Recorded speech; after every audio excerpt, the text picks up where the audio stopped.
Hello everyone and welcome back to AneurynPlays. I am as always Aneurin, and today we're going to be playing some more Atari 2600 classics. I've got a nice little selection here for you today. A couple of games which are on the cartridge, the 10-in-1 cartridge that comes with the Atari 2600 Plus. And we're also going to throw in some Berzerk as well because I need to play Berzerk. I need to play Berzerk on stream because, well, two reasons. One, it's a really good game.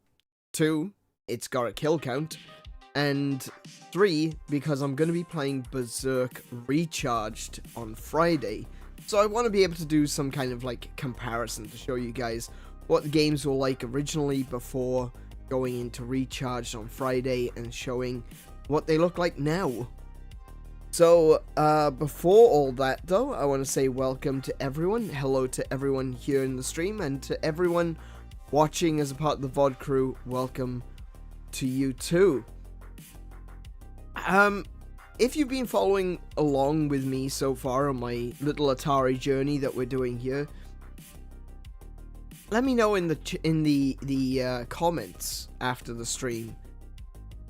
What game have you seen so far that is interesting to you, and do you have any ideas for how maybe you would improve on those games? It's an interesting question because I had an idea while going through the Atari 50 anniversary celebration yesterday, and I was looking at some of the games. I was thinking I could, considering what I'm learning to code at the moment, I feel like I could probably have a crack at some of these old Atari games and make them a little bit more modern, a little bit more palatable for modern audiences, with a few of the little, quality of life adjustments, rather than changing anything, not adding new mechanics and pushing the game to be something that it was never meant to be, but just taking the game and making it a little bit more palatable. One of the things that, one of the games I was looking at doing is actually 𝗂's Revenge, and that's another game that I'll be looking at today. And I feel like there's a lot that could be done there to make 𝗂's Revenge into a modern game, while still maintaining what it was. There was an attempt. There was an attempt to make 𝗂's Revenge into a 3D game. It released on Xbox 360, I believe. Wasn't great, from what I can tell. It's not available for purchase on Steam, not in my region at least. I can see it. If you type in 𝗂's Revenge on Steam, you can actually see that there's the 3D game there, but you can't buy it. Oh, I can't buy it. Maybe you can buy it. I don't know. So I was thinking about 𝗂's Revenge, and I was thinking, like, what could you do to 𝗂's Revenge to make it a more modern game? And really, the things that was going through my mind, it was basically like turning it into more of a modern side-scrolling shooter.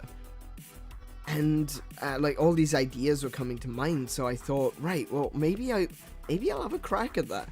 Maybe I'll try something, rather than call it 𝗂's Revenge, maybe I'll call it 𝗂's Resurgence or 𝗂's Retribution, something like that.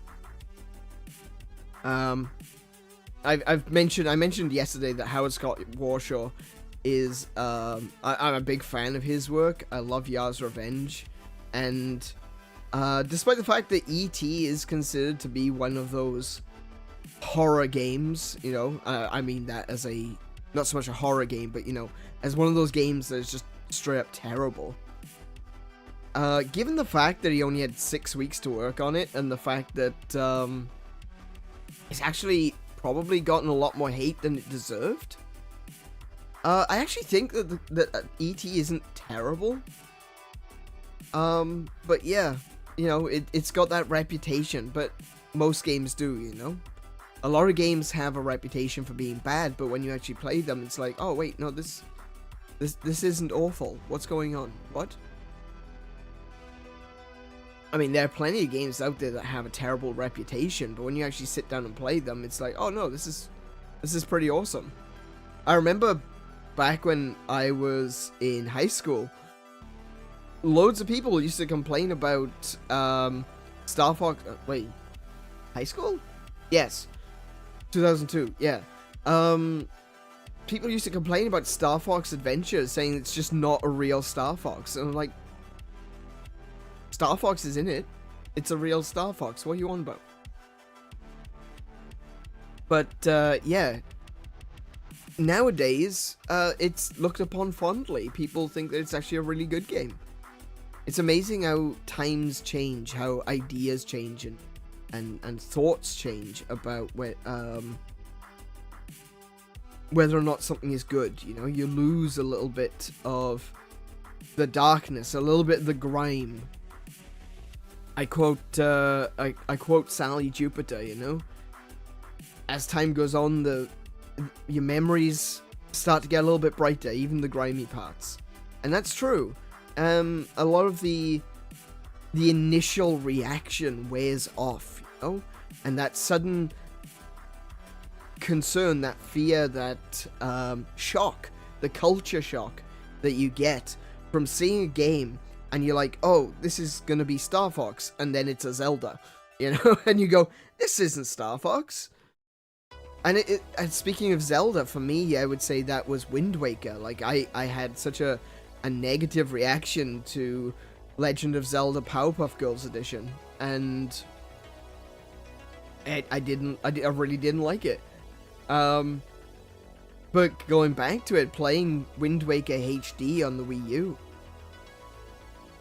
it was outstanding. It really was. I lost my opportunity to have an excellent first impression on that one and play it when it released, instead leaving it for decades before finally coming back to enjoy it. Kiko's saying, pretty fascinated by Breakout 2022 edition, but otherwise Asteroids intrigued you. Asteroids is a really fun game, and it does have a recharge as well, so in terms of like your modern games, your modern takes on classic games, Asteroids Recharge is actually available, and it's really good. I actually really like Asteroids Recharge. I'm not very good at it, not as good as I am at, say, Centipede, but Asteroids Recharge is really fun.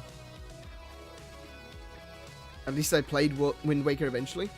Yeah, exactly. I feel like there would have been a little bit more... What's the word I'm thinking of? I feel like I'd been more attached to it now. As good as it was, I don't feel attached to Wind Waker. I really enjoyed it. As a game, I enjoyed it. But that's kind of the best that I can say.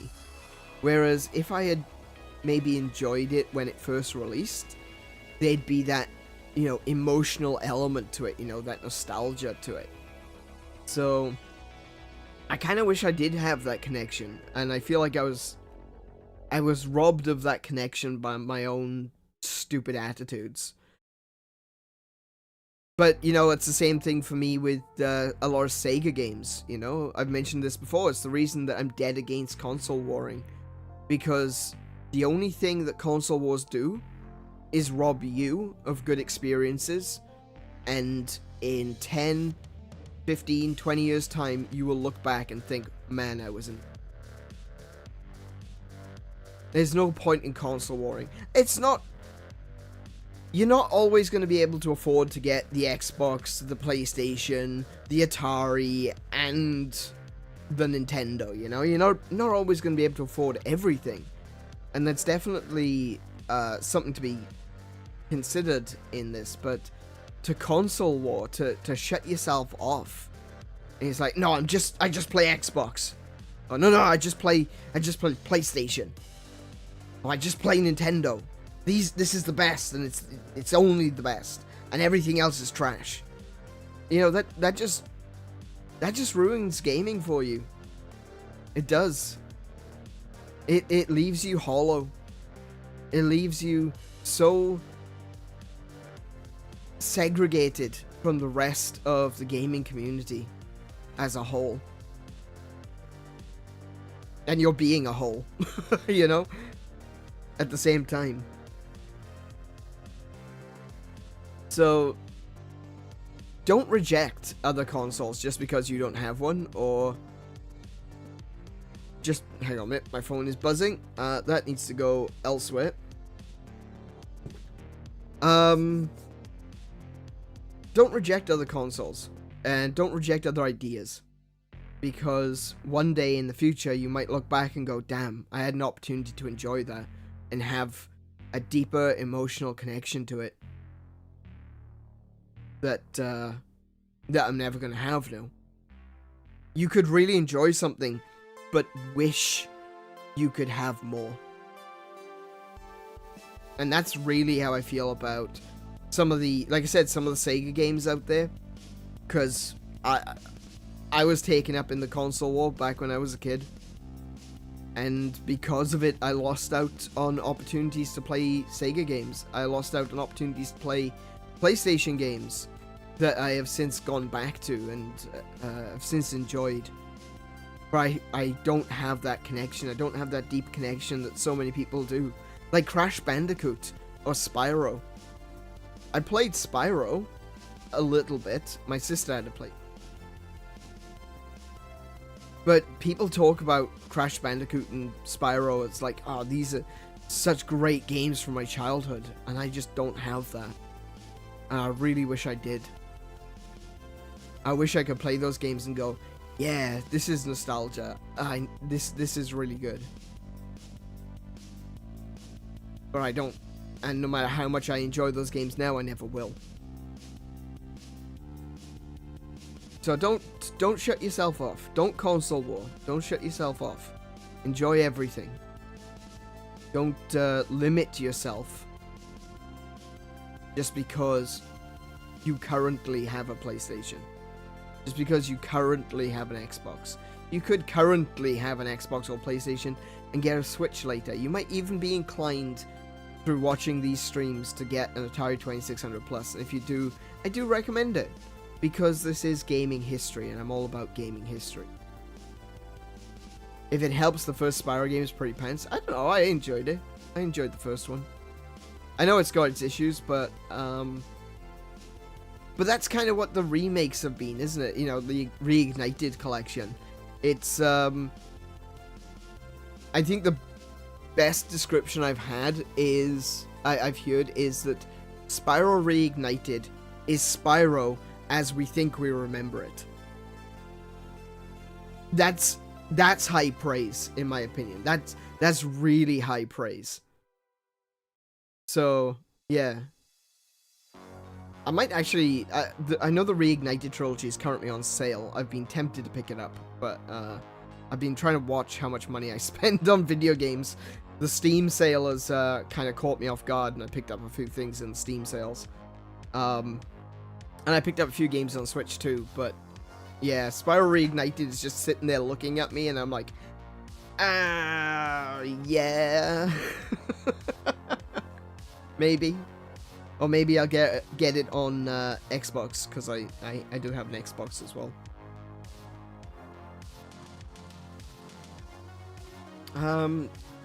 Sorry, I realized I missed a message from you there.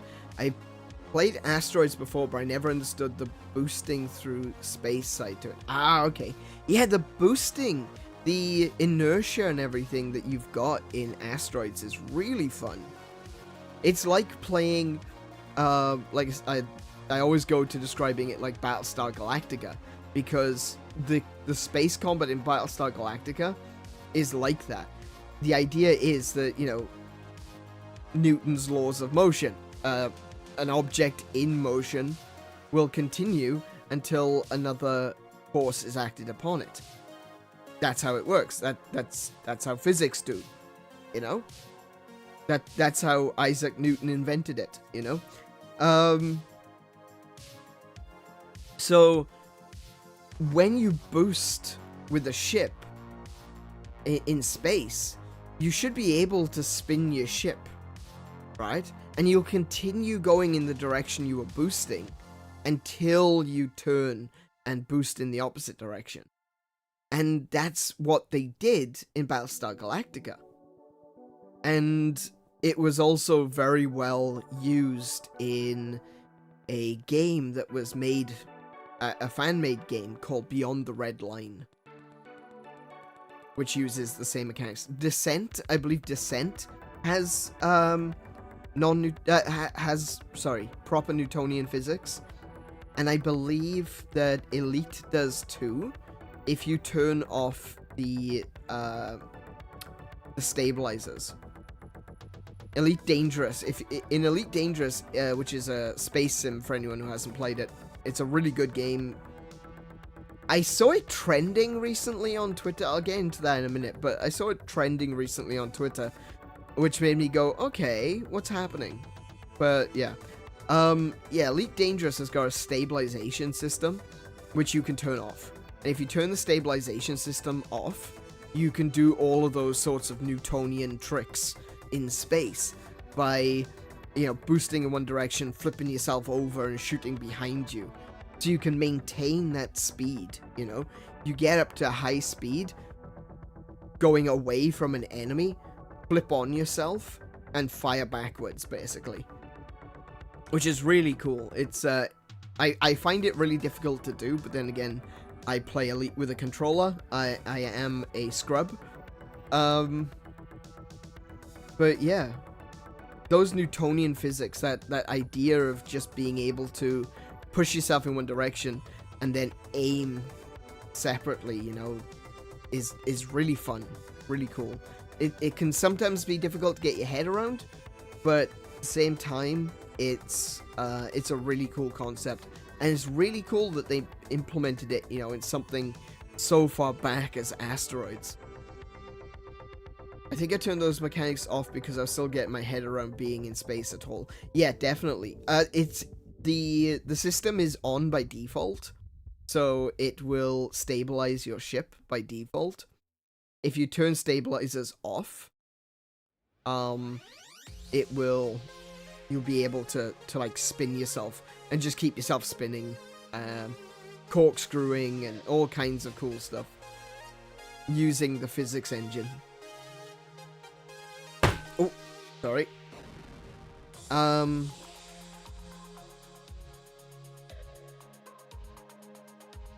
Just having a drink. Sorry. My throat has been pretty dry today. I think it's because we've got the aircon on. It's really humid because we've had a storm.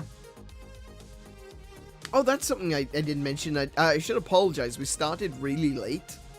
And we started late because there's a storm. And I was watching YouTube before starting the stream, and yeah, really annoyingly, the storm came over and I wasn't able to actually watch videos. So the idea was, you know, the thing is, if I can't watch any videos, I'm not going to be able to upload videos either.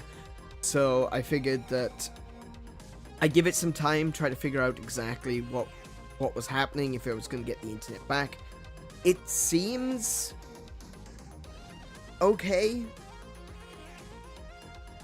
I don't appear to have any issues this end, but I genuinely have no idea if I've got any issues on YouTube's end.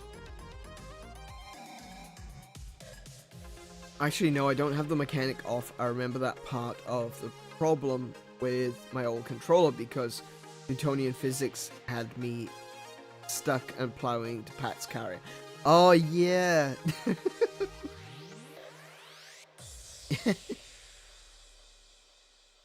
That was funny. That was funny, though. Yeah, so Elite Dangerous is currently trending on Twitter, which is so strange. I wasn't expecting that. I just went onto Twitter last night before I went to bed, and I saw in trending Elite Dangerous, and I'm like, what? Why is Elite Dangerous trending? What's going on? So I took a look at it, and it seems like a lot of people are coming back to Elite Dangerous. I don't know whether or not it was because of the big, is it Odyssey? I think it was called Odyssey.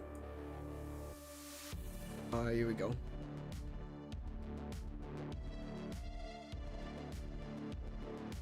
Opera GX has got a new startup thing, and it's so annoying.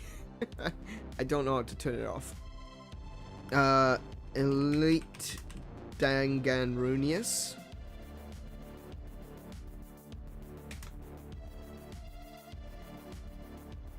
Yes, Odyssey.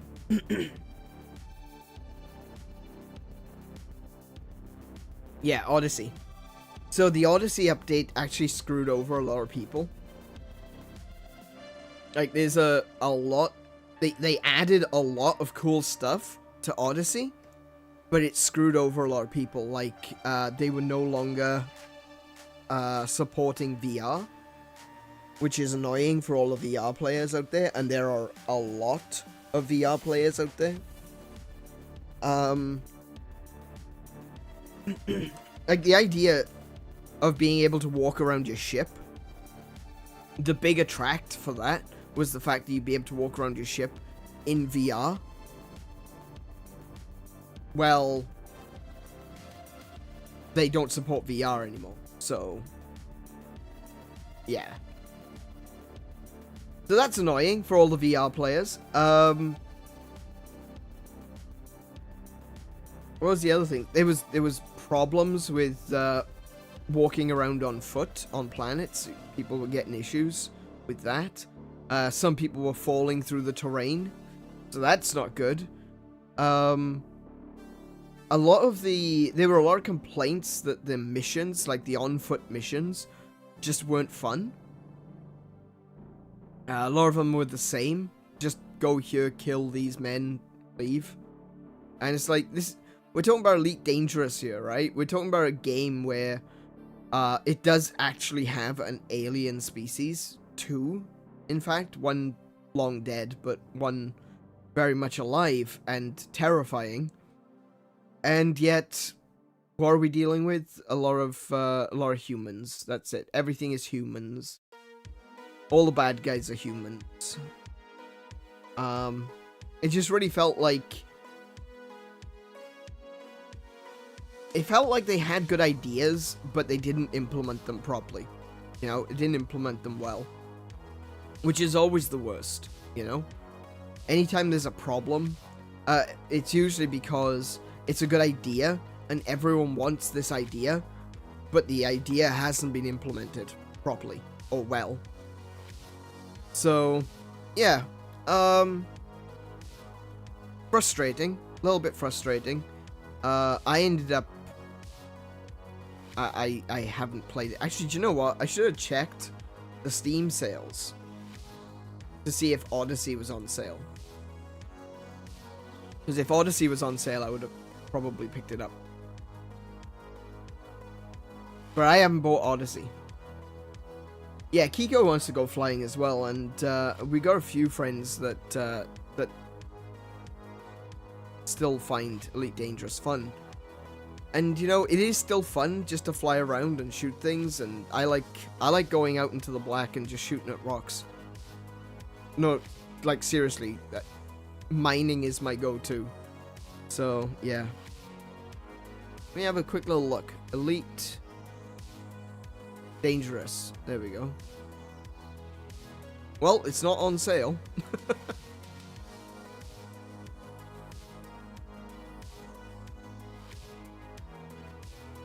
Not anymore, at least. So, Odyssey is like $56 or $57 for the upgrade. Oh, wow. Hold on. Oh, my goodness. Yeah, if you go... Okay. Something has changed. Okay, something big has changed. Clearly. Because if you go to Elite Dangerous Odyssey on Steam... When you look at all reviews, it says mostly negative. Like, all out of the user reviews, it is mostly negative. have a look what it actually says.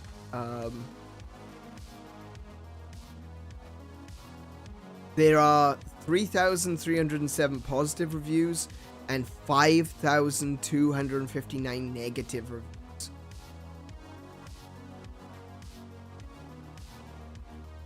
But it does say that the recent reviews are mostly positive, which would indicate then that something has changed, that they have updated something.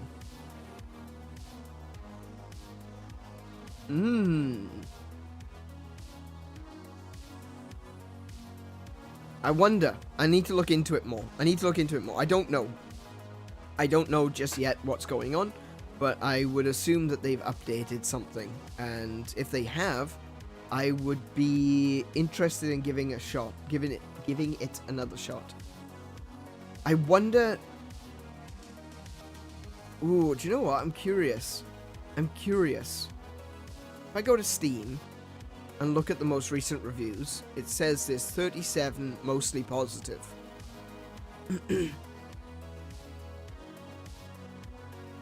I'm looking for reviews positive.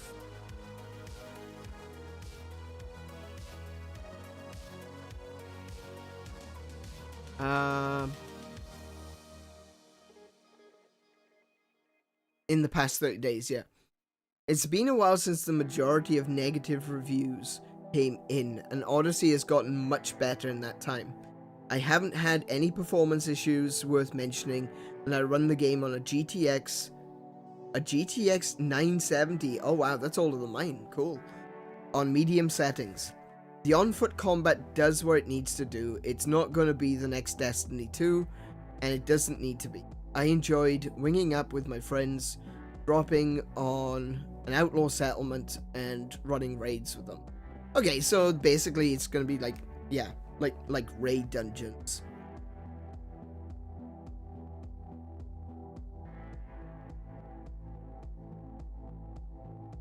Still have a lot of fun with it, and now I can enjoy on-foot combat alongside spaceship stuff. Cool. The Odyssey expansion may have been lacking at launch, but it has become a vital component and a great addition to Elite Dangerous, especially with the recent 𝗦𝘄𝗶𝘁𝗰𝗵 events. Ooh, I guess that's what's been bringing people in, more 𝗦𝘗 stuff. Odyssey takes the tried and true Elite Dangerous world and adds a whole new dynamic to the gameplay.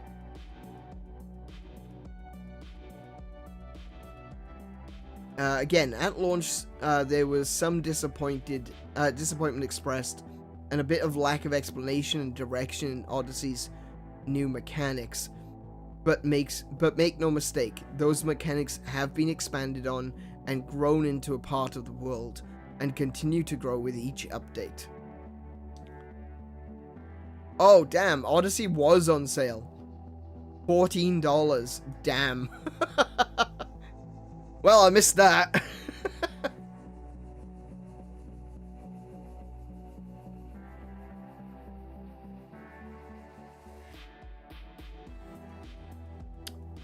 Yeah, okay, I'm seeing a lot of people saying that it was a problem. That Elite Dangerous had its issues, but now it's fixed.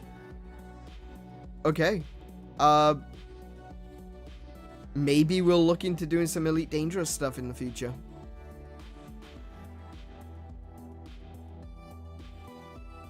I'm not sure. I tried doing Elite Dangerous on stream before, but it's one of those games that it can sometimes require a lot of attention, and sometimes it doesn't. So you think, all right, I'm gonna just chill here. I'm gonna shoot at some rocks, and I'm going to, you know, just chat with the chat. But no. At any moment, a ship could come in and start attacking you, and it's just like, ah, damn it.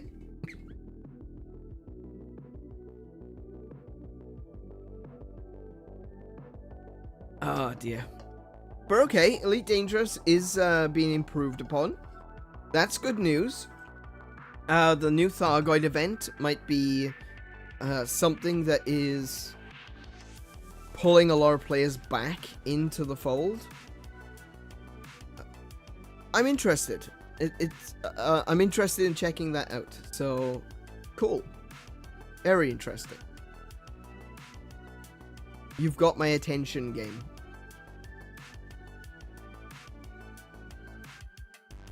But yeah, I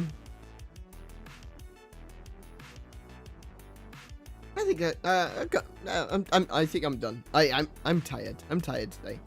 I didn't sleep very well last night. Just things have been up and down in the apartment recently, and I've just not been getting a lot of sleep. I thought I'd successfully readjusted my sleep pattern so that I'd be able to actually, you know, sleep. Sleep at more reasonable times so I could be awake during the day and asleep at night, but that doesn't seem to be working. Like the very next day, I couldn't sleep at night, and the same thing happened last night. It doesn't help that with the storms and everything, there's, you know, the air pressure, just everything just feels a little bit more heavy, a little bit more oppressive. It's gotten to the point where it's like really humid, but it's also really cold. So if you have the aircon on, you get too cold. If you turn it if you turn it off, it gets too humid. So it's just one of those situations where you can't win.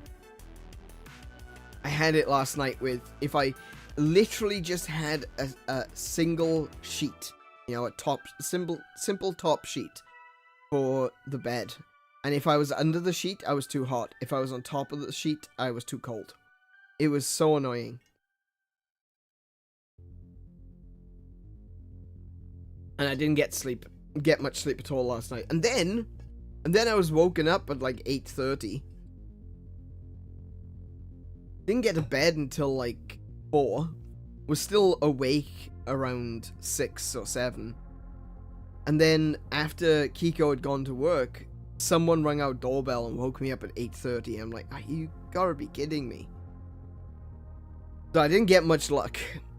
And I stayed tossing and turning then until I eventually got sick of laying in bed and got up.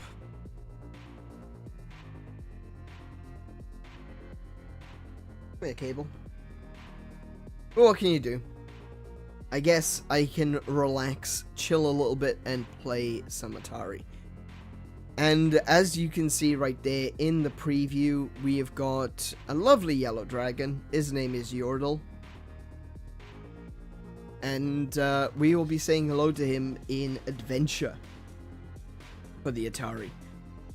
Now, Adventure is a true classic, and is the first video game to ever include an Easter egg.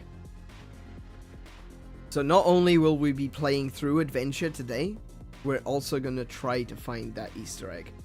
So, screw the dragon, but screw the damn bat even more. Yep. The bat, I won't be dealing with the bat at first. Actually, let's just move over to gaming. Now you can see why I chose to use the artwork instead of just displaying the image of the game.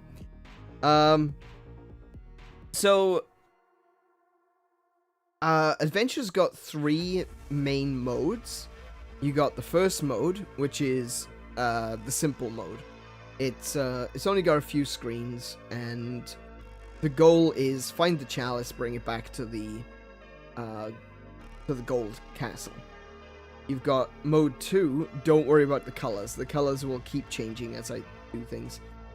Mode 2 is a much bigger world, and there's more things to explore and discover. And it's a little bit harder too.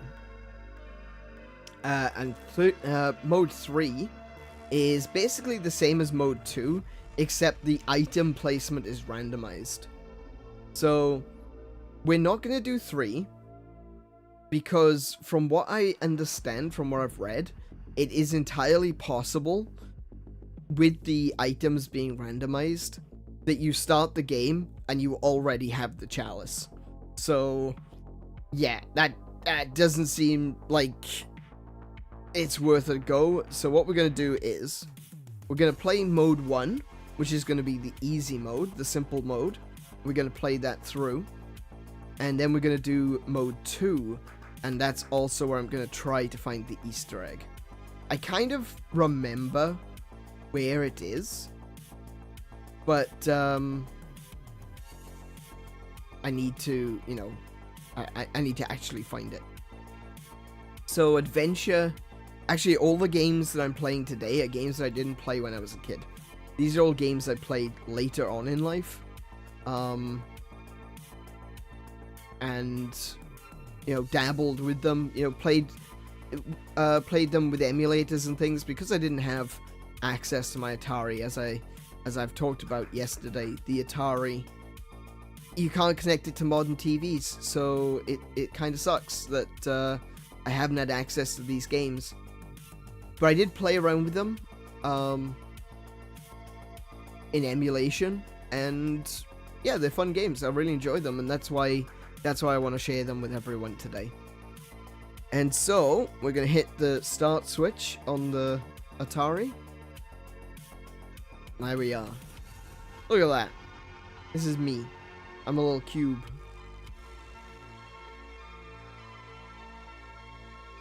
So the gist of the game is, an evil wizard has stolen the magic chalice.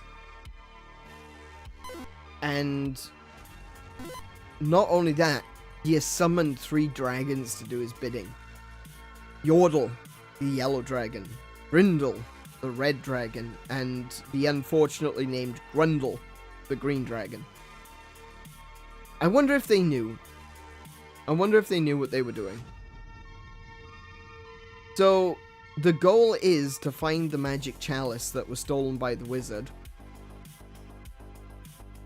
And, take it back to the Golden Castle. That there was Grundle. And I've got the sword, so I'm fine with that. Now, you can only carry one thing at a time, so this little arrow here, that's the sword. Okay? So, if I put the sword down, I get the black key. Or I can put the black key down and pick up the sword. It's all about management of your inventory to a certain extent, and your inventory is 1. So I'm gonna put the sword here.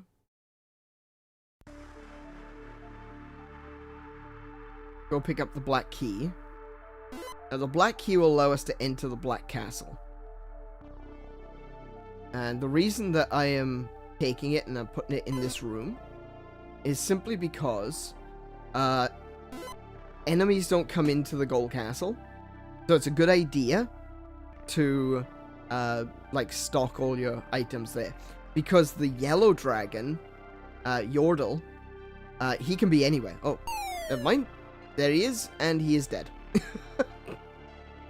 I don't think Brindle is in mode 1, so I don't need the sword anymore. So I'm gonna grab the black key. Oh, yep. And this is called the Blue Labyrinth. For some reason, I look at the Blue Labyrinth and I think of it like a mountain. Like, my brain tells me this is a mountain. And you know what? No one is wrong. Oh, that purple thing there, that's the bridge. That's kind of important later.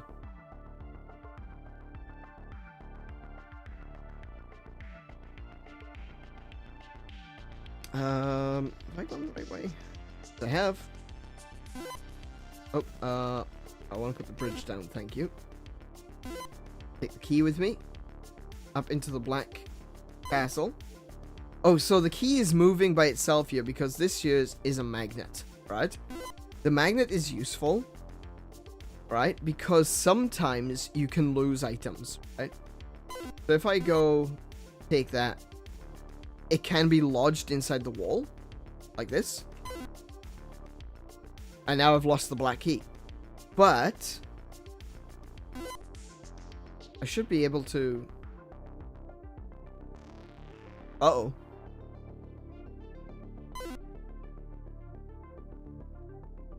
Uh-oh.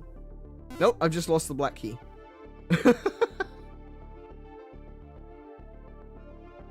Uh-oh. Well, thankfully I don't need it. Oh no, there it is. Okay. And there's the chalice. We take this home victorious.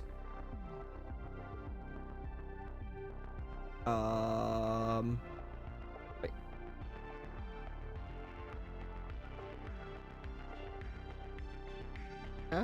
This way. Wait. No. No, to the left.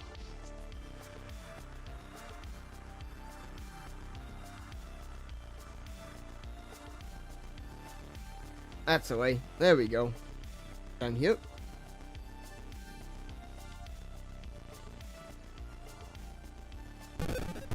And there we go. That is how you finish adventure. That is how the adventurers do. So what we're going to do is we're going to go mode select. We're going to go to mode 2. So mode 2 is the gameplay is exactly the same, right? The difference is the world is bigger. And we'll start that up, and immediately you see the bat has run off with my sword, and I can't get it back from him. So the bat has a habit of grabbing items and just running off with them. But if you've got an item, you can trade with the bat. So I can grab an item, take it to the bat, an item that I don't want, and oh, I can also grab the bat. That's another thing. Yeah, I can bring it to the bat, and the bat will drop the item that he has and pick up the other item. But of course, I need the sword, so we're gonna journey very carefully and hopefully not encounter the dragons just yet.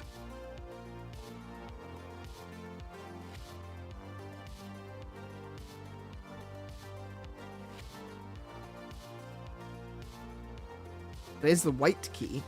Okay, so the white key is necessary for the White Castle. Pretty straightforward, really, when you think about it.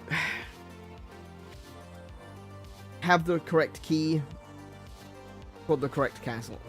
Wait, was it? Wait.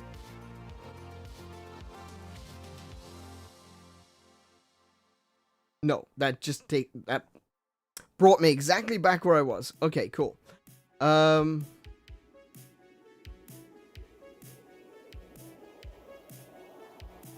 I think this way. Ah, there we go. Right, so I've got the white key. Now, if I can get the key to the White Castle, no, I don't want to go this way. If I can get the key all the way to the White Castle and unlock it, I can let the bat have the key.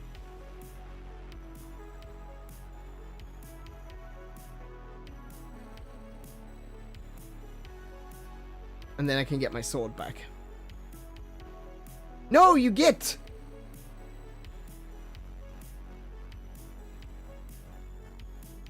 Stole my key.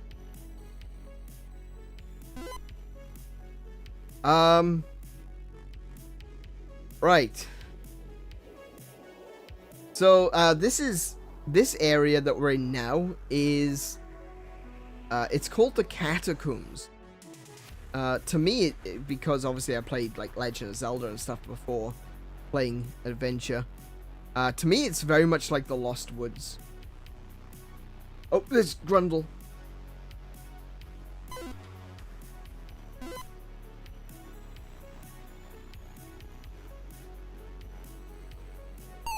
Right, okay. Kill Grundle.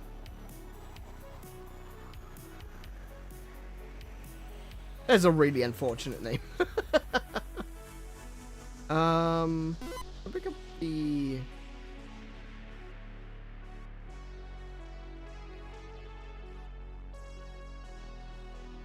How do I get to the key then? let me take the...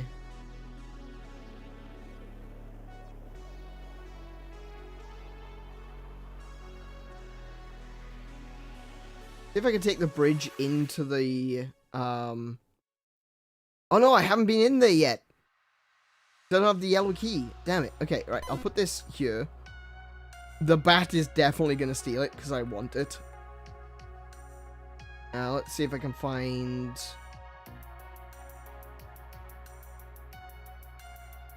Where did my sword go?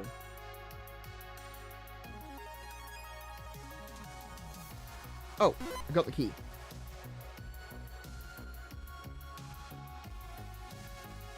That way. Now, I do not believe that the bat can go... I need to do that. I do not believe the bat can go inside the castle. So, this is where we're going to hide all our stuff. Right? Apparently I can't take that in there. There we go.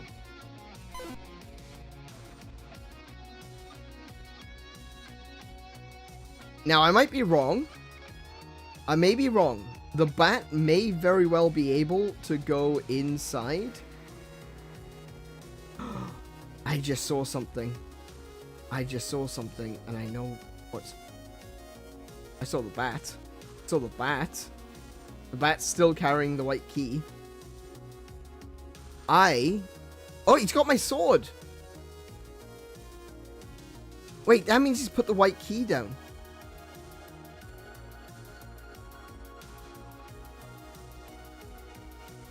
That means the white key is... Nope, he picked up the white key again. I have no idea where my sword is.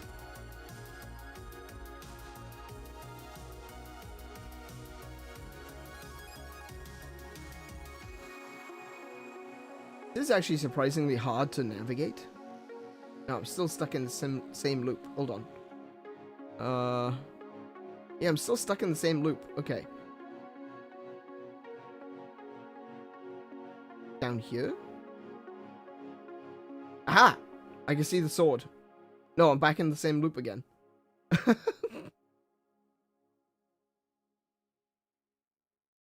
No, he dropped us.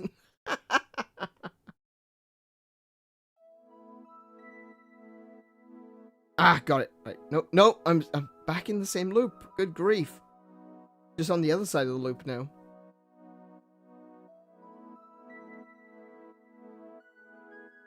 This way. No? No. This way. Aha!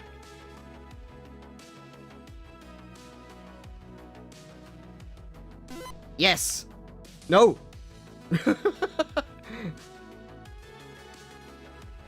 Okay. Right. We got it. We got the white key. We're gonna put it in here. Right? Now I can see why it's called the catacombs. You only see is so much in the dark. Yeah, yeah, that's right. That's right.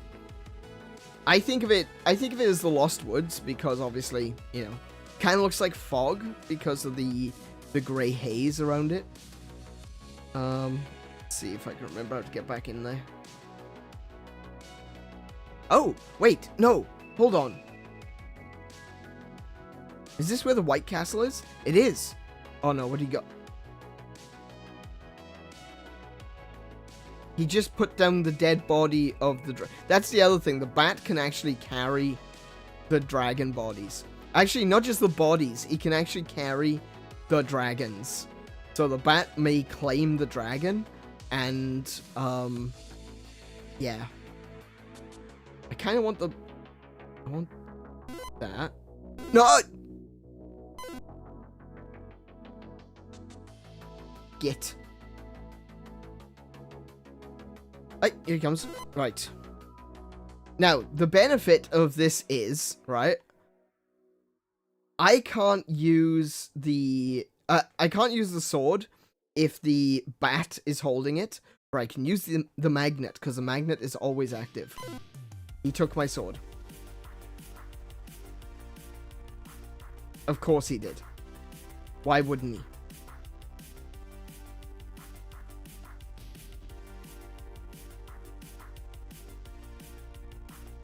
Amazing.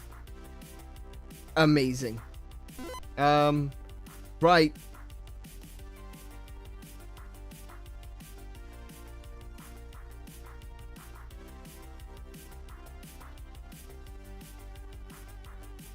We'll take the magnet to... Actually, we'll just... drop the magnet here. Don't really have a use for the magnet right now. Actually, do you know what I do want to get? Hold on. Let me get the bridge.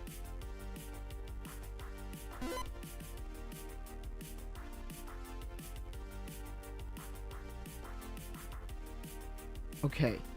So, I said earlier that this game has the world's first ever Easter egg.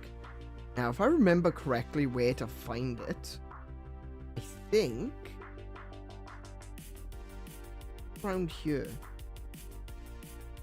I think it's here. I think this is it. Pretty sure this is it here. Right? So I can go into this area here, look. Oh no, this isn't it. There's a secret room, right, that you can only access with the... Wait, where'd the bridge go? There it is. You can only access the secret room with the bridge, right? Oh, wait, is this it?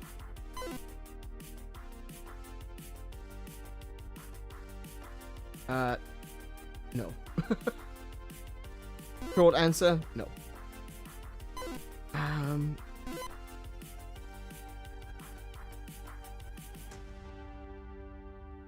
Trying to remember where it is. I know that the bridge, sorry, the secret room is in here somewhere, but I'm not exactly sure where.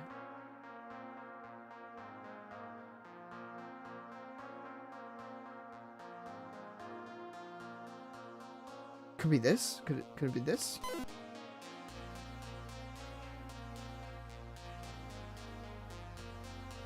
Nope, not that. Not that.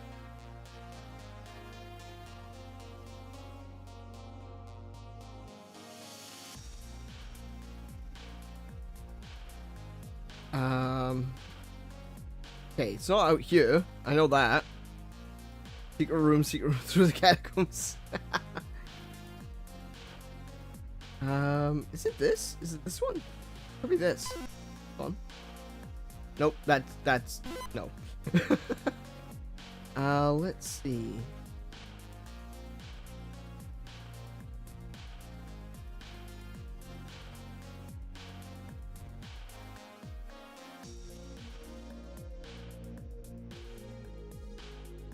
Could it be here? Is it this? Oh, I think this is it. Hold on. No, it's not. Let's think. Let me reorientate myself a second. So I go down here. I believe I need to go down here.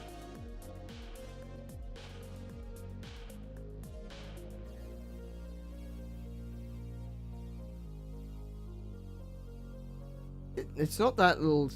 Not that there. Could it be here?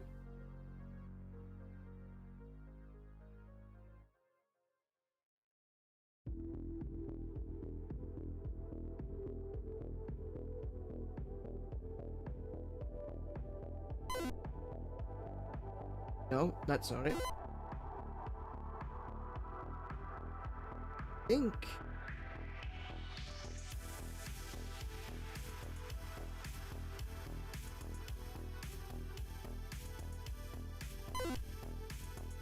No. Could it perhaps be here? No.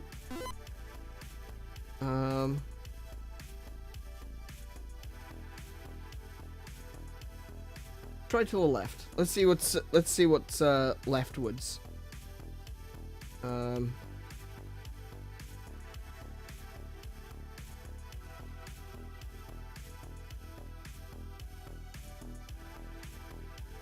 A lot of this is accessible. You can easily get to it. I think. I believe. So if I go down to the left, I can't go up. I can go down and right. That takes me out to this area. Okay, there's nothing in there.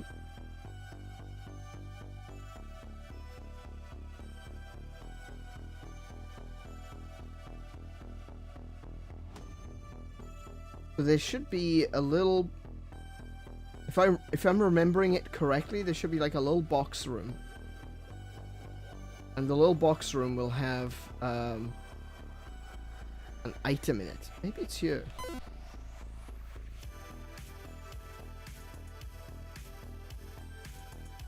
I don't particularly want to leave the bridge behind in case I lose it and get stuck. But,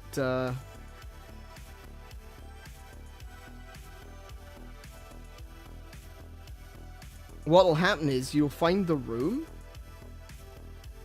and inside the room you'll hear the pickup sound. I don't know, but maybe it's... Is it like right here in the center?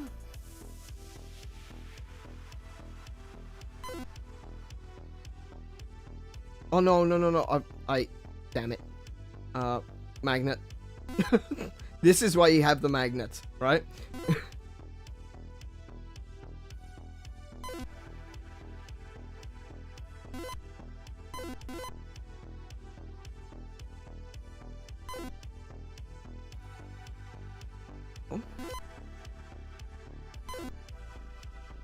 That puts you inside a wall. You don't really want to be inside the walls. About... I've looked down here. It looks like there might be a little room here. No, that's just another... Oh, hold on. I've probably already done this, but I think I've already been here. Yeah, I have. Where is this room?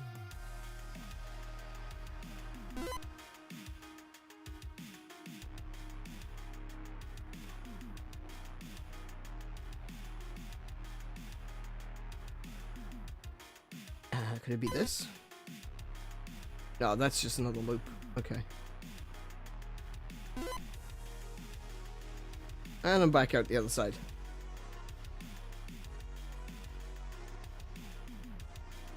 It's really hard to keep yourself properly orientated in here because obviously you can't really see what's happening.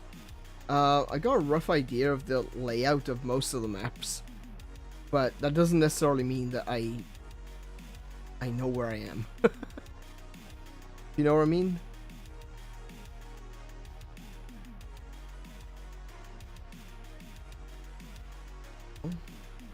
Unless I can go up.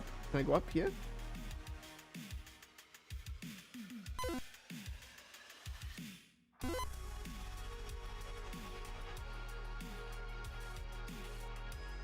No, I'm just back in this room again. Hey Tim, welcome to the stream. How you doing? The catacombs confuse me less than the labyrinth, actually. Really? Yeah, I'm actually having more trouble in the catacombs because, like, I'm looking for one thing in particular, so I guess that's the reason why. Can I go this way? That's an empty maze. That's just an empty room area. Is it this? No, it wouldn't be that. That's literally just a wall. Yeah, okay.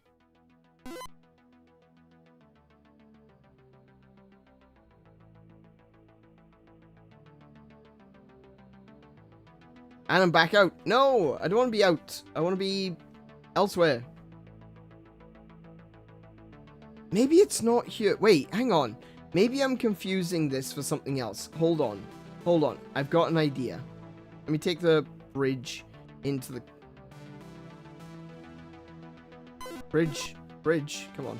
There we go. I'll put the bridge in here. I'm going to grab the white key, because I know where the white castle is.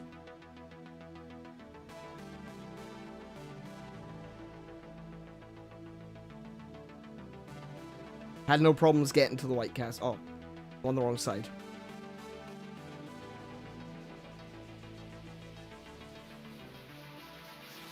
There we go. You get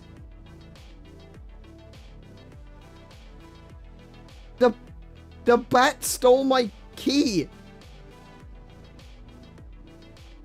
and he left the dead dragon body in the wall. I can't believe it. I've been swindled by the bat once again. Okay. I kind of wish he...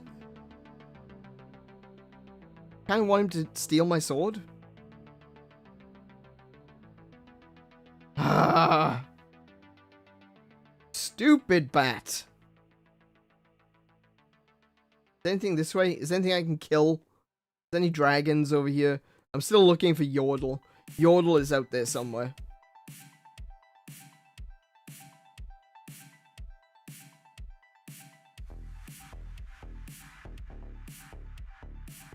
Yep, take it. Thank you.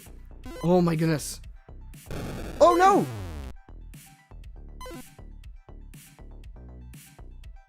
I found Yordle.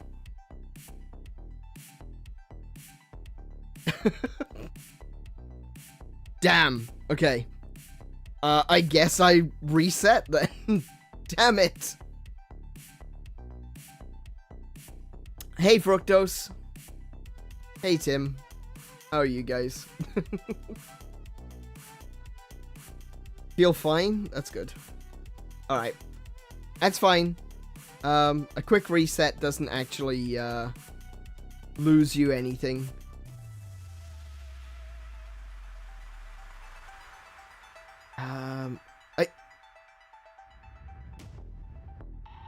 The bat has the dragon. If the bat has the... oh no, the dragon's alive. Oh yeah. Resetting will actually reset the dragon. Ah, he's just chasing me now. Where's the sword? It is. Oh, there's the sword. Got it.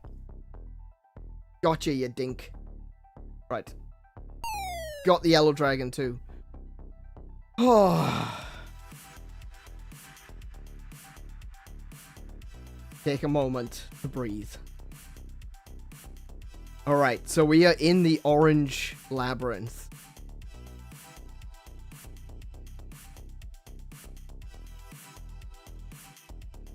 Okay. Try it this way. Nope. Oh, I'm gonna need the... I need the bridge. So... I'm gonna take the sword with me. I really don't want to run into the bat again. But... No, I... Why did I even say that?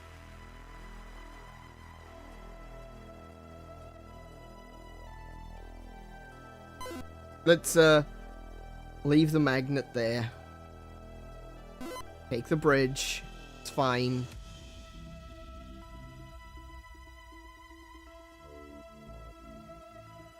Don't you dare. No, no.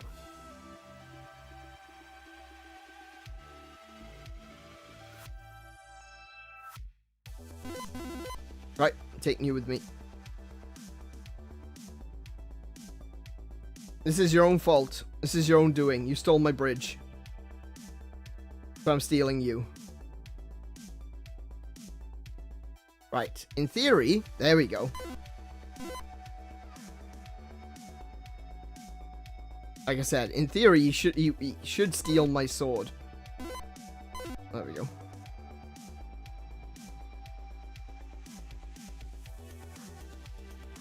Right. So we've got the black key. Now we can go to the black castle.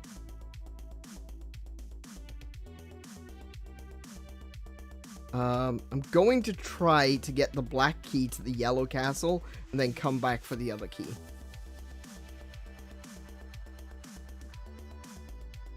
No, no, no, no, no, no. There we go. Okay. So we got 2 of the 3 keys. Oh my goodness.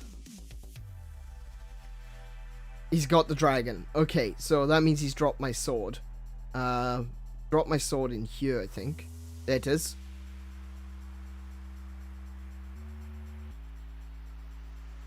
Oh, wait. Wait, wait, wait, wait, wait, wait, wait. He came past with a magnet and it pulled my sword.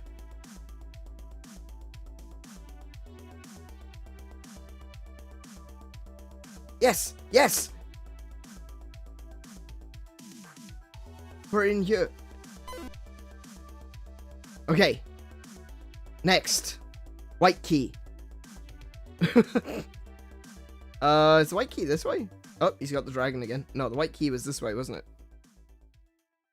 Okay, so the reason I'm collecting the keys is kind of, it's necessary for the Easter egg. So, I'm just collecting the keys as best I can.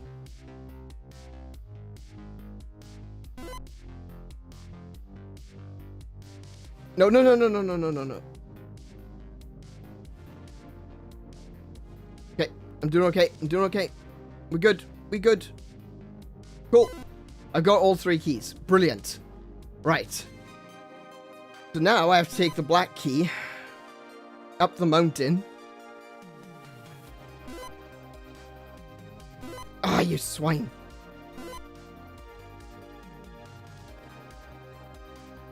I hate this bat.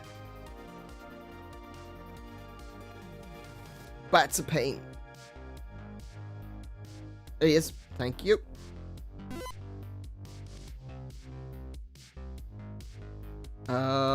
Which way to go up the mountain? Actually forgotten. Ooh, that's right. I need to go this way. Right. That and through here.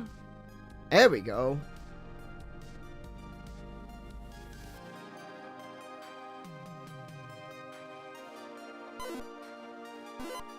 Okay. Now, the red dragon is actually... No, you don't. Stupid bat.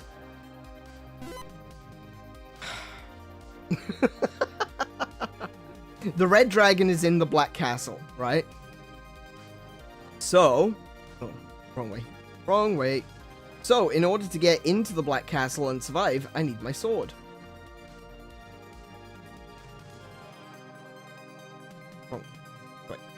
No, no, no! Don't you... I'll let you take it. Wait.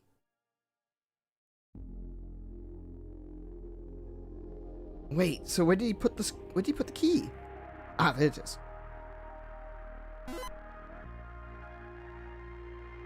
Okay. Okay, we're doing okay. We've got all 3 keys, and we've got the sword. The bat has got a dragon. We need to go this way, up here. We're good. We're good.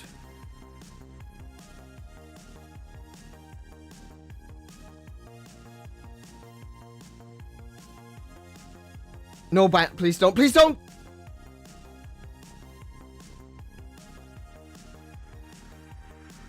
I hate this bat. I hate this bat so much. Okay. All right. Oh, now he's got the magnet. Oh, what's that? Stupid brat. Where did he get the magnet from? This is why I like keeping everything in the gold castle, because... Oh, there.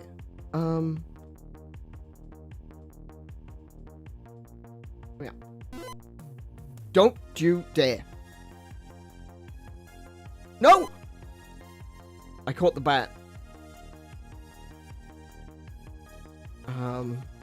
Hang on. If I carry the bat... Hold on.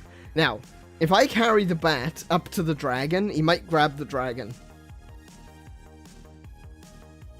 He did. Off he... He went to the magnet.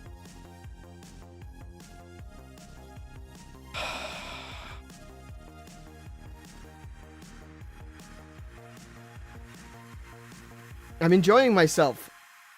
This is a fun game. I'm loving it. Aren't you?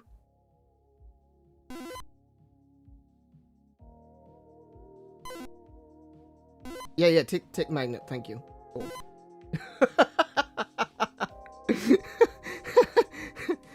just pacify the bat by holding something you don't want. No. Right. Red dragon is in here, okay? But I also can't see.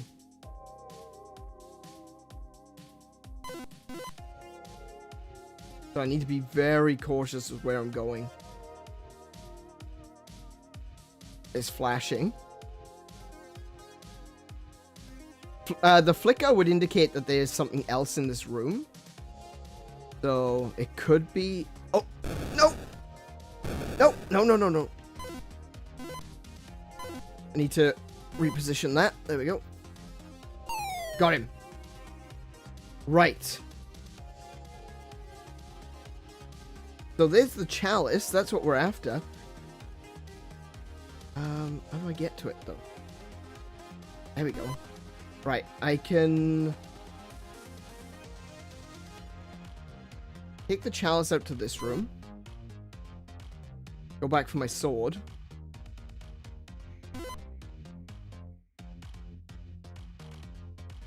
Okay. Actually, I don't need my sword anymore. I've just killed all the dragons. So, the next part is I need to bring the bridge here. So I'll take the chalice. Don't you dare. Don't you dare. No.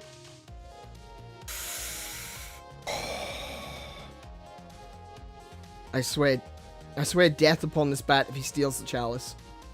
But then again, I can't take the wait. If I put the chalice in the gold castle, that'll end the game. So I actually can't do that. Okay, hold on. We're gonna have to put this back.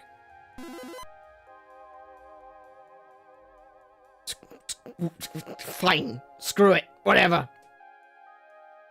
The bat can have the chalice. I don't care. I don't care anymore. You put the chalice in the wall? You git. You absolute arse muncher.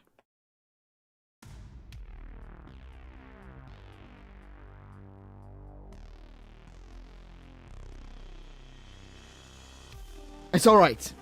It's okay. Where's my bridge? Where did I put the bridge? Oh no, where's the bridge? No. Oh, bat. I swear. Where's the bridge? Is it in here? Did I leave it in here? I did. Oh, thank goodness for that. No.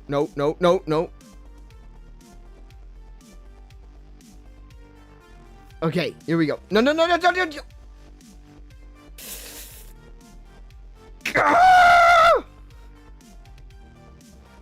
Got you. Pick up the dragon.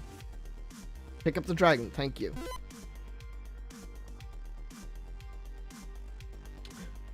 Oh my goodness, I am going to kill that bat. Well, I'm not because I can't, but you know what I mean.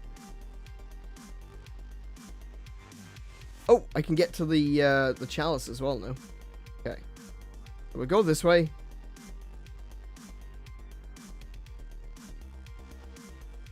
The chalice I can get. That's fine. Sword is there. Right. Okay. So in here, I think it's in here. I think this is where the secret room is.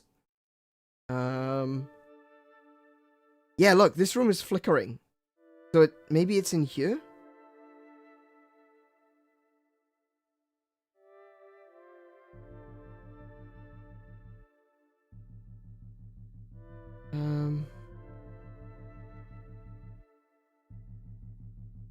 So this room's flickering because that's where the dragon is.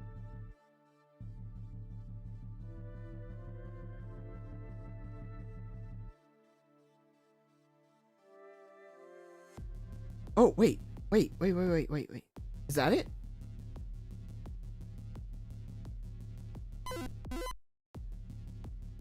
Is this it? I think this is it.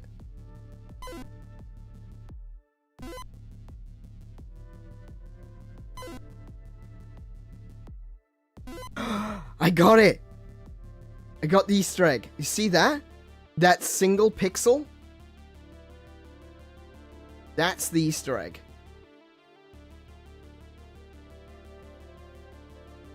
Now I just have to escape.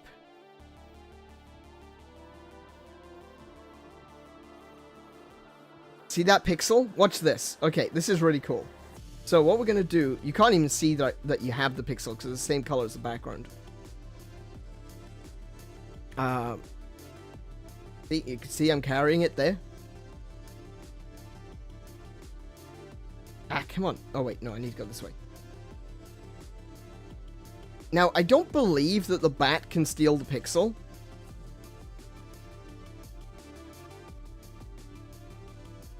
But just in case, we're going to put it straight into the castle, okay? Okay, there it is. Panicking for a second there. Right, we'll put it there so we know where it is. Okay? So, first of all, we're going to grab one of the keys. And we're going to put it here.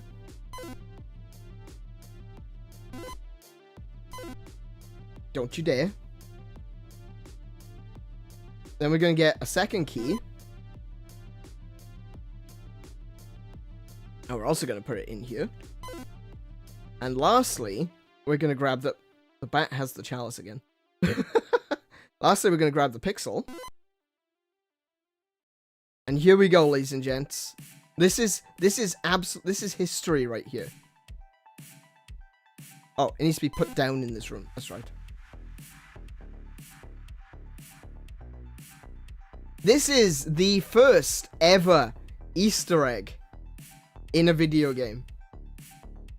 See, back in the day, with these Atari games, very rarely would people actually be credited. Right?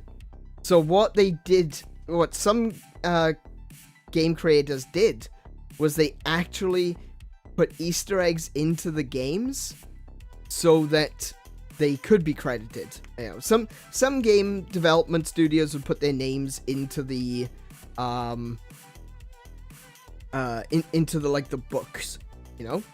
But the way it was, I mentioned this yesterday about it being like a factory, you know. The idea was that you as an individual didn't necessarily make a game, the company made the game, you know. It's kind of like you don't see the name of the person who makes your Nike shoes. You see Nike. Right? So 𝗦𝘄𝗶𝗰𝗵 was like, I've got an idea. I'm going to put my name. I'm going to sneakily hide my name in the game. And have this huge list of steps to do. And it's very simple. Well, it's not very simple. And so that you can find my name in the game. And the way you do it is you gotta find that one pixel, put 2 keys in the room with that barrier, and once you drop the pixel, you can pass through the barrier. And here you have it. Created by 𝗦𝘄𝗶𝗰𝗵. Amazing. There we go. The first ever Easter egg in a video game.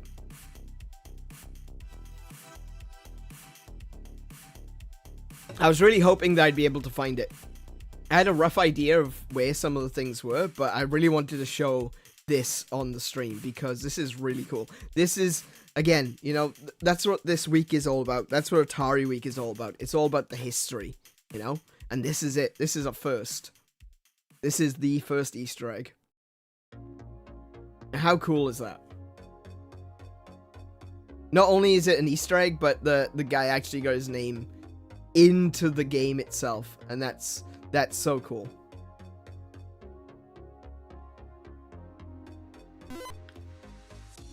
Okay. I'm gonna take the keys. Okay, I'm not gonna take the keys. I just realized the bat had the grail, and I have no idea where the... Ah! I have no idea where he put the grail.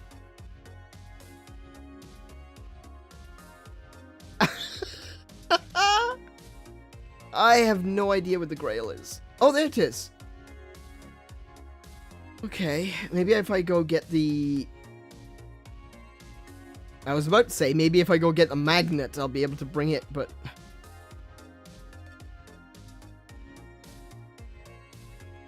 Okay.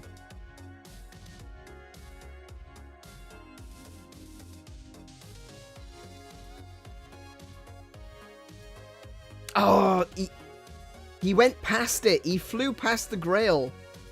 Or the chalice, and it's embedded itself further into the wall.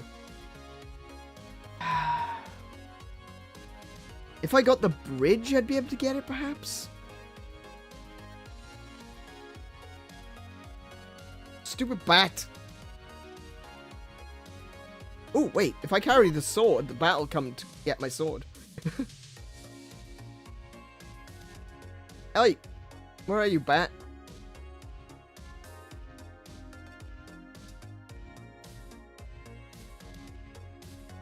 Where is the bat?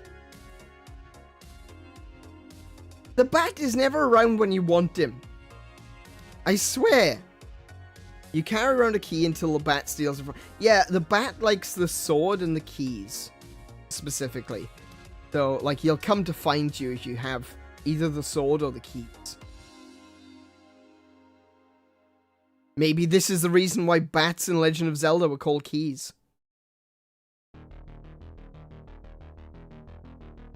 Makes you think, doesn't it? Okay. Drop off the sword, take the key. Actually, I want to bring the pixel back. There's a key. Oh, I can just go through it any time. That's cool. There's a pixel around here somewhere.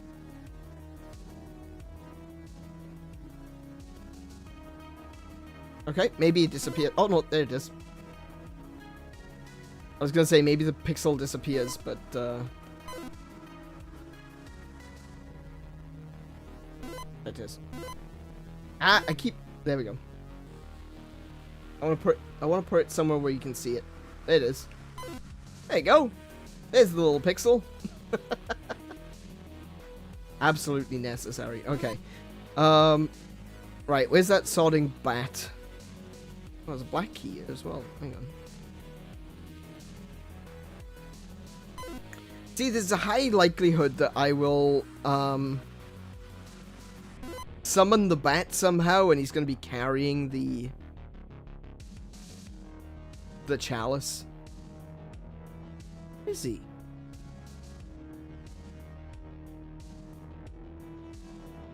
There's the chalice.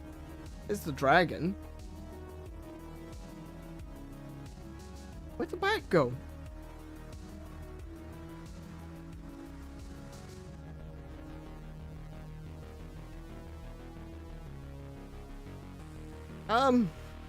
Stupid bat. I can't believe that the bat has actually prevented me from finishing my quest purely because he put the chalice in the wall.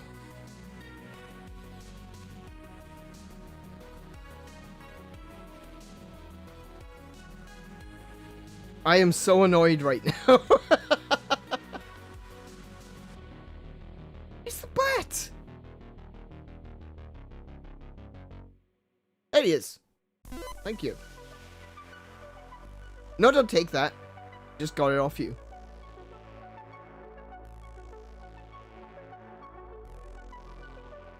Cool.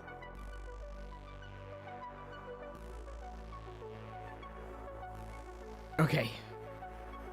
Let's see. Oh, wrong way.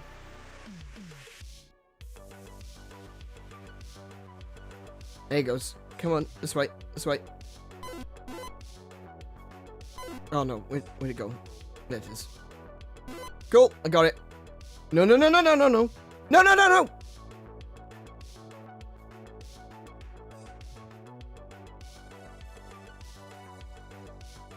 It's fine. It's fine. Come here. Fine, I'm taking you with me. I don't care.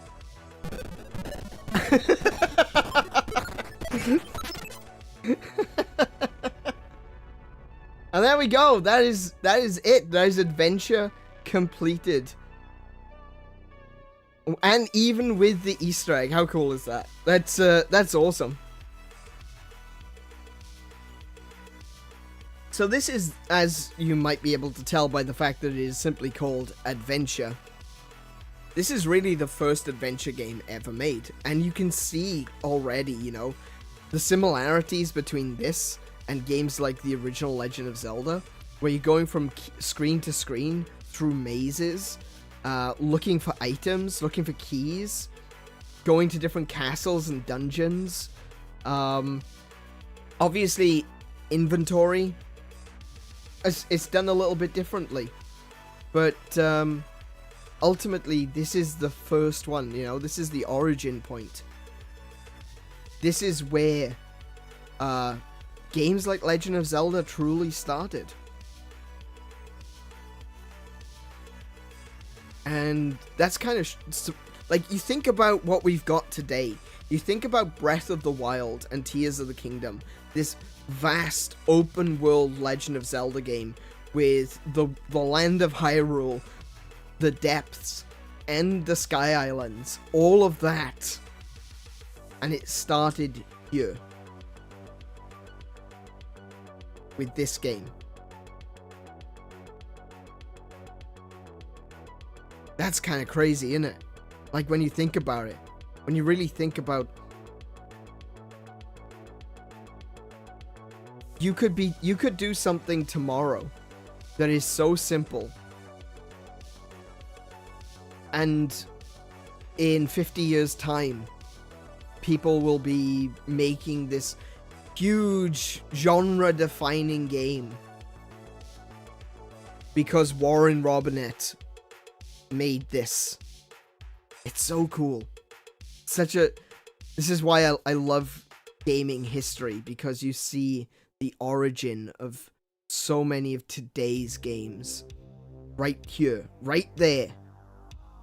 The keys, the sword, going on little adventure, different mazes and maps, things that are like the Lost Woods where you can't see where you're going, the castles, it's all there. And so Brave Aneurin did defeat his nemesis the Bat by unconventional methods, and with his greatest foe taken captive, returned home victorious with the prism chalice in hand. And the wizard was defeated. I think the wizard is the Bat all along. That's my game theory for you. I've got a game theory. It's for an Atari game. The wizard that started all this mess was the Bat all along.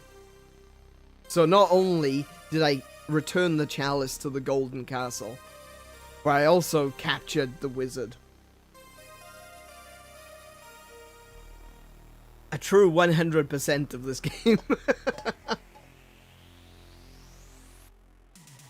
But yeah, there we have it. That was Adventure. And I'm going to close the screen just a moment while I switch over the games.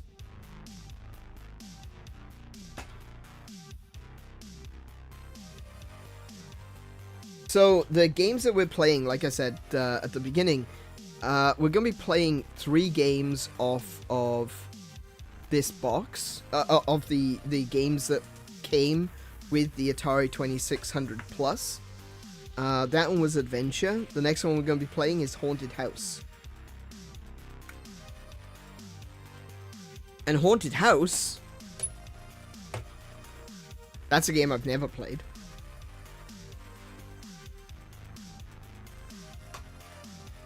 But Haunted House is basically, just like Adventure is the first ever game that, you know, in an adventure setting like Legend of Zelda, Haunted House is also the original survival horror. Oh, let me change the name over.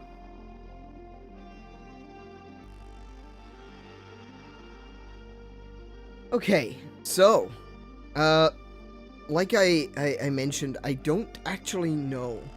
I haven't played this game before. So let me just quickly...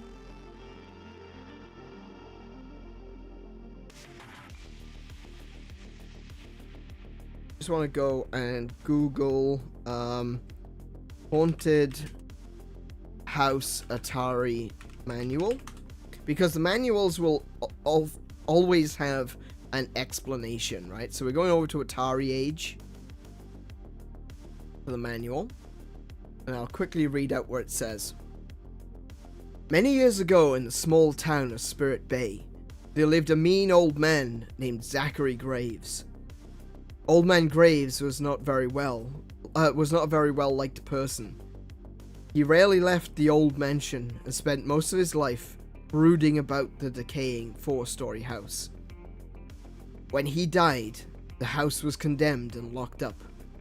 The townspeople claim that Old Man Graves knew the whereabouts of a magic urn that was a family heirloom of the first family of Spirit Bay. It seems that the mansion was the family's first home, and that the magic urn, which broke into several pieces during the earthquake of 1890, is still in that old house.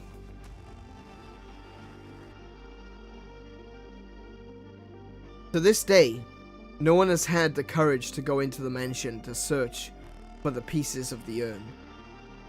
It is common knowledge that the ghost of Old Man Graves still haunts the mansion. Some of the neighbors claim to have seen lights flickering in the windows. Some say that they have heard eerie sounds, doors slamming and heavy footsteps. Some even claim to have seen shadows running through the mansion. The mysterious mansion has 24 rooms, connected by long corridors and staircases. Some of the rooms have been locked for over 50 years. Interesting, 50 years. This is a really good time for us to play, eh? There's supposed to be a master key hidden somewhere within the mansion. Without the key, it may be impossible to travel from room to room. There's also an ancient scepter hidden in the mansion. Old Man Graves always carried this scepter. He believed it scared off evil spirits. Now that you know the story, Atari is unlocking the entrance to the haunted house and letting you test your bravery. Do you dare enter the frightening old mansion? If you do, remember, carry matches. The haunted house is very dark. When you are ready to challenge your courage, insert the game program cartridge and turn on your Atari video computer system to enter the main room on the first floor of the haunted house. The object of the game is to find 3 pieces of the magic urn and carry them back to the main entrance of the mansion before losing all 9 of your lives. Your score is based on the number of matches you use during your search and the number of lives that you use. The pieces of the urn are randomly scattered throughout the 24 rooms in the mansion. There are 4 floors, and each floor has 6 rooms. The floors are connected by staircases. The rooms are connected by corridors and doorways. Some of the doors are locked, so find the master key, which is also hidden.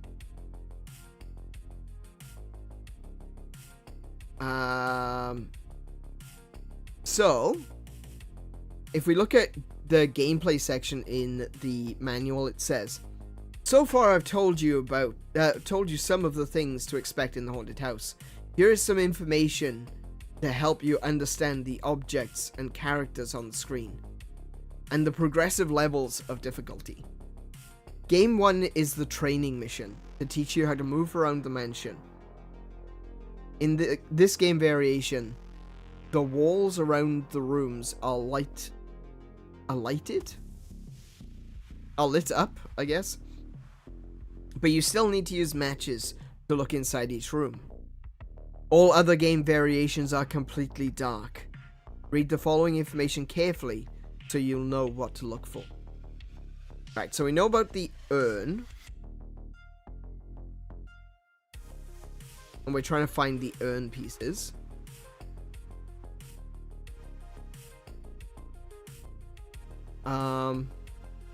The key looks exactly the same as the key from Adventure.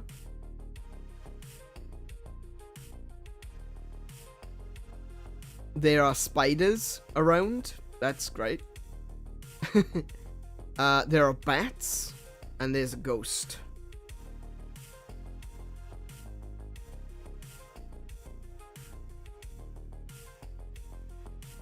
I'm just trying to find...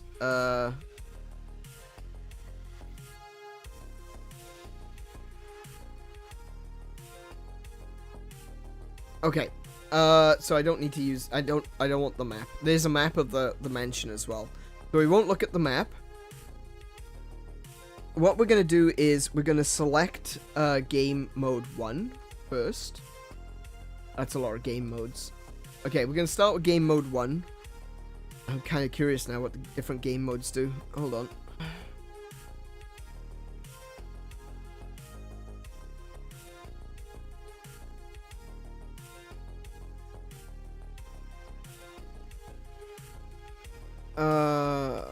Difficulty switch. No. Game variations. Okay, game 1 is the beginning level.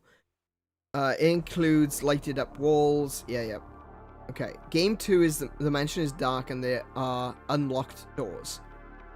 3 creatures, as in game 1. In game 3, it's like game 2, except some doors are locked. But you'll find the master key in the first room you enter. Okay.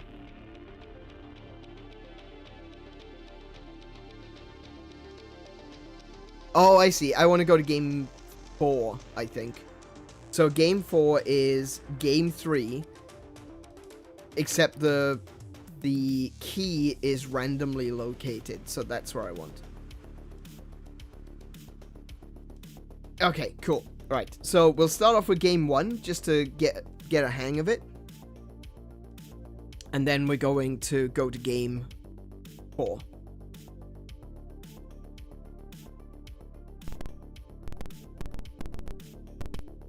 So, how do you do a scary horror game in... Oh, there's the spider and the bat. On the Atari 2600. Very simply, in fact. In fact, simply is probably the best way to describe everything that you do on the Atari 2600. Because what we have here is just a couple of eyes in the darkness, and that represents you. You can hear yourself running. You can hear the footsteps. And also you can run into walls. Right? And then you can light a match. Now, lighting the match isn't particularly useful in the first game mode, where it creates a glow around you. Oh, wait, correction. I found a piece of the urn. I found a second piece of the urn. That was quick. I found all of the urn. Brilliant. Oh.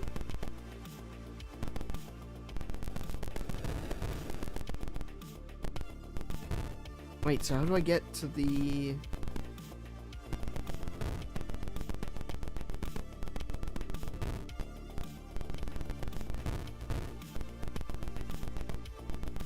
Ah, and then I escape. Okay, so that is the basics of it, right? You run around, you have matches, you try to find the urn pieces, and you escape. That simple. But it doesn't stay that simple, because we're going to game mode 4. And in game mode 4, you can't see the walls. Not only can you not see the walls, but you can't see the items, and I don't think you can see the enemies. So, this is now going to be the full exploration of the haunted house.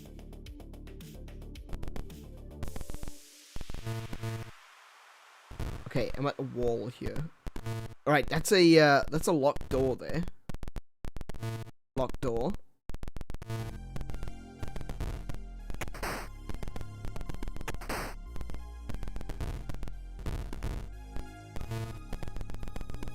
Oh, stairs. Okay.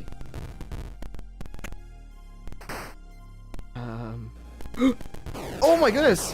Oh, he came out of nowhere! Good grief! I guess jump scaring is actually a thing that works in these graphical styles. Good lord. Okay, so I can't go that way.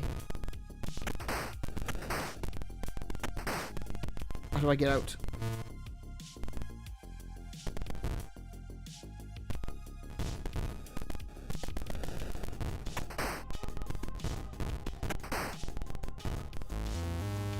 Okay, I'm upstairs.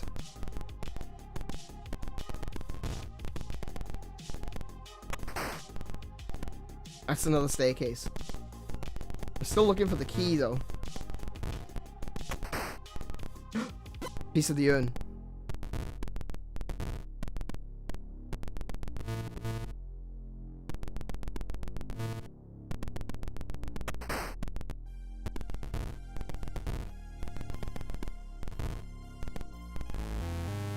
Floor 3.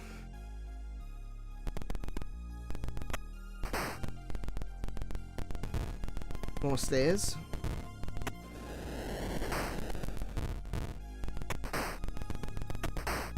Oh, another piece of the urn.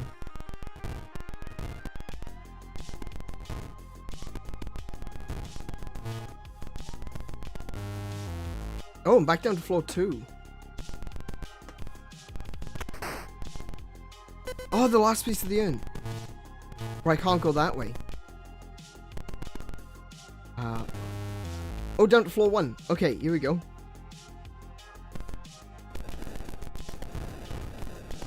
I can't go that way. I can't go that way.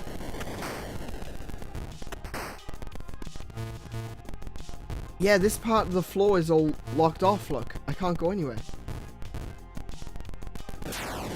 Oh, I got spidered.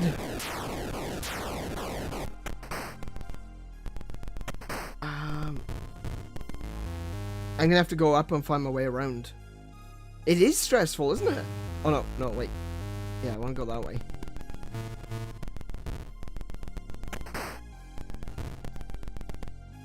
This will take me up to 3?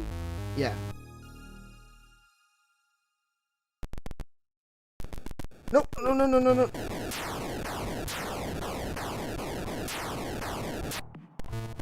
Can't go that way. Can I go this way to go down? Yeah, okay.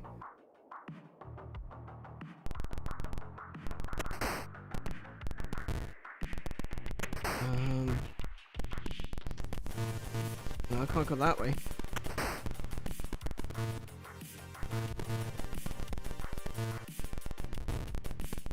Wait, where's the staircase that allowed me to come up this far then? Ah, wait, hold on. Oh, wait, I passed it. Right, okay, it was this one. No, that's the 3. Hold on.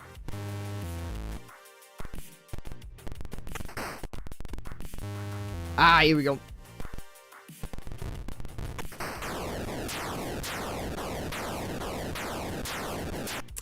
Okay. There we go. So this is actually a really good game. It's a really, like, for the simplicity of it, it is stressful. Like, that is exactly the right word. It does exactly what it needs to do as a survival horror game. It makes you feel like you're in trouble, always. You know, you're always stuck in the darkness. But it doesn't stop there. Because, as you saw, there were more than just 4 game modes. In game mode 5, there's more spiders. In game mode 6, creatures will actively chase you from room to room. In 7, if you are touched by a bat, any object you are holding will be dropped and moved to another room. In game mode 8, it's the same as 7, but the creatures move faster.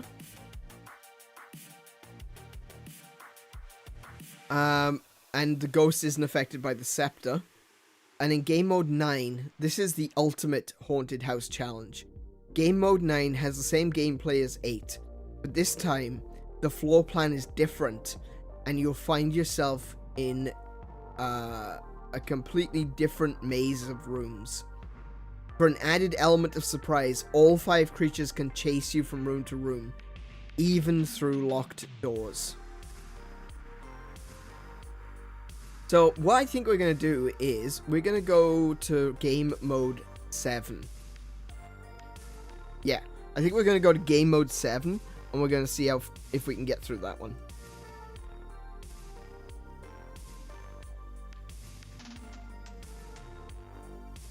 Losing your item to bats? Yeah, right?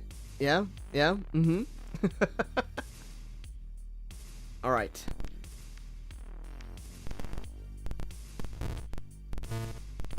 That one's locked. That's locked.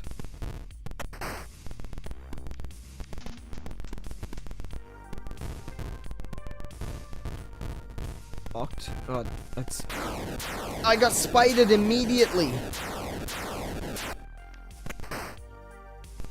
Oh! The scepter! Ooh! Ooh, good! Okay, as long as I don't get hit by the bat. The scepter means the ghost will stay away from me.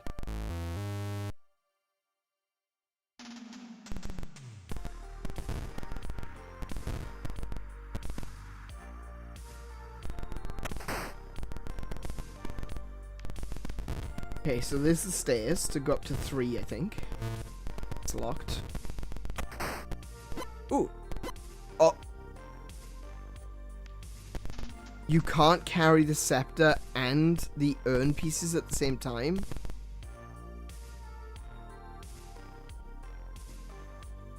Oh.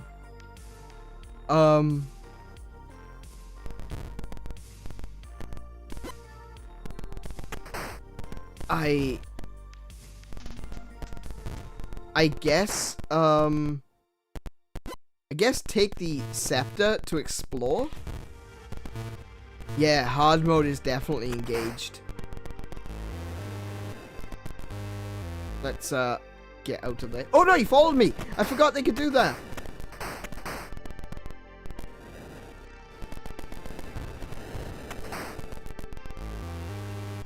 Ah! Scepter again. Oh, the scepter moved. When I changed floors, the scepter moved.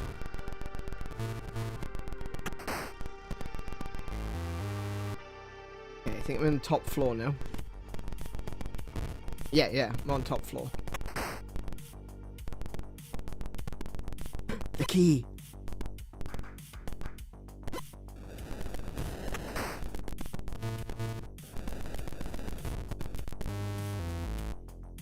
I've got... Oh! Okay. Oh, no! Ah, he made me drop it.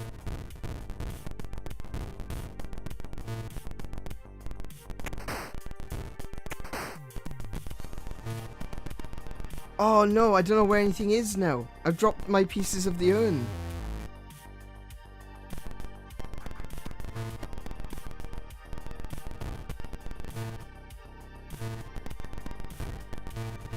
Okay, so I'm basically just locked into a room up here.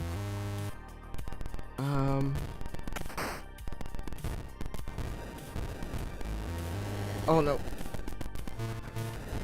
Ah! I got cornered.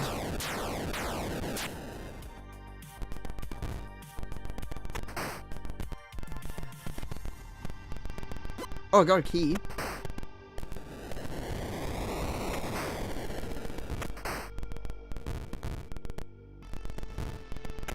Okay, so with the key, I can basically go through any door.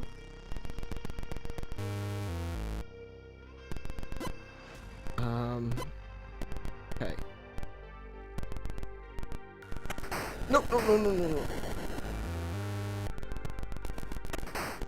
No, no, no, no. Uh-oh. Uh-oh, uh-oh, uh-oh.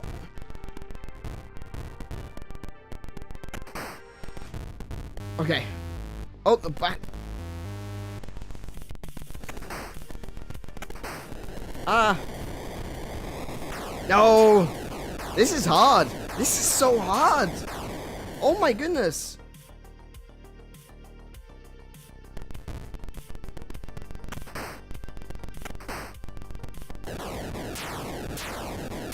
Okay.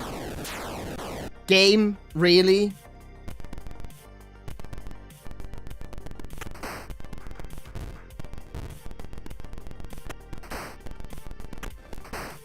Nope.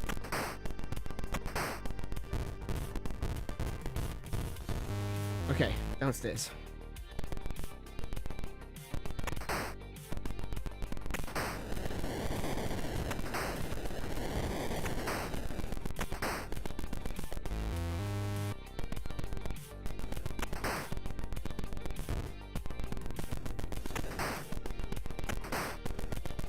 Oh my goodness, spiders everywhere, spiders everywhere. Damn it. I think I'm down to just 1 life. Oh no, I'm down to 2. I think.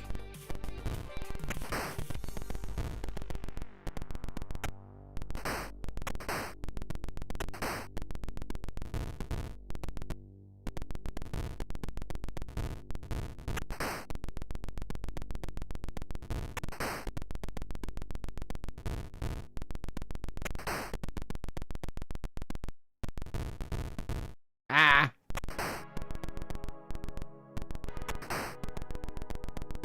So there's nothing on the 4th floor.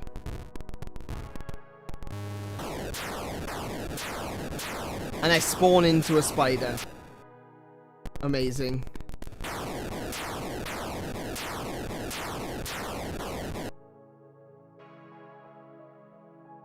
That's, okay. So it is a little bit mean when it comes to its, enemy placement. Like, they can literally spawn inside doorways.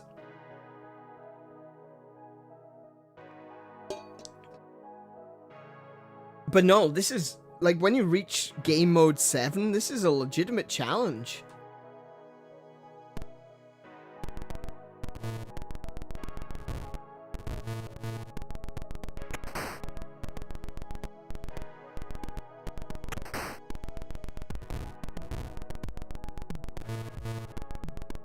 Okay, so I can't go... There's nothing on the ground floor that I'm able to see.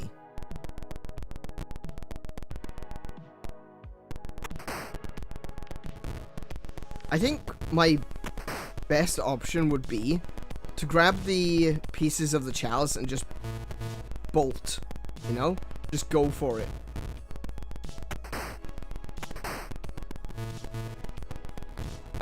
Presuming that I can find anything. Oh no. Oh no. No, no, no, no. Oh no. No, no. Oh no, it's a locked door!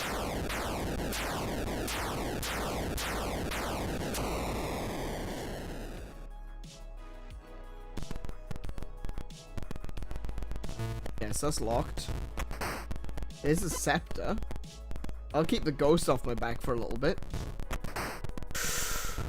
That spider.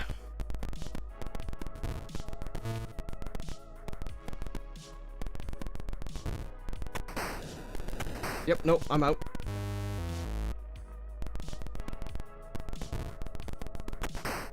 Oh, I got a piece.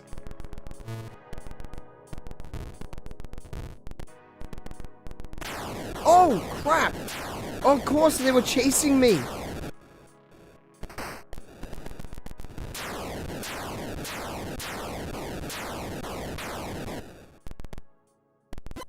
Oh, that's... The scepter was right there.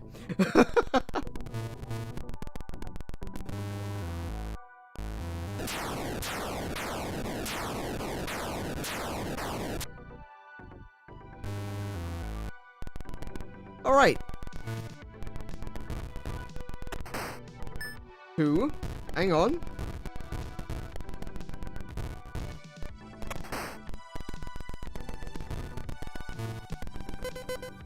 Oh, I got it! I got the last one.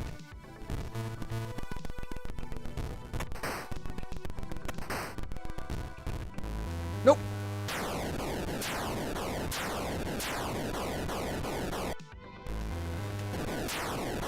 Wow. Okay. Being a little bit cruel here, game.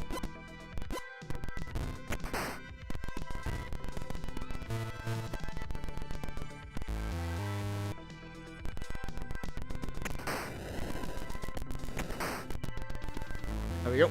Fourth. Oh, wait. No, I didn't want to go to the fourth floor. Trying to figure out my way.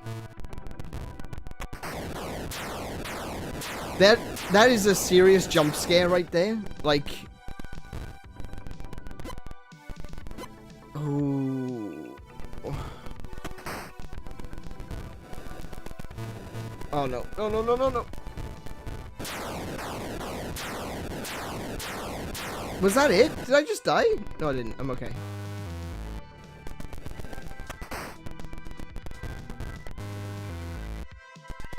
Second floor. Oh, no. No, no, no, no. Damn, that's it. Now I'm dead. Oh, I found all the pieces, too. Oh, my goodness. I kind of feel like I should have a map. Maybe I should be mapping it myself. I think that's probably why the game gives you a map in the manual.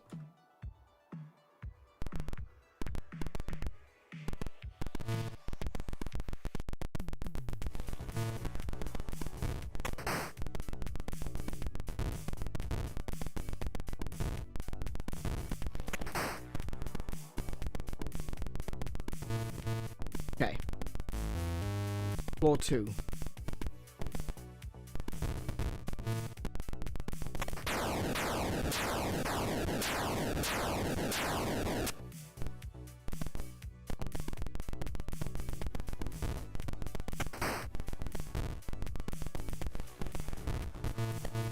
So all the items are randomly placed.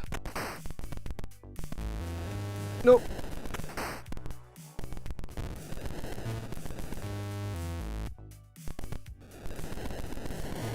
Oh no.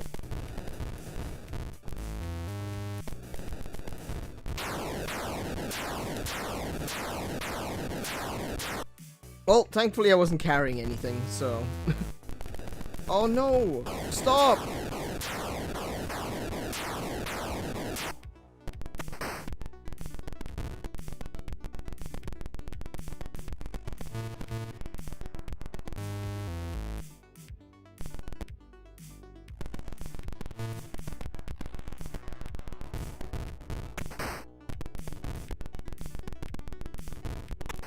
Nope, nope, nope, nope, nope. Ah, damn it. Do you know what, though? Actually, I got one piece of the urn. Maybe this, like, the level of difficulty is a bit crazy. Maybe it's a little bit too much, especially if the creatures can chase you from room to room.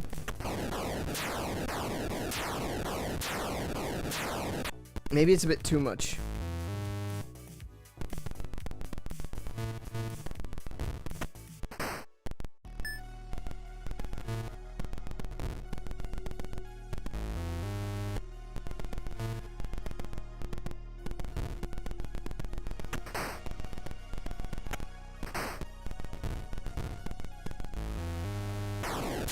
Like, some things you just can't avoid.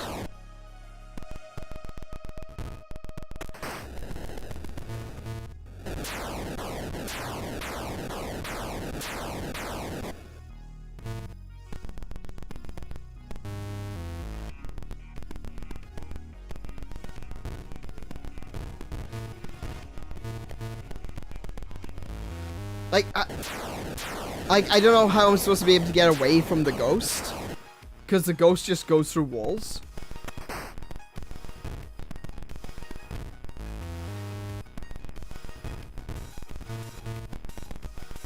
Well, aside from finding the scepter, of course. But, you know, that's entirely random. And if you can only carry one thing at a time...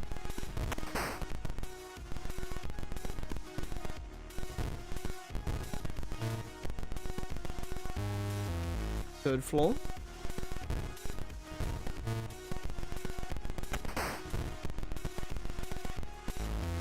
Fourth floor again. Oh! Okay. No, no, no, no!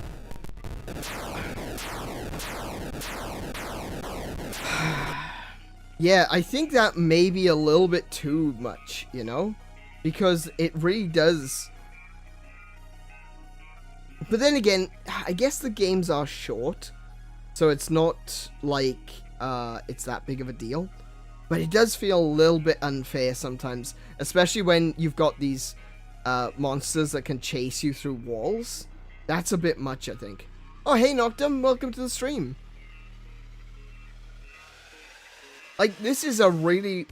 I think this game is really well thought out. I just feel like... some of the deaths feel a little bit cheap.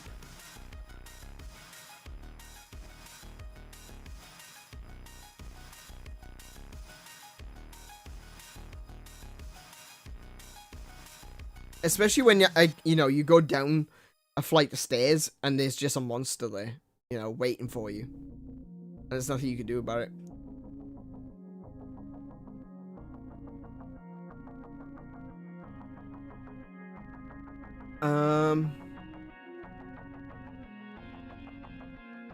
Let's have another crack, though.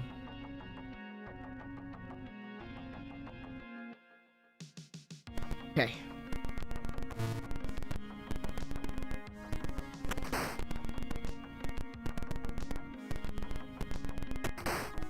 Oh, I got a scepter. That's a good start. So, I got a question then. Can I, if I go... Right, okay. I was thinking that maybe if I had the scepter and I went to the front door, I'd be able to drop off the scepter. But that doesn't seem to be the case. Nope. Oh. Maybe.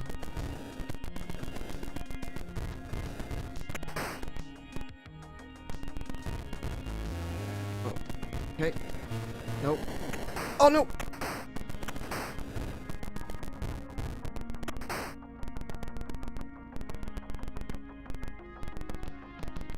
Yeah, but in terms of it being a survival horror, though, it really is, you know? There he comes. Wait. He didn't see me. Wait! Can they only see you when the match is lit?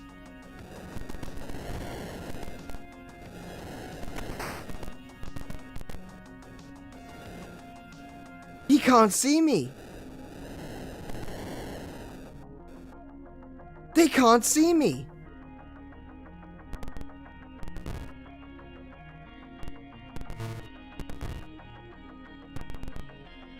Oh.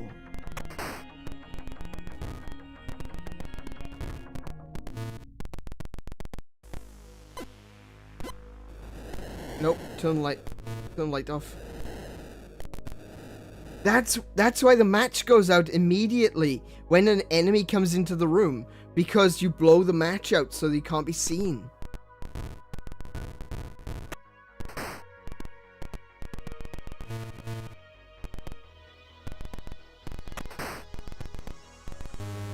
Okay, I'm back on the first floor.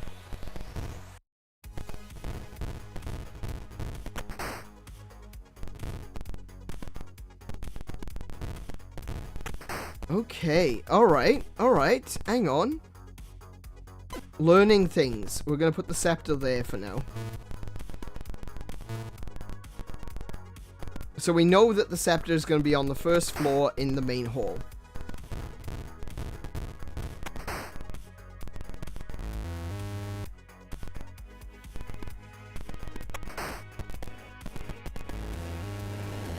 Oh, no, okay.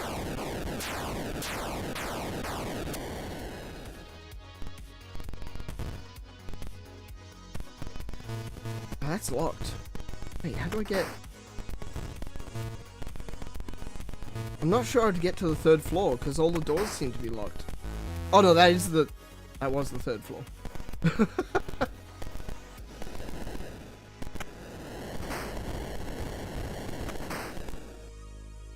Right, okay. Oh, no, he's still chasing me. He's still chasing me.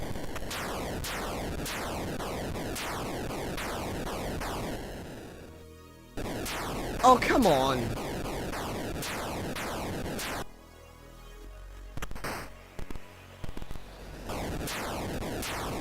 Yeah, see, this is the problem, though.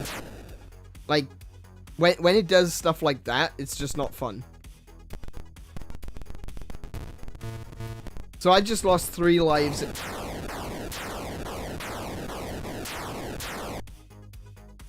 4 lives. In quick succession, just because, I don't know, game felt like it, I guess. Oh, I got the key.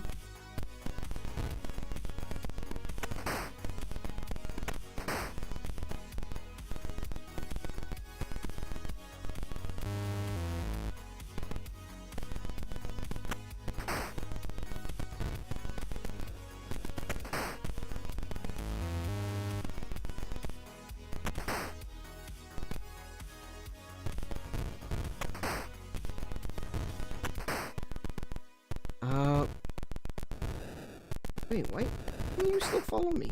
Stop that.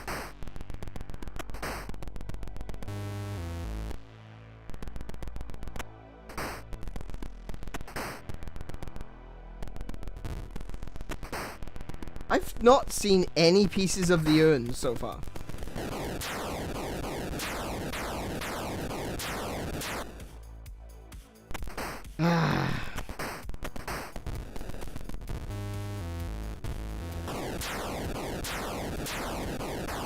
Yeah, okay. Alright, game. Alright, fine.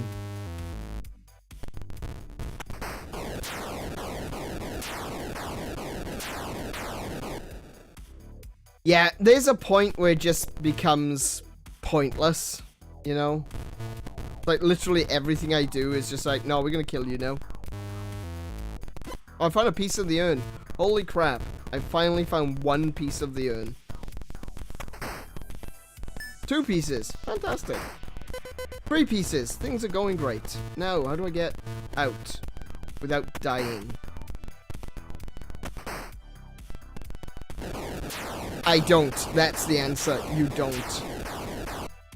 Yeah. Okay.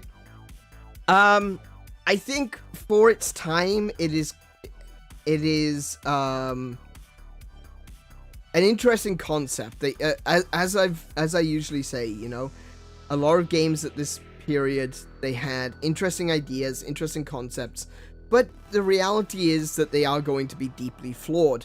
No one is... This isn't like...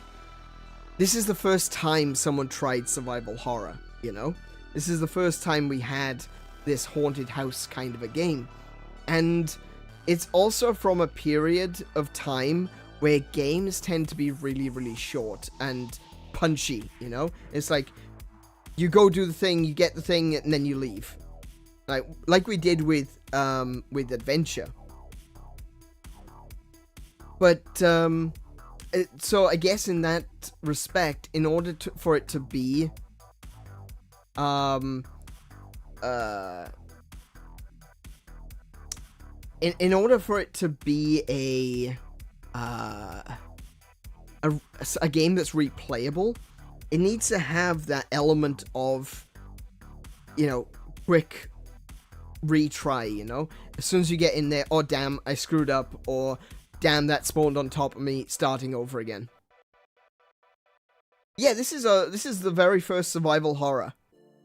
This is called Haunted House.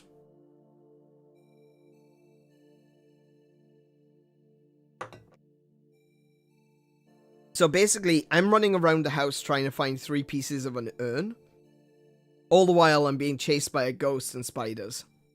And a bat. A very, very annoying bat.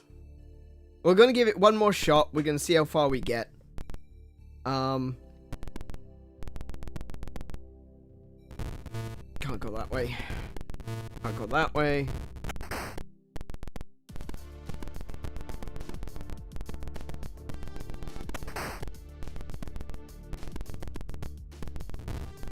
Can't go that way. Okay. Upstairs it is.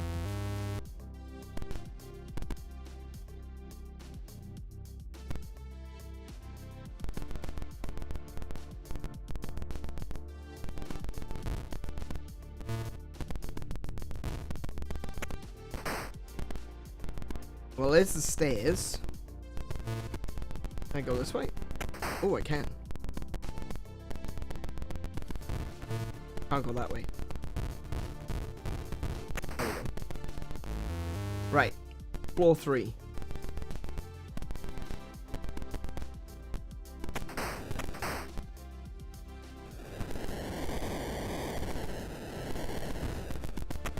Oh, come on.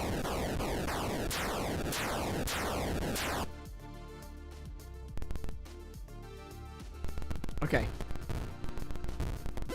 I got the scepter. I should keep the ghost away. Wait, is the scepter keeping all of them away?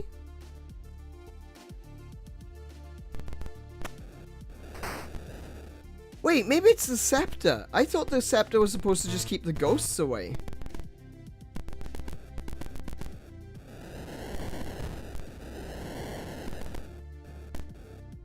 Interesting.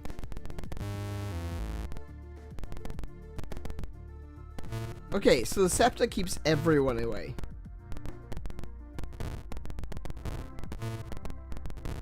Okay, so there's nothing here that I can get.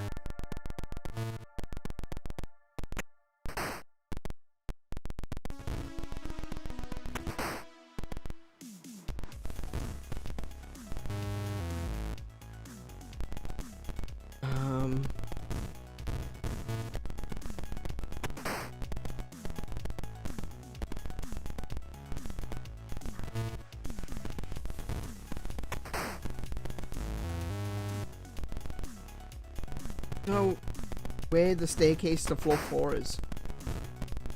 Oh, there. Oh no, that's 2.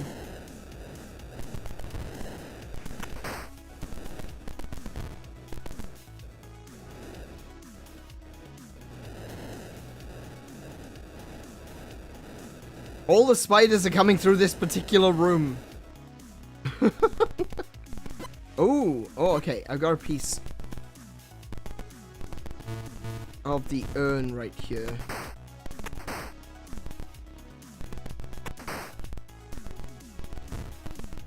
If I drop that, grab that,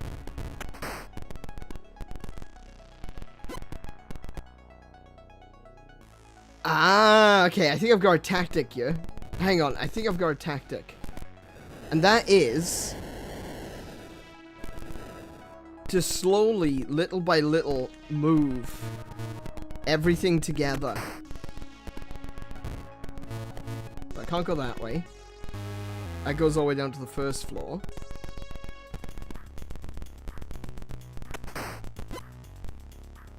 Right, okay, I got an idea. Oops. No, stop it! Stop it! Let me put you down! Okay.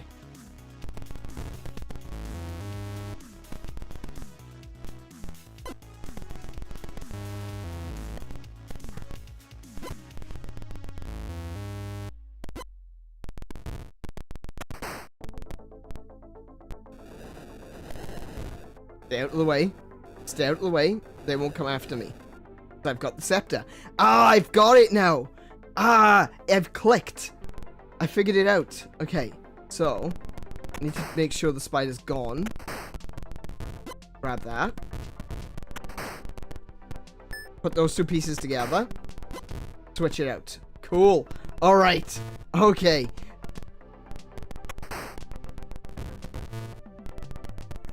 So, where do I go from here?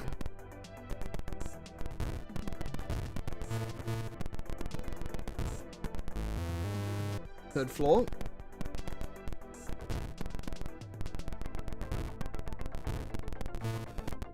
Uh-oh, uh-oh, where are you going? Going north?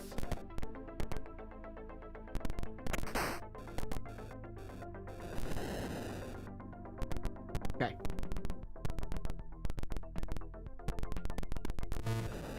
Uh-oh, oh. Oh, I think the bat still chases me. Oh, no, no it doesn't. No, it doesn't.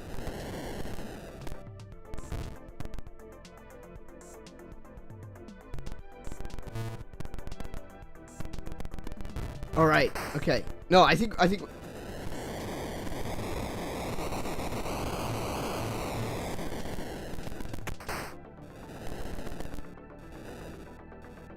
Yeah, walk away. Walk away.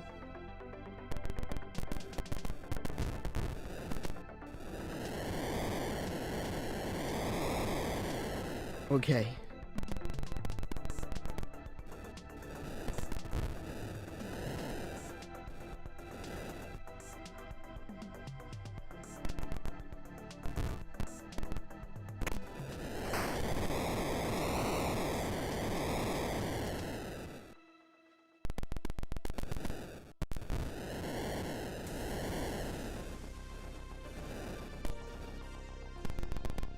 Okay. Okay, we good. I'll go that way.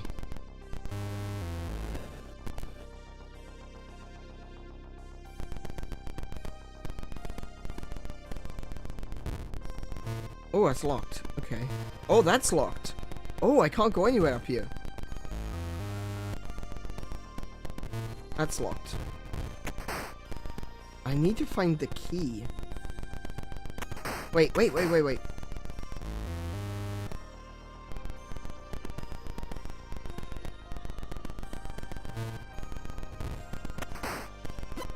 Oh, I found the key.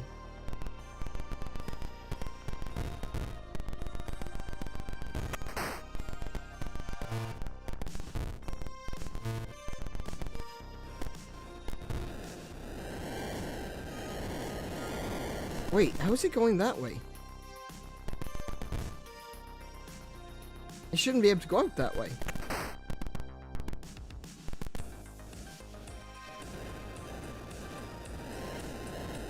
I'm on the 4th floor. Everything is coming through this room. Why? Why is everything coming through this room in particular? Okay.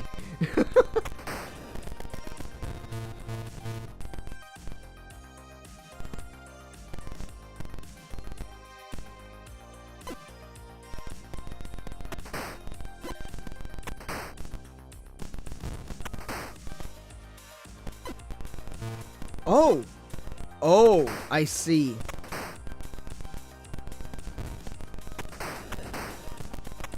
Oh, no. Right, okay. Okay, I think I got it. I think I get it. I get it. Right? So, I can go into rooms that are locked, but I'm risking not having the scepter on me.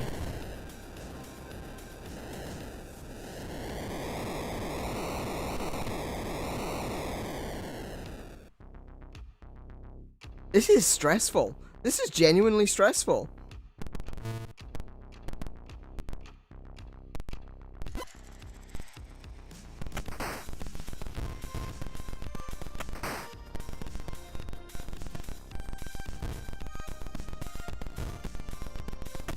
Oh, damn it. I've lost the key. I have lost the key. And the scepter is... Oh, no.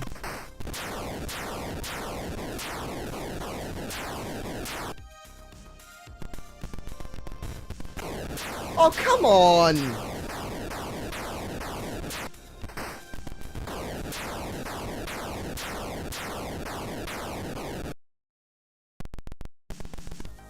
Oh, that's the key.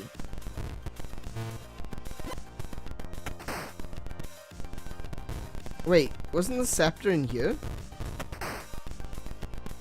Is this where I left the scepter? There it is.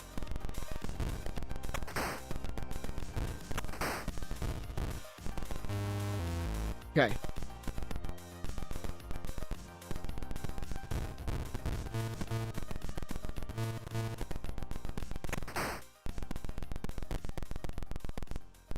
Aye, where is it? 4th floor. Oh, this is past the locked door.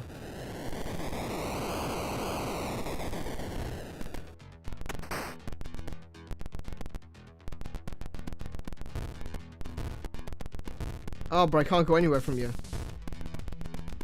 Oh, I can go that way. That's the locked door. That's a locked door. That's just a window. The bat just completely ignored me.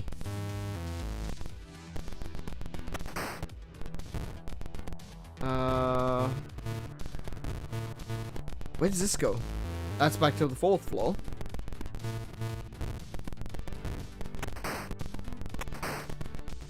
Okay. Okay, back to the open area of the 3rd floor.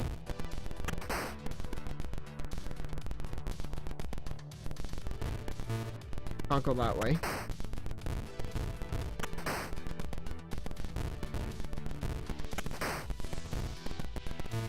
Nope.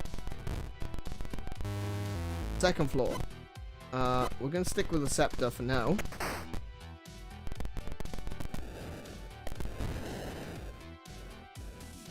Wait for the spider to pass. Okay, can't go that way.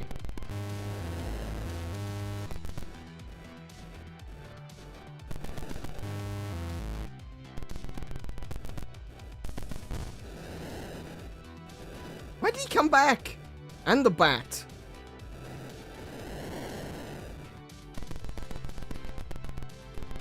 Yeah, so I'm just lacking that, Oh, I want that.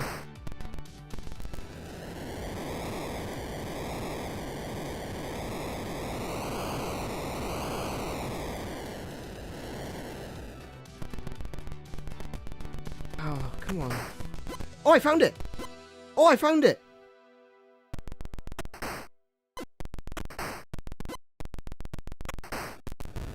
Oh, no, no, no. I can't light a match.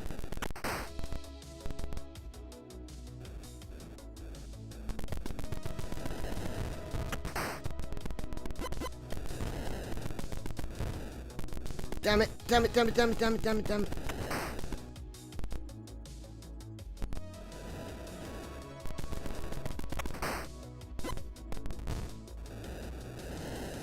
Oh.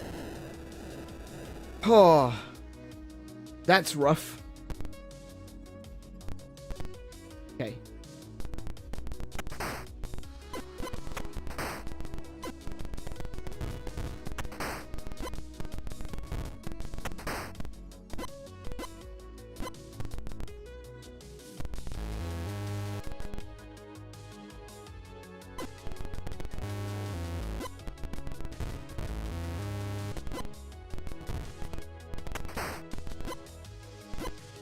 Okay. Oh no, come here. Stop, stop. Thank you. Okay. We got the full urn. Oh, right. Now we need to get back down to the 1st floor. But the 1st floor? The 1st. The 1st. Okay, okay. Okay. I've had enough to drink. The 1st floor. But I need to do it gradually because I don't want to get eated. That's 3rd. Oh, I need to go past the door. Right, okay. So, right, what I have to do is I need to get the urn up here and down these stairs because there's a flight of stairs in this room. Okay.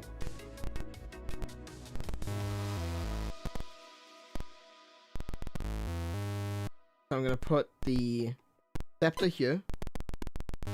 Nope. Ah, right. Okay. Check next room.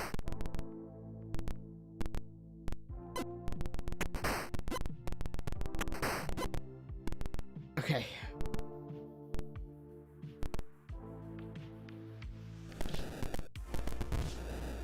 Ooh.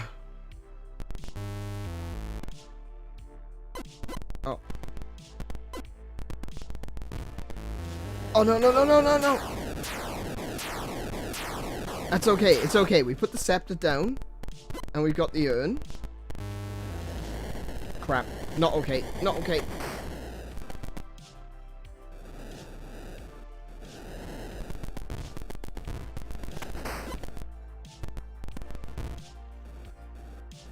Oh, there we go. Oh, right.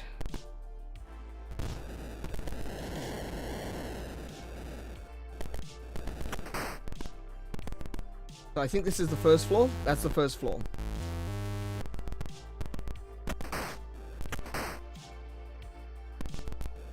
No, no, no, no, no. Go away. Go away, spider.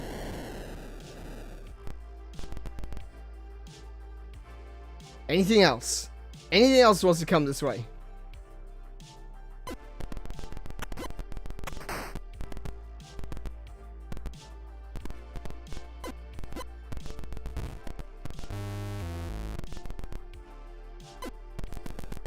Oh no.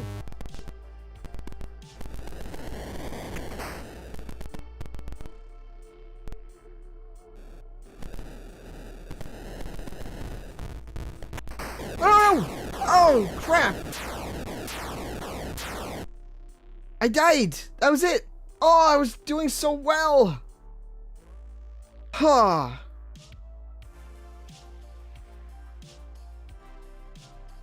That, for what it is, 2 eyes in the dark, that is a genuinely stressful game. That is actually scary. That is so... See, I was under the false impression. It comes down to not understanding, you know? I was under this impression that this game was completely unfair, that there was... it seemed almost impossible at this difficulty level. You just had to get lucky. But no, I was under the false impression with that, the scepter. The scepter gives you immunity. And as soon as I started doing that and I started going methodical through every room, that's where it actually became more stressful. Because previously it was just a case of, oh my goodness, this is so unfair, I don't know what I'm supposed to do. But once you've got the scepter, even though you're immune to the monsters, it gets worse. It gets really stressful as you move slowly from room to room, methodically taking the urn from one place to the next as you work your way back to the entrance.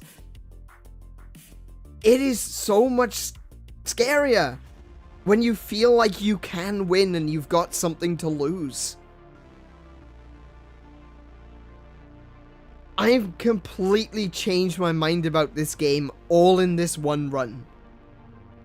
I was thinking that, yeah, it's a fun idea, you know, but it was deeply flawed. It still has its flaws.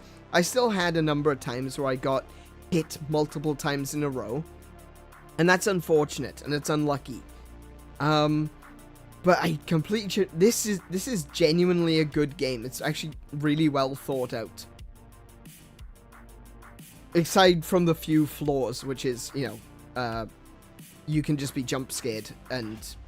I mean, I guess that's the reason why they gave you 9 lives. Because you can get jump scared. Goodness, though, that game. It really feels like I'm playing something like Resident Evil. That I'm going from room to room and I have no idea what's on the other side of the door.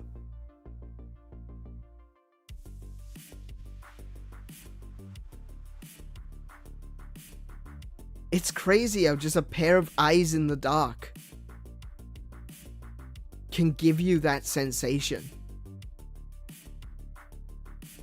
So are you playing a cat? No, no. No, you're not a cat. Good question though. Welcome to the stream, Joseph. No, you're playing someone who's just exploring a haunted mansion.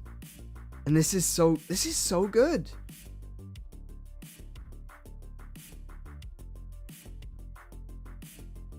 The inventory management from Adventure really has an impact here as well. I know I said that last run was going to be the last run, but I'm going to do another one. I'm going to go again because I reckon I can do this. Now that I know what I'm looking for and what I'm doing, I think I can do this.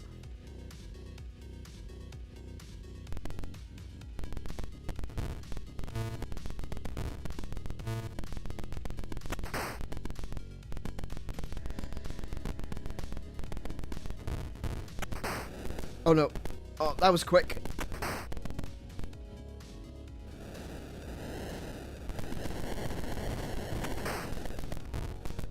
Oh no, no, no, no, no. Oh no. Oh no. Eek. Oh no.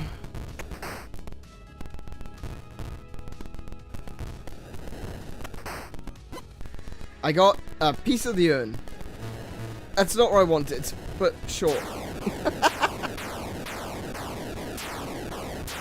Okay. I got a piece of the... Damn it. I think I can do this, he said. That spider literally just went through that wall. Maybe I can't do it. Maybe I can't do it. Maybe it's just impossible. Right, so this is the main entry way. So I'm gonna put the piece of the urn there.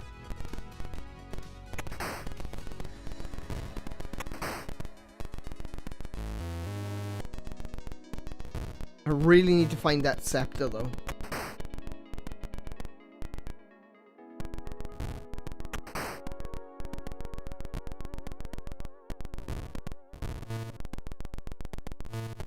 Okay, can't go that way. Oh no! No, you don't. Oh, yeah, he does. That was a locked door. Ah. Oh, another piece of the urn. Oh no, no, no, no! Curses.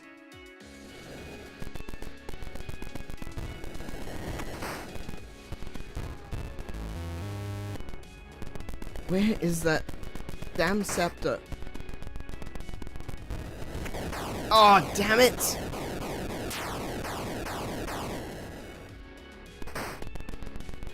Okay, you know what? Maybe I can't do it. maybe all that praise I just gave this game is completely false, and the game's unfair. It's too damn hard.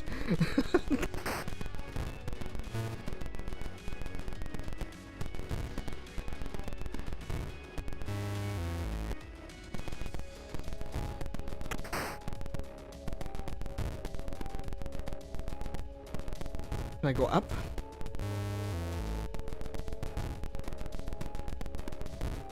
Oh, that's down.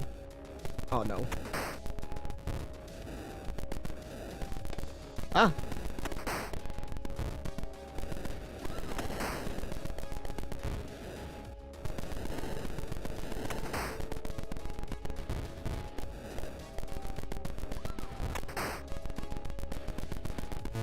Oh, no, that's... I can't go that way. I can't go that way. Oh, no. Yeah, I don't know where the scepter is. Okay, so it does... This game does have one major flaw, and that is... It's almost unplayable if you don't have the scepter. Because you have all of those issues that I talked about before.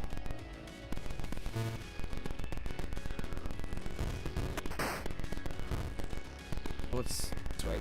Third floor.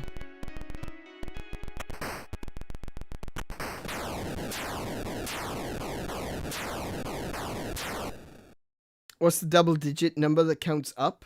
Oh, that's how many matches I'm using.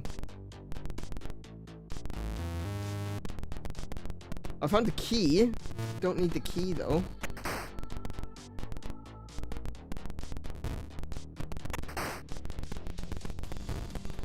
Actually, it could be this way. It could be this. This is a locked room.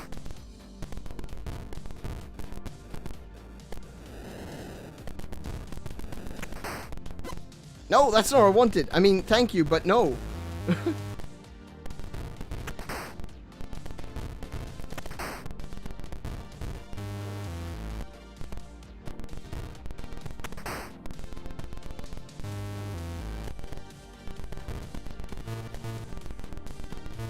Oh no, I'm locked in this room.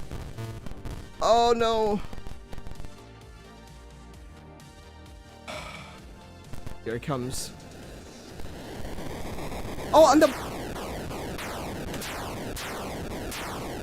spider and the bat. Yeah. So the numbers that you can see on the screen, the 25 is the number of matches I used. The 7 is the level of difficulty out of 9. And the 0 is my lives.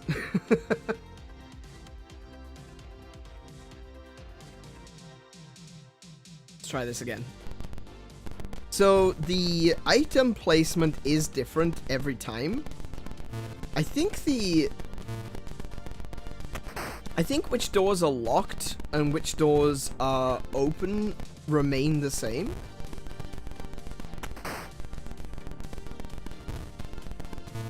Yeah, it seems like the map doesn't change.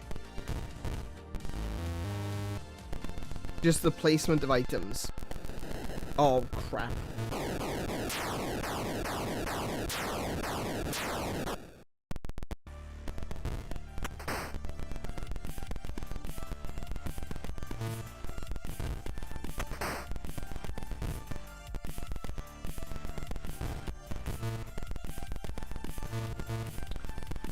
Okay.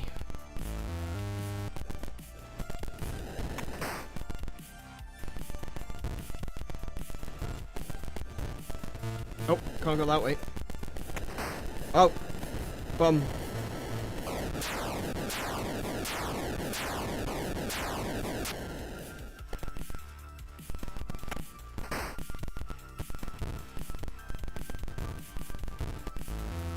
Oh, that's great.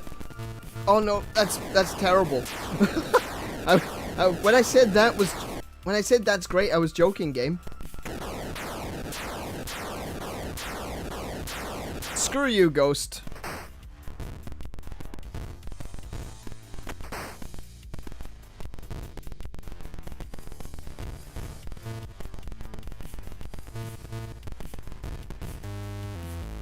What's that?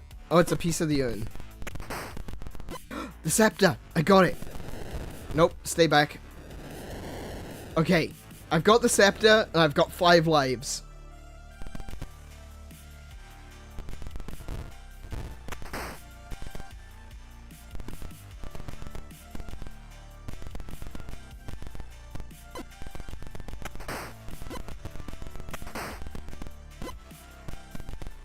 Oh, okay.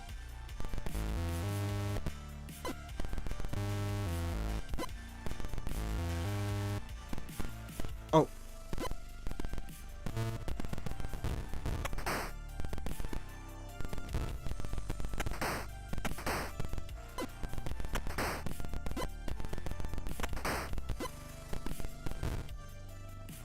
Oh, here we go.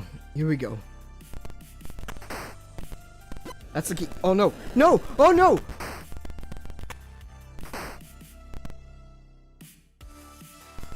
Oh, hello. No, no, no, no, no, no, no. Oh, no, no, no! Ah. Well, at least I put it down. I put the key down. Stepped up. Don't want the key. I want the scepter. Oh! Oh, hang on. I do need the key, because I need to go into that room. That room's locked.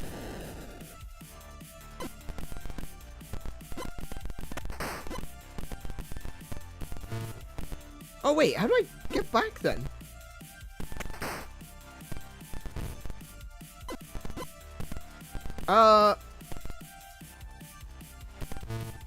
Wait, how do I get through that door?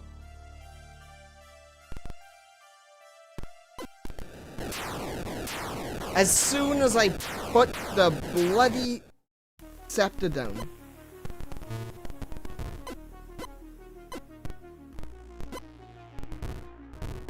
Hey, come here.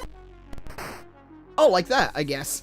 I guess I just glitch my way through the door. That works.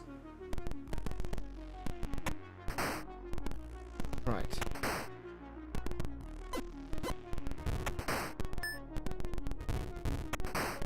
Nice. Okay. So I got 2 pieces of the scepter. No, sorry, I got 2 pieces of the urn. I've got the scepter, and I've got the key.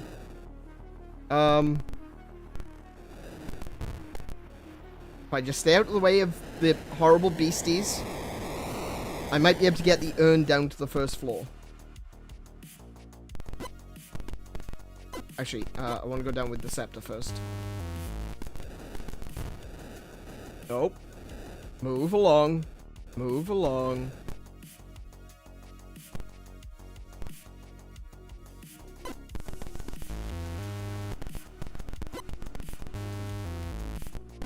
Okay. We're on the 3rd floor. And we have, 2 pieces of the urn. Okay. What's this way? This is the 2nd floor.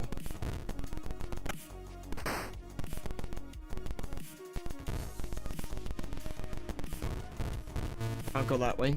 Okay. That's, I'll go that way. There's a piece of the urn that's still missing, and I'm not sure where it is. So that goes down to level 1. Okay.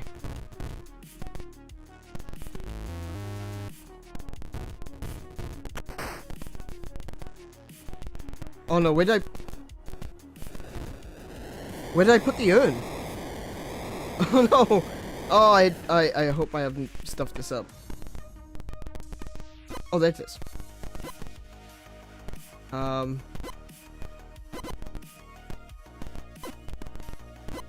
Okay.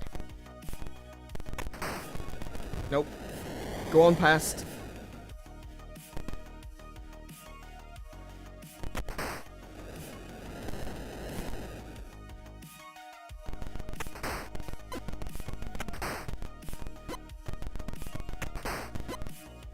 Okay.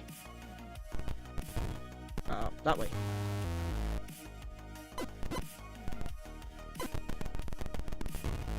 Nope. Nope, nope, nope, nope. Damn it.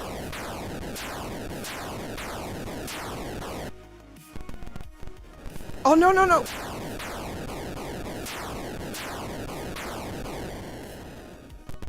That was a tad unfair game.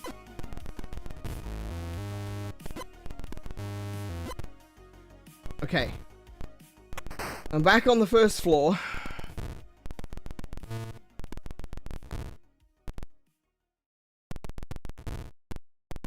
No, sorry, I'm on the 2nd floor.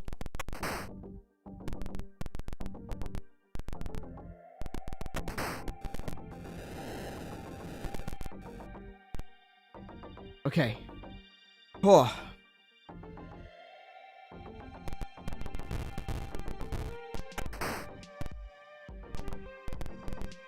Okay.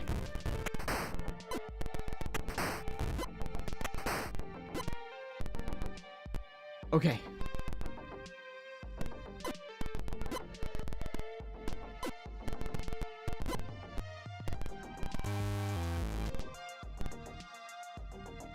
Something coming? Oh, the match just went out. Oh, that's... that scared the crap out of me.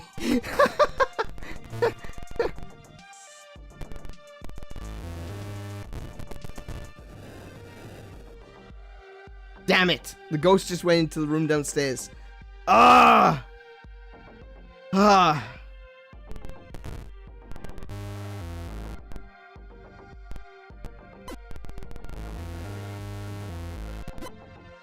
Alright. I'm good. See, the thing is, you can't light a match when there's a monster in the room. Which kind of makes sense, because it makes you visible, you know? So, if you don't have a match lit, you can't pick up items.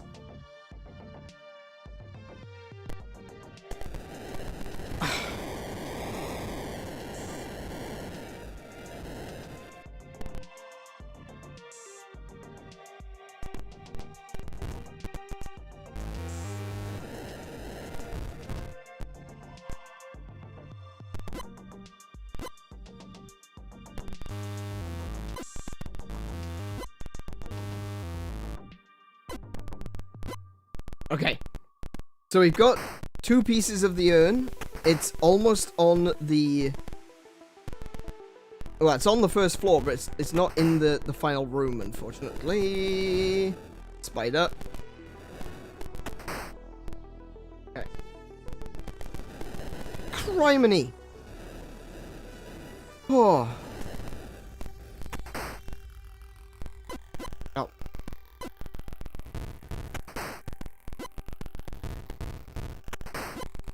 Cool.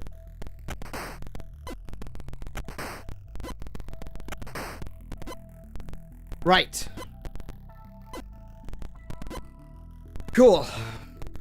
With 2 pieces of the urn in the foyer, I'm not gonna say it's gonna be easy, but I feel like I'm gonna be less stressed out. Oh my goodness. I'm definitely going to be a little bit less stressed out going around now, because it's a bit easier if I don't have to keep swapping between 2 items.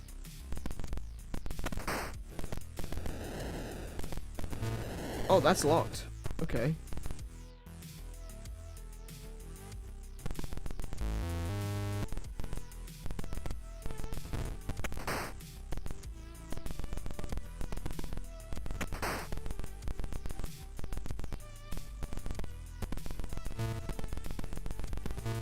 Okay, nothing in here.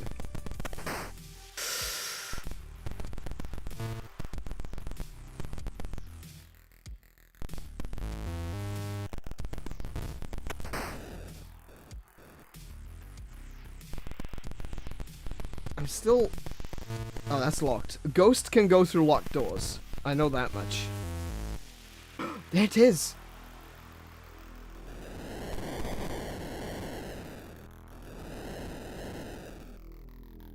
Okay. That's the final piece of the urn. And that's the locked door. That's the locked door I couldn't get through before. Okay. So...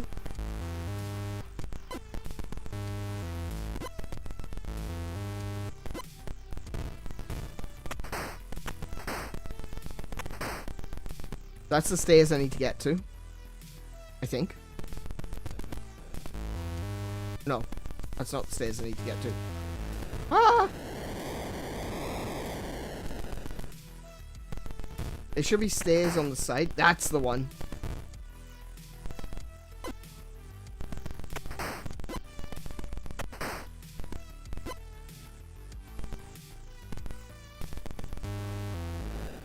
Okay. Oops.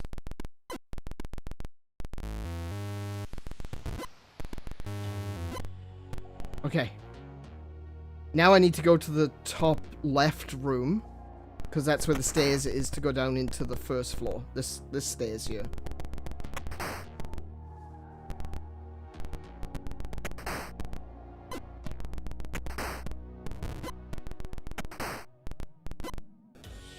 Ooh, that was really good timing.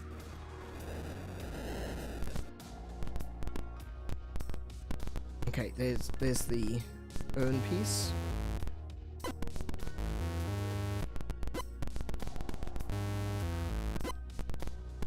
Now I need to go left. Don't want to rush it. I really don't want to rush it. I've only got 1 life left.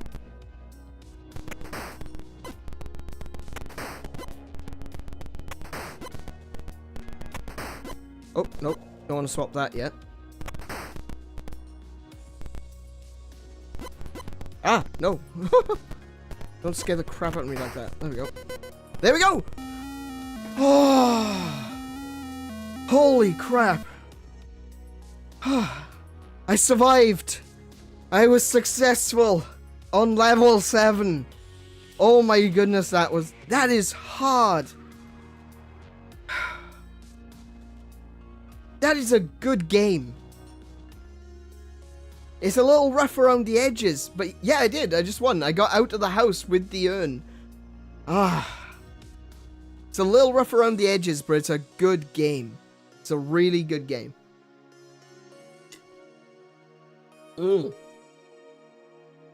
I'm glad I decided to go back in and do another one, because that feels so satisfying. I am sweating like a pig. It's not just because it's warm in here either. That was genuinely intense. Hold on, I'll be right back.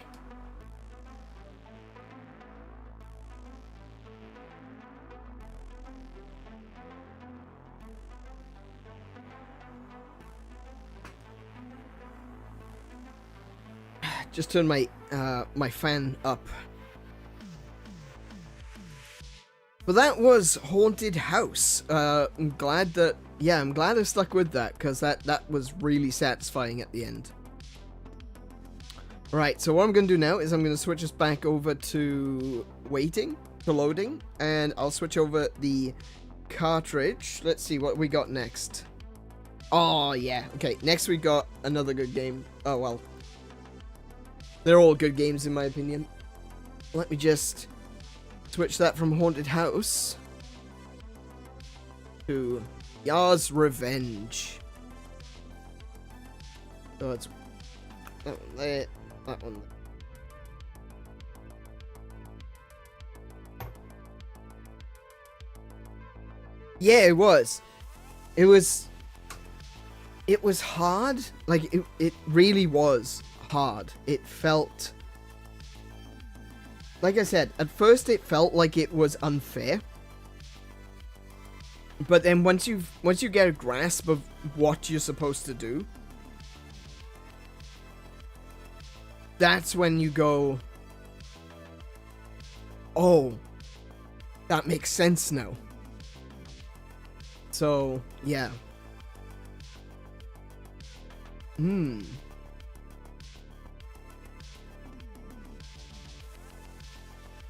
So this is a game called 𝗬's Revenge. This game is actually, like, this had a lot of effort that went into it, right? Like, crazy amount of effort. Because this game actually came with a short comic to explain the story.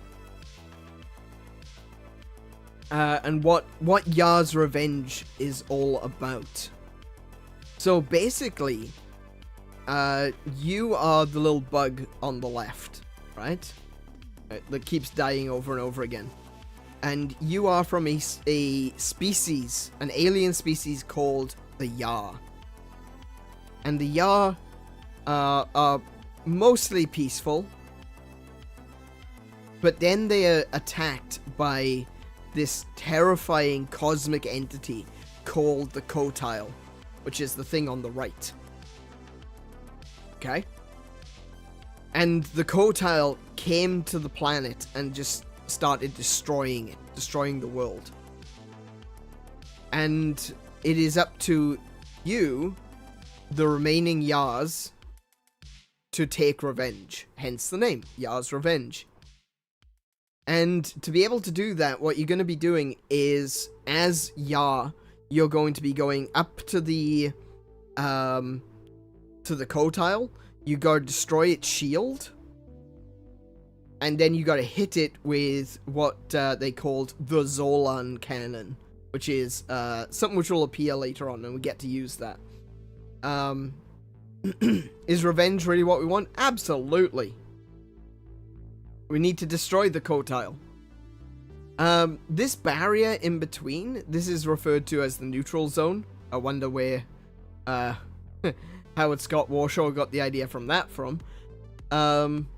And when you're inside the neutral zone, weapons don't work. But revenge is freedom. That's a really good point, yeah. So you can't fire while you're in there, and you can't be hurt by the code tile while you're in the neutral zone. And it's very straightforward. Destroy the code tile.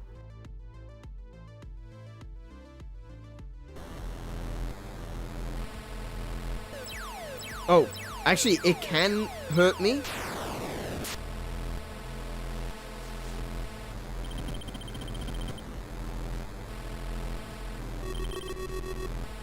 Okay, so as a Ya,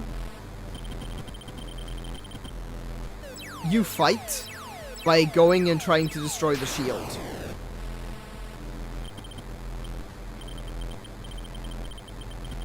Oh, I can't break a shield at the moment.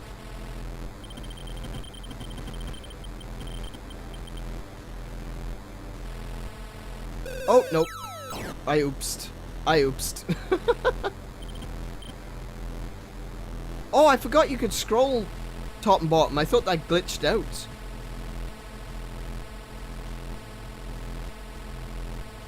Okay.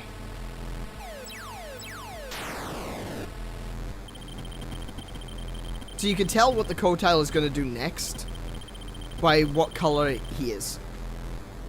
So, like, if you watch the colors change, you can see that it's about to turn into the swirly thing.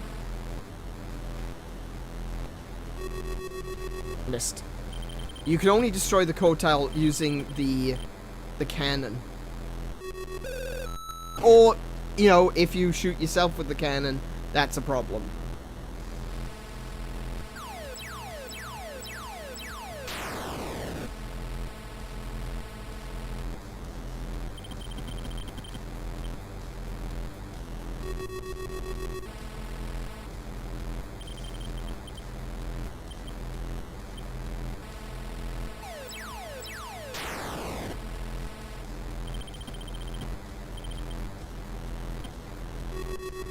Ah.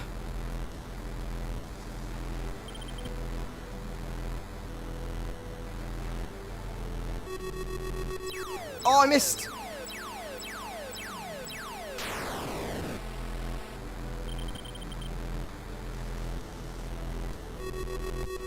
There he goes.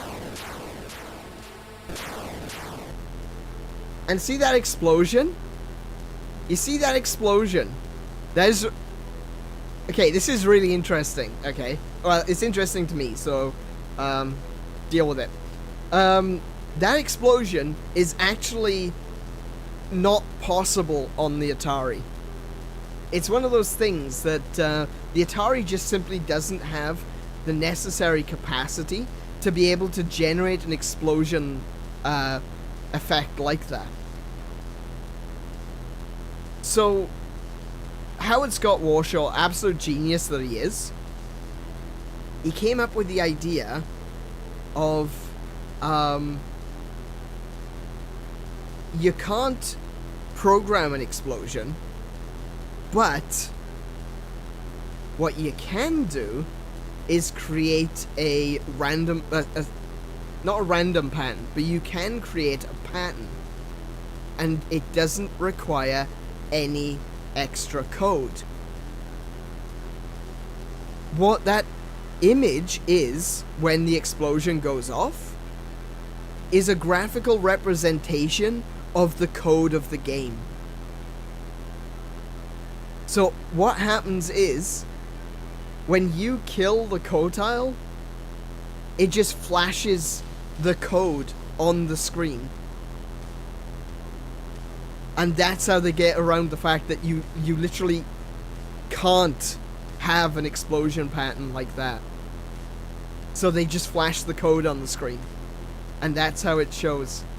And it looks like an explosion. Like I said, Howard Scott Warshaw is an absolute genius. I really... That man, he knows how to make games. He knows the tricks. Okay, so we got a different...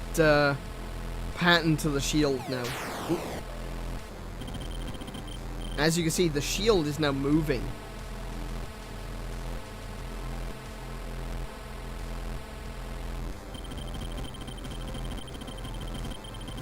It gives me a good opportunity to... There we go. Okay. I'm safe. Oh no! Oh! I bounced into the rocket.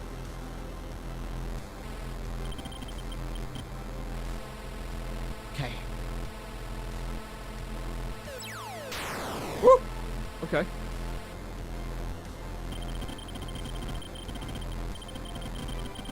Oh! I just wasn't paying attention. Okay, last life. Oh no, that was it. That was me killed. I died. I oopsed.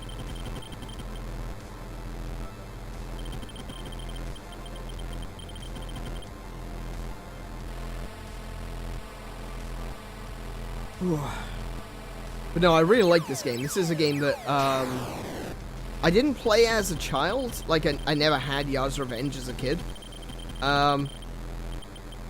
But when I started playing around with emulators and things, a little bit later on, like in my teens, in my late teens, and more recently as well, since coming out to Australia, I started with this game. It was just like, 𝗬's Revenge? What the heck is 𝗬's Revenge? What are we revenging about? You know? And I wasn't sure. I was like, okay, I've never heard of this one. I'm gonna have to give it a shot.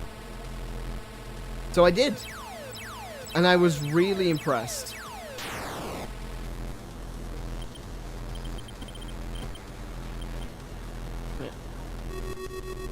There he goes. Yeah, so that's the code. That is actually the code of the game.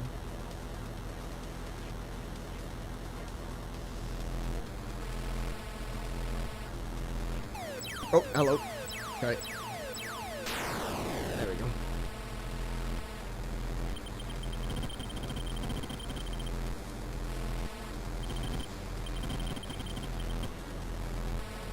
Gotta get that missile. I gotta get the missile away from the co-tile so that I can like get more time to eat his cells. And that's what they're called. They're actually called cells. So his shield is made up of many cells.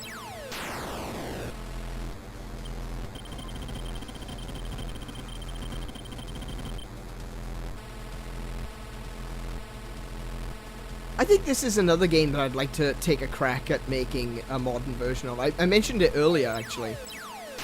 It's like, could I turn this game into something that's a bit more like a modern shooter? You know, with a little bit more in terms of, like, additional enemies, you know? Would that work? Would that be the game that... would that be the game that people would be interested in playing, you know? If it had elements of this with the whole, you know, eating the enemy shield and stuff like that. But it also introduced a few more modern shooter mechanics, you know? Got him!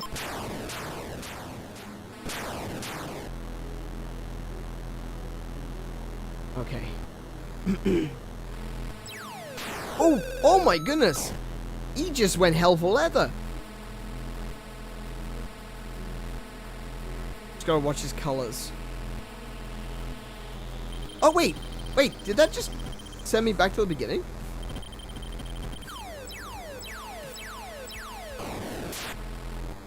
Did I die?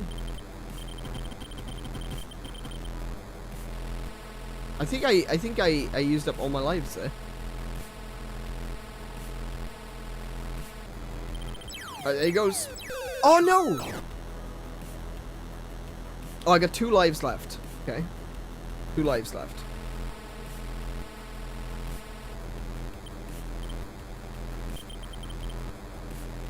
Oh! Bugger. 1 life left.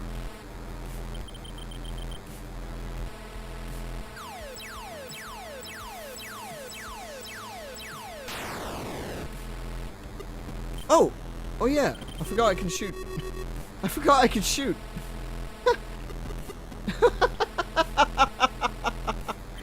I completely forgot I could do that. Damn it. 42,550. Okay, that's game over. Right, okay. So I'm just getting to grips with it because it's been a while since I've played. Do I have my notes? I do.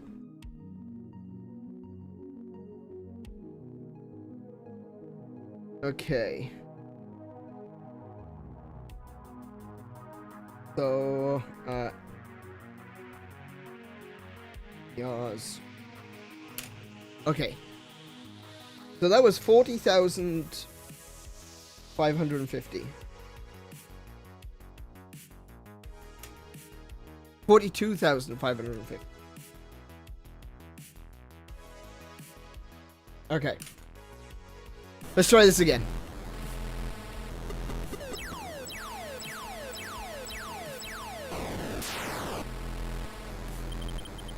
So, the thing about the shooting is, you can shoot to break his shield, but the only way to get the power to get this cannon active is to actually eat the shield. So you can't just, you know, stay back and attack from a distance. Oh my god. I forgot how bouncy he gets.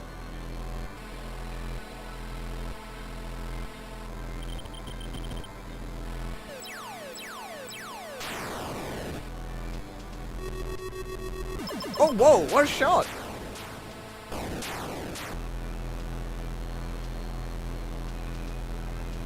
Okay, let's go again.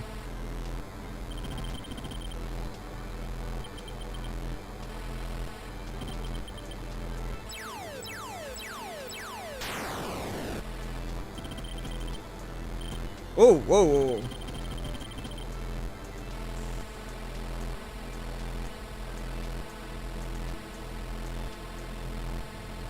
There he goes. Oh no! Oh.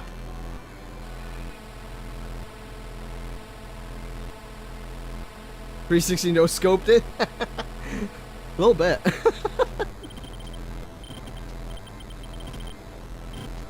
Oh, oh, oh, oh, oh. There we go. Oh, hello. Hello. Come on, bring it over. Bring it over. There we go.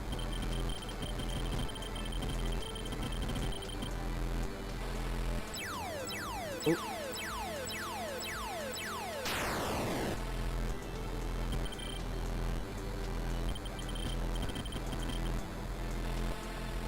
Oh, it's that missile gets ever closer, doesn't it?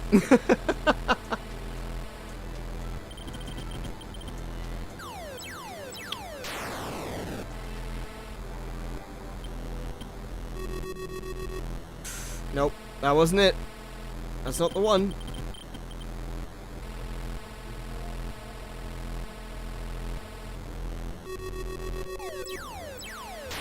So, the manual for Yar's Revenge actually has some pretty interesting stuff in it. Like, one of the things that it talks about is the cells that you eat. So, the cells that you eat create energy, right? Oh! He 360 no-scoped me on that one. The cells that you eat generate energy, right? And the energy generated is a non-displayed number. So that's to say, you know, it's something that they keep track of, like, in the background of a game. Got him. And the manual said that the Yar can contain up to 255 energy. However, if the Yar is to consume more energy, it will short circuit and lose all its energy. So basically, they put an in-game reason, an in-law reason for overflow. If you hit 256, it'll always go back to 0. And they actually put it into the law that if you get more than 255 energy, your storage unit will short circuit and you lose all your energy. That's pretty funny.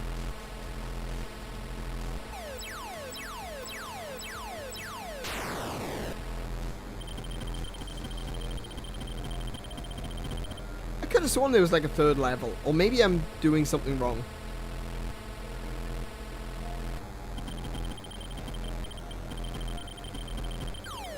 Watch out, watch out, watch out. Despite this being one of my favorite Atari games, it is obviously, as with most Atari games, very simplistic, you know? I didn't need to do that.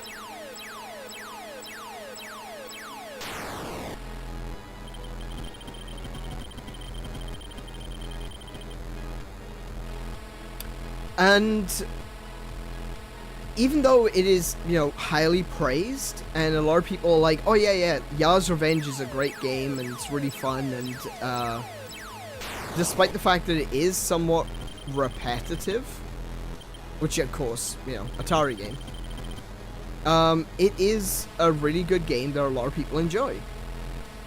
But that wasn't always the case, actually. When Yar's Revenge released... Oh, I should have kept going. 37,000 on that one. When Yar's Revenge actually released, it was actually considered to be a critical flop. Ah, there we go. Select 2, select 3. Okay. Let me a sec quickly get the manual so I can see what the different game programs do.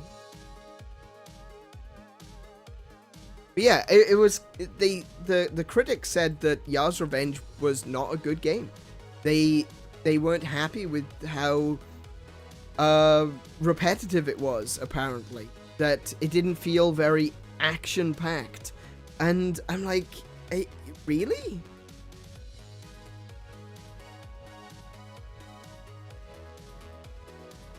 I mean, in comparison to today, sure, I could understand that.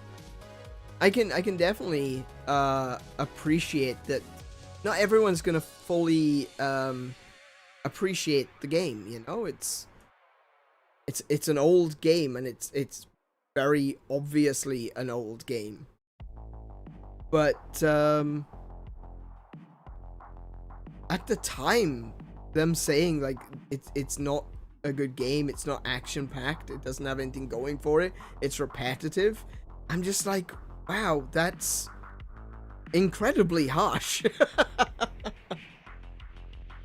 Oh, right, okay, so game 0, which is what we played, is the easy mode. So that's basically the as is written in the guide, this is the simplest version. A good choice for young children to play. It features a slow destroyer missile. It features a slow destroyer missile. There we go. Game 2. This is the normal game with 2 alternating shield configurations, plus a destroyer missile. And the swirl, traveling at normal speed. Okay. So the swirl is what the _Q turns into when it attacks you. 4. This game has features a Zolon cannon which bounces off the shield. Watch out, it can destroy you on its return flight. There are 2 shield configurations plus a destroyer missile, a swirl traveling at normal speed. So at game 6 and 7 are the ultimate Yar's game. And I think that's what we'll do. We'll go to 7. 7? No, that's 2-player. No, wait, I got that wrong. 6. So this is Ya's Revenge as it was fully intended to be played. Like the ultimate version of the game. Have you heard of a game called Nova Drift? Though it's quite different, I was thinking it's a more modern game that kind of resembles this. I don't know Nova Drift. Let me look that up. Nova Drift. Nova Drift on Steam.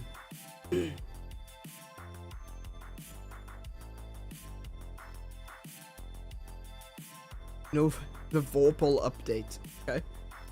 Oh yeah, I can see what you mean.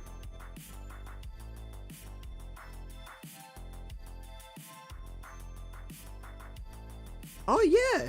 You know what? That does look pretty good. It's like a shooter, but it's got melee combat in it as well. Kind of looks a little bit Gundam-y. Yeah, I can completely see I completely see why you think it looks like Ya's Revenge.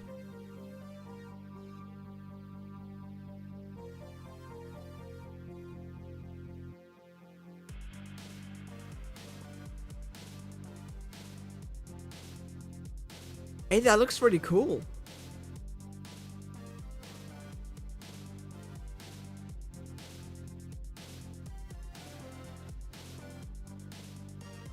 I wonder if there's some kind of information on it. It's got an itch. It's got an itch.io account, so I'm gonna take a look over there. See if it says anything on their profile.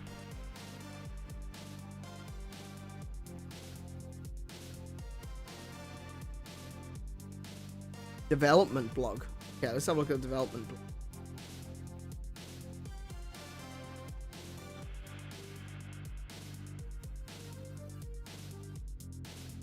Oh wow, this has been in development for a while. 4 years?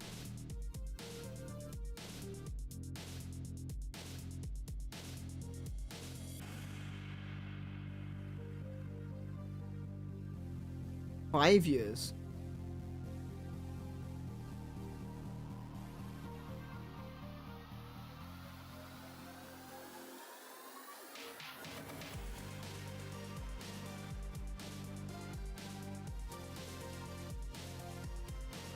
Okay.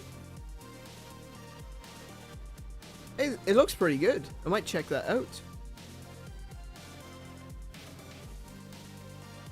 Nova Drift is pretty extreme with upgrades to your ship. Oh yeah, I read that. It said constantly evolving biomechanical mech of some kind.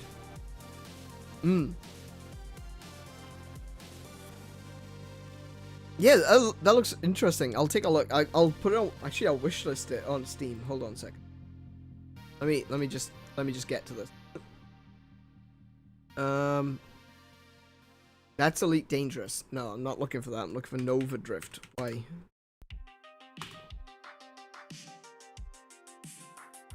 Yeah, a lot of people have said it's a good game. So yeah, I'll add that. I'm seeing mostly positive. Overwhelmingly positive reviews. Okay, well it's on my wish list now. All right, so let's just jump into this at level 6. Let's just see how hard this gets.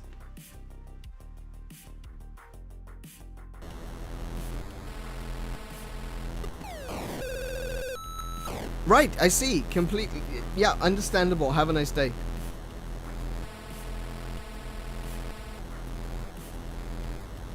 Come on.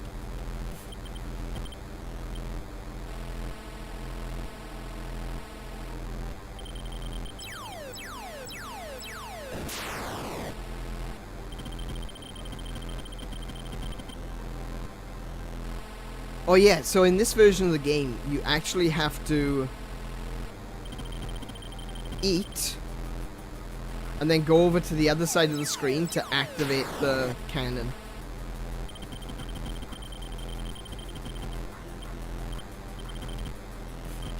So I go over here, activate the cannon.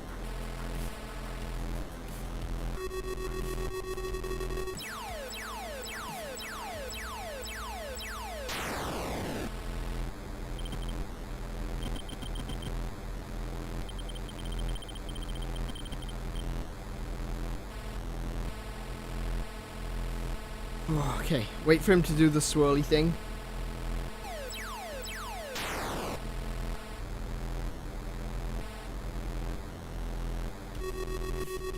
Got him. Nice. Okay, so we're starting off pretty strong. He did wreck us immediately, but like I said, we're starting strong.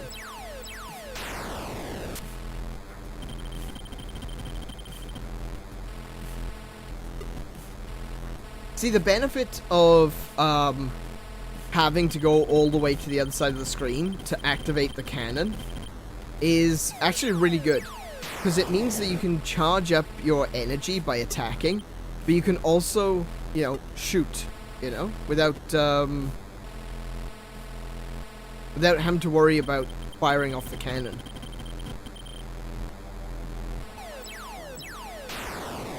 Can I shoot the missile? I never thought about that. Can I shoot the missile?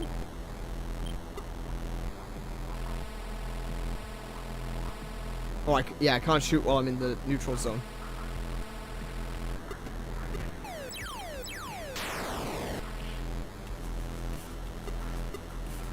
I don't think so. I don't think I can shoot that.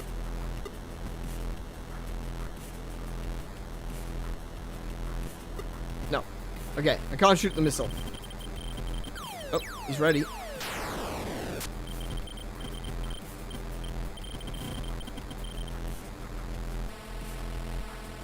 Alright, let's activate that.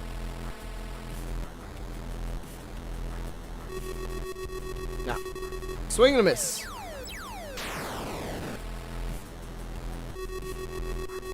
Got him.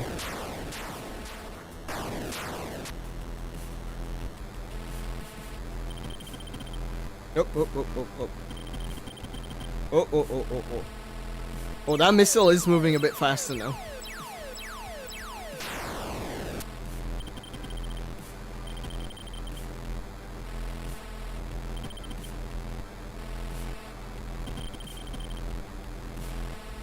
Okay.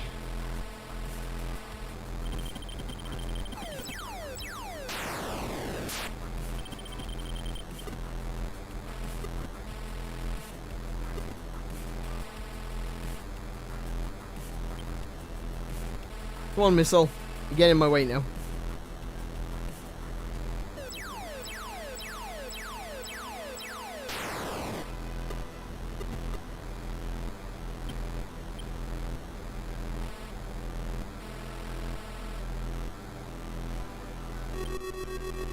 Missed.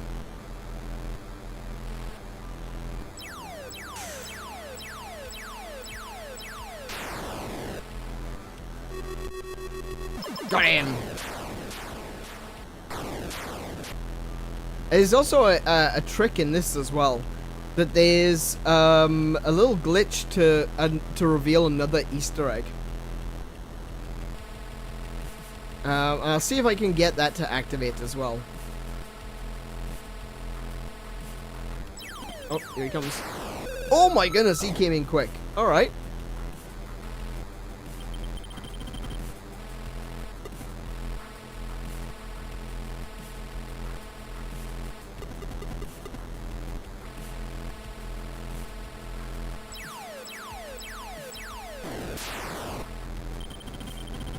Oh, I just remembered something. I thought that there was a third shield configuration, and there isn't. I just remembered.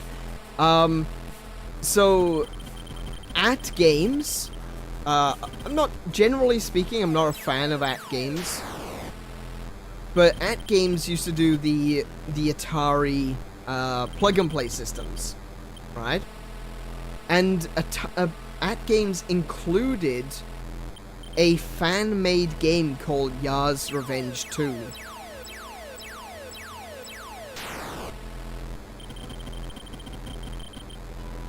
But it was a fan-made game. It wasn't like official or anything. Atari have kind of taken it on board, and they said, no, it's legit. Even though it, you know, it was never designed to be, but, you know, Atari liked it. They enjoyed 𝗬's 2, and they were like, yeah, that can be real.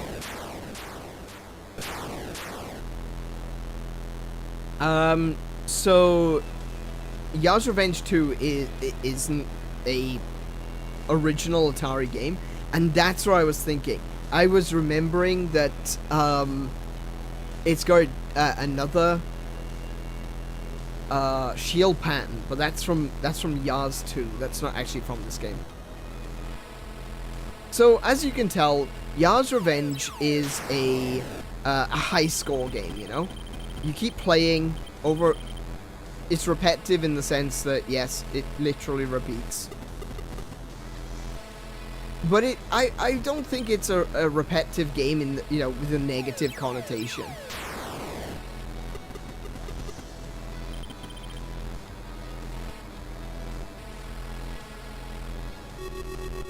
Yeah, what a shot.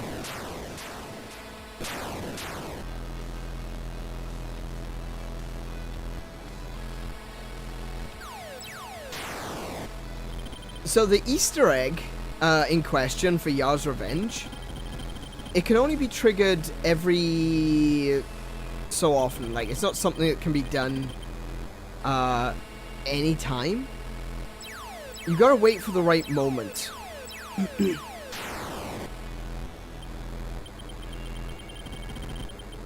And what you'll see is that a black bar will appear during the explosion. And if you set yourself up on the black bar... That's what I get for talking. If you set yourself up so you're standing on the black bar, that'll activate the Easter egg. So I'm trying to... I want to get that to activate.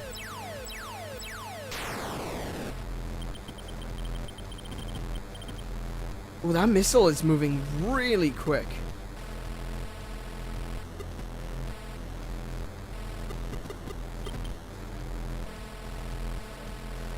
It's really getting in my way.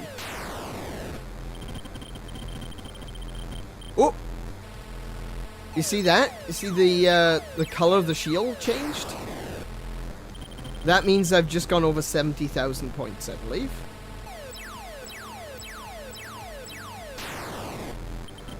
And now things start to move a little bit quicker. See how quickly he goes into the swirl mode?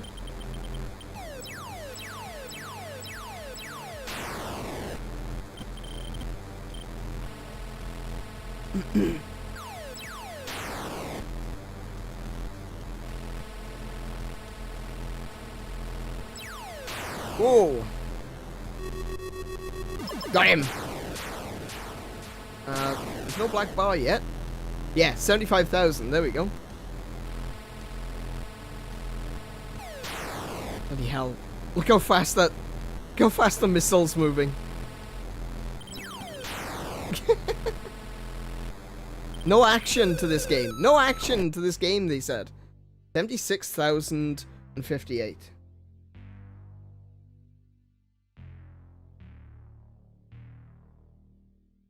Okay, so I didn't quite get it, but we're getting there. We're getting there. And like I said, this is a really... For me, this is like a really good Atari game. I know there are probably some people out there that will disagree. As always, you know, people are going to look at it and go, really? Is it really that good? Look at it. It's just like 5 pixels. The entire game is the whole 5 pixels. And it's like, yeah, I know. Oops. That wasn't even an issue.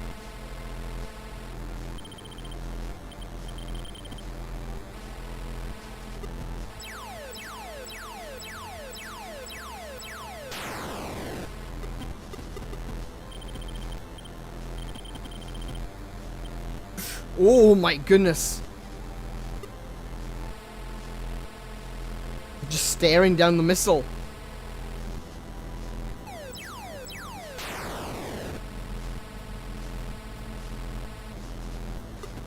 There he goes. Okay.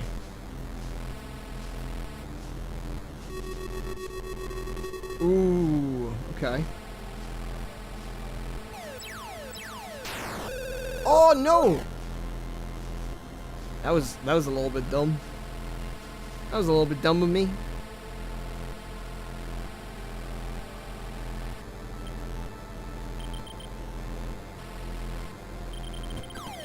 Nope.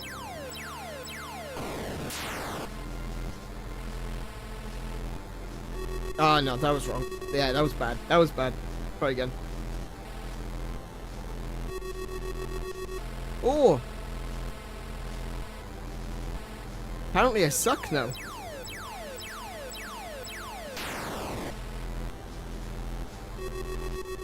There he goes.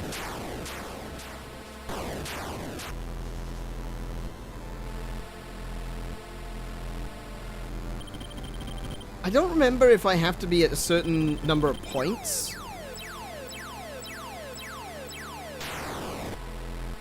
To make the Easter egg happen. But,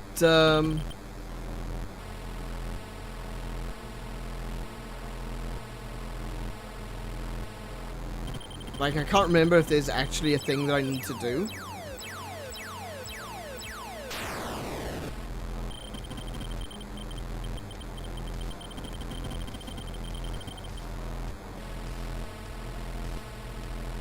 So, maybe I'll, I know there's a hint about it in the manual itself. Oh, twice I've done that now.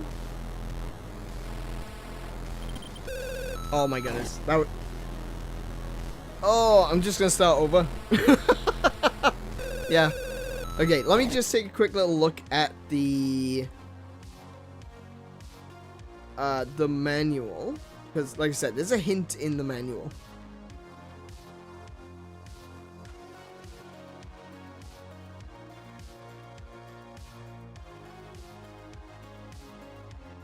Helpful hints. When you destroy the co-tile or the swirl, there'll be an explosion during which Yar stays on screen. Use this opportunity to make up your own victory dance. You'll see his mean streak, and watch out for the ghost of Yar. You'll see his mean streak, and the mean streak is what he's referring to in the explosion. Maybe I gotta destroy it when it's a swirl? I could try destroying the swirl.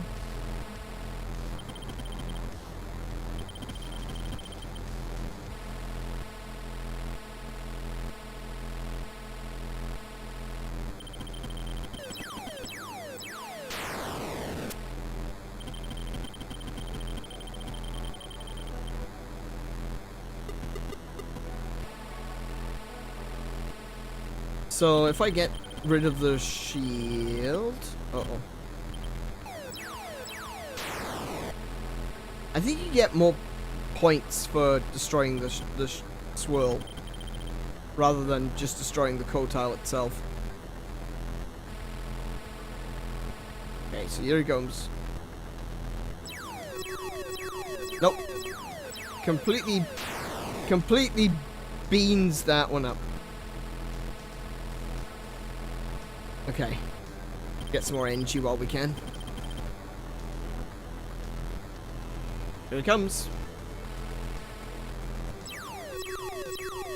Nope.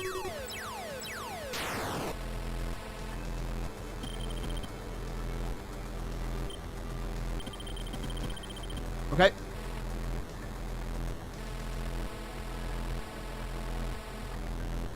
White, yellow, orange. Oh no! That one would have hit, I think. I think that one would have hit. Let's see what I can get.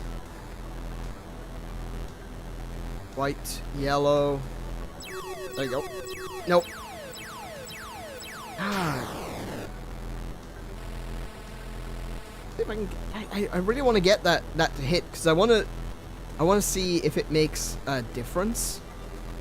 Like, I want to see if it actually does trigger the... No. Too soon. Too soon. Let me get rid of some of these. There we go.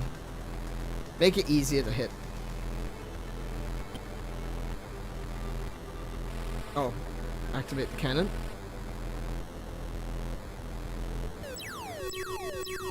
Oh, I got it! No, that wasn't the one. Oh, well. I saw a black line down the right-hand side of the screen, but it clearly wasn't the right one. But yeah.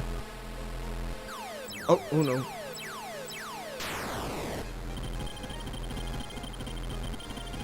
I'm quite happy with the score that I got, though. Like, 76,000 is nothing to sniff at. Hang on, I just realized... Sorry, I can't see chat. There you are.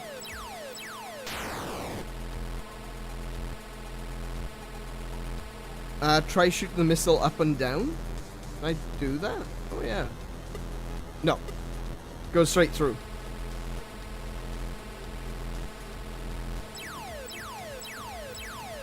You watch me sniffs at score very hard.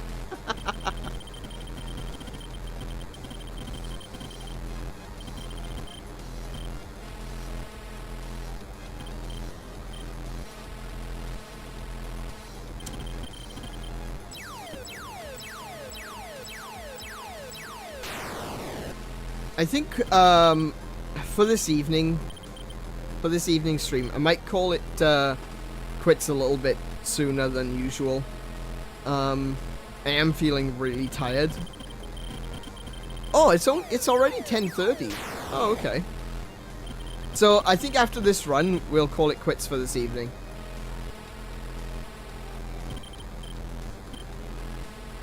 I'm really impressed with Haunted House. Like, excuse you? That's new? Oh, I don't have any energy. That's a problem.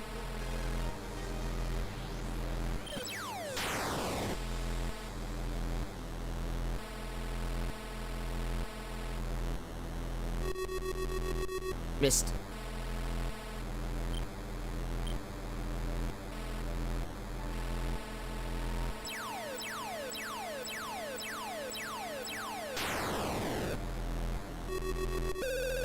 Oh, I shot myself! I shot myself with the cannon! I don't believe I did that! That was so dumb!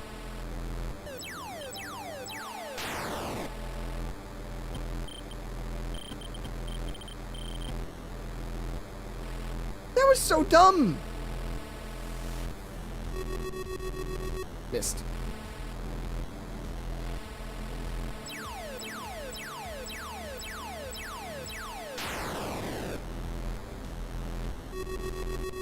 Oh my goodness, yeah, clearly I've gotten tired. That's the excuse I'm sticking to. I'm tired. Oh my goodness. So 76,000 is basically where I'm going to be at today, it looks like. No, I died. I need to eat more cells. I don't have enough... Oh. I hope that's enough. This is my last possible shot, I think.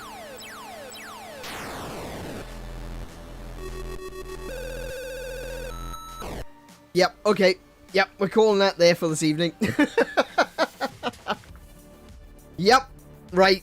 Okay. Clearly I'm dumb. I was gonna play Berzerk as well. We never got around to playing Berzerk. Alright, hang on.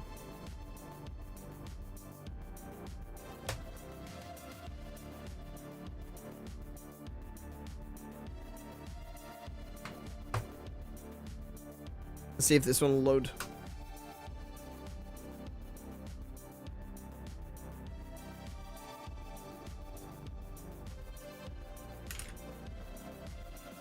Ooh. Ooh. Bad load.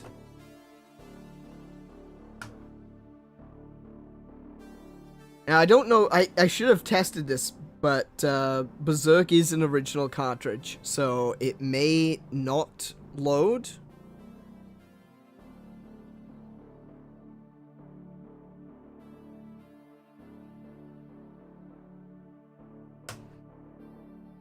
It might be a dodgy cart. I'm trying to get it to work. Hold on. I hope Berzerk isn't a dodgy cart, because Berzerk is a really good game. Berzerk is a really good game. It's not necessarily difficult to find, but it can be, and it's very difficult. It can be difficult to find in good quality. 2 photos should, oh, that doesn't sound good.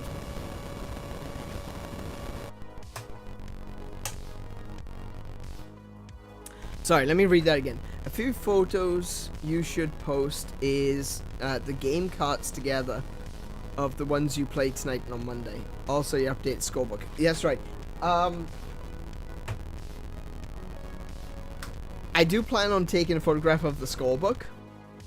The only reason that I haven't done that yet is because I wanted to do Monday and tonight sessions first. Oh, hang on. Is it loading?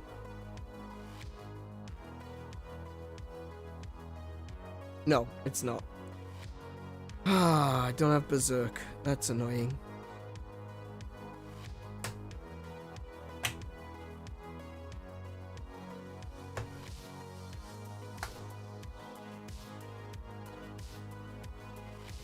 This is the downside of yeah, this can be the downside, because sad reality is nothing lasts forever.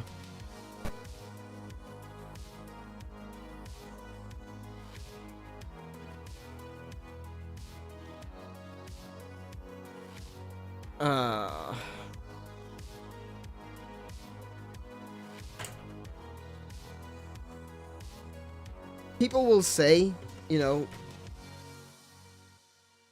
that they collect physical media because, you know, it's there forever. Once you've got it, it's yours, it's done, you know?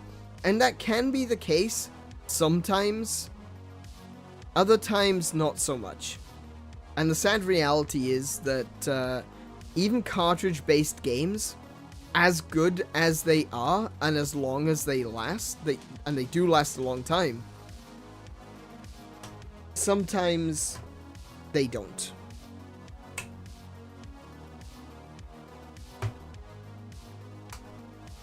Sometimes they just don't.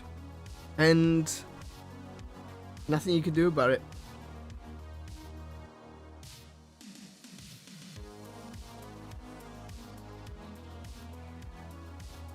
Yeah. Yeah, that's balked. Oh, I need to get a new copy of Berzerk. That sucks. Alright, well, with that in mind, I'll just switch on over to chatting. Hello. The knowledge that everything can or even will degrade is quite a heavy realization. It really is. That was a scary noise? Yeah, it can be. Some of them make some awful sounds, but yeah. Sad reality of the situation is nothing lasts forever.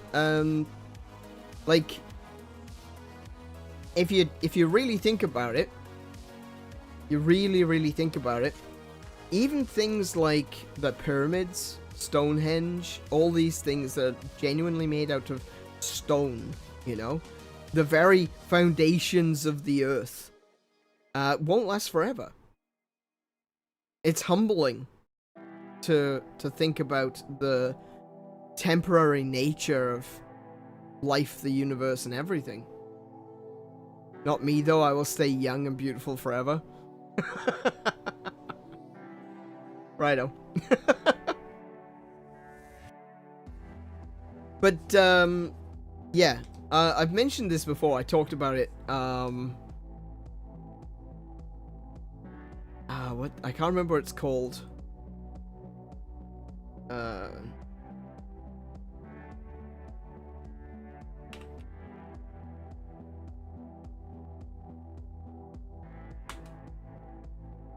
Oh yeah, it's called Wabi Sabi. It's a Japanese art that focuses on it doesn't focus on, a part of it is the to see the beauty in temporary things, or wabi-sabi. I don't know if I'm saying that correctly, but if I was to spell it, it looks like this.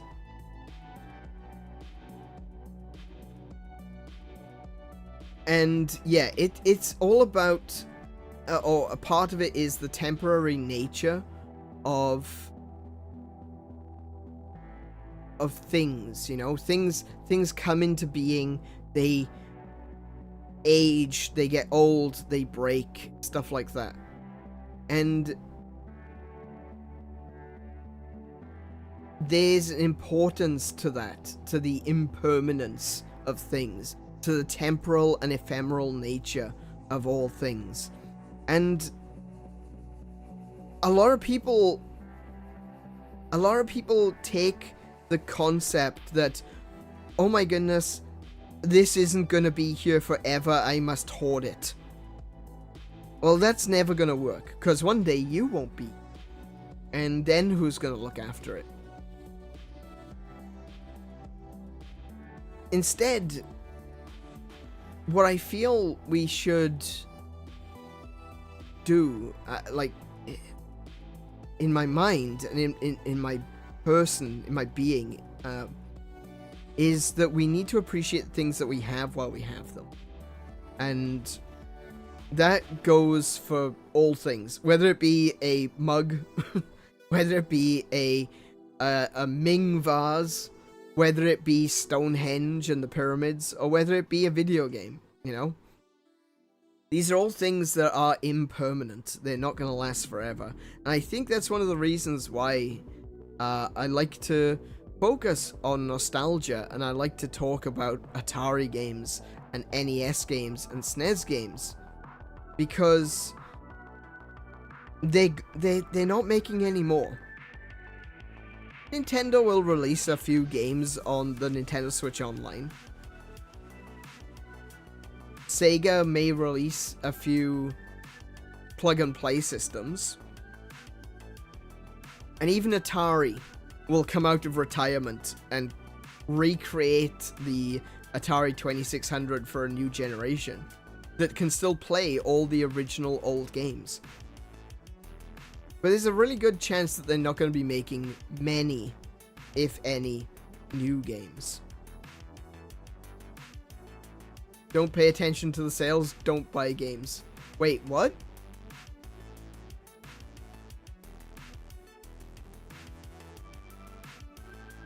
No, but you got... What? I don't know where you're getting that from. Yeah, but it's like Kiko said, it's not about buying them for your shelf. It's about playing games. You know, it's about enjoying the things that you have while you still have them. Because one day, they'll be gone. Or one day, you'll be gone. And, you know, the games don't get played either way. And it's a harsh reality, but I think it's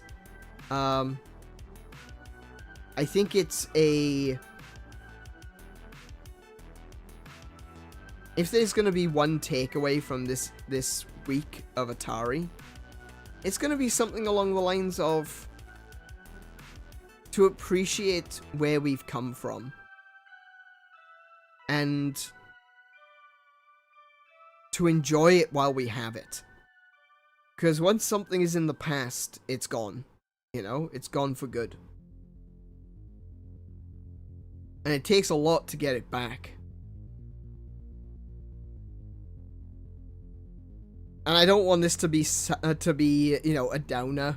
I don't want it to be a somber moment, but there's a lot to learn from what we've had in the past and how we take that forward with us in our own way. And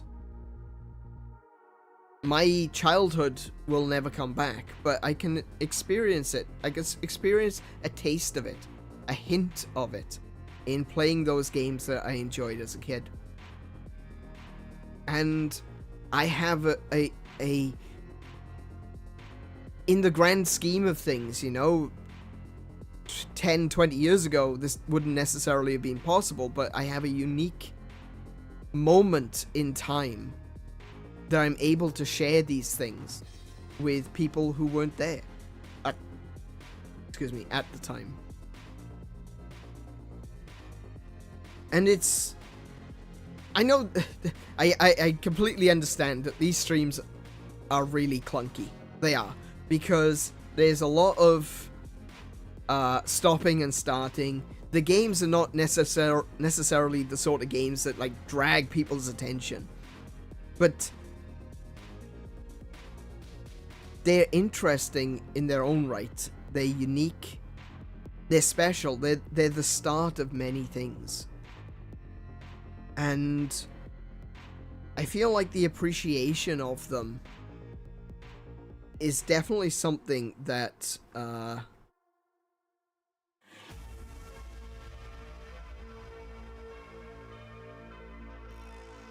don't know what I'm trying to say. Appreciate old games. That's what I'm trying to say. Forget about the long speeches. Appreciate old games, because you may not have them for much longer. Sadly, I don't have Berzerk, which sucks.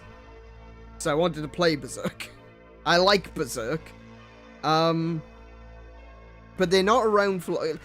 The more time I spend here giving long speeches about why you should go and play video games is less time that you have to actually play them.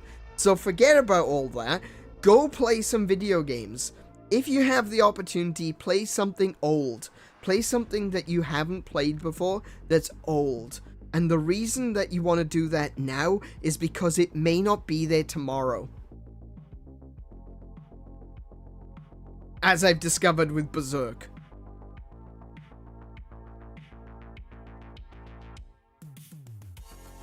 Don't worry too much about the new games that are coming. New games are coming out all the time, right? And that's not to discredit new games. There are a lot of amazing games. But I'm not rushing out to get the new Super Mario RPG. You know? I'm not rushing out to get it because it's a Nintendo game. It's going to be on the shelf for the next 5-6 years, you know? I'm never going to be in a position where I'm not going to be able to find Super Mario RPG for the Switch. But I'm starting to see a lot fewer Atari games on the shelf.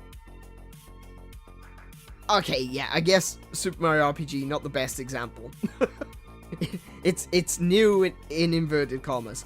But I go into retro game stores, and there are fewer and fewer Atari games on the shelf.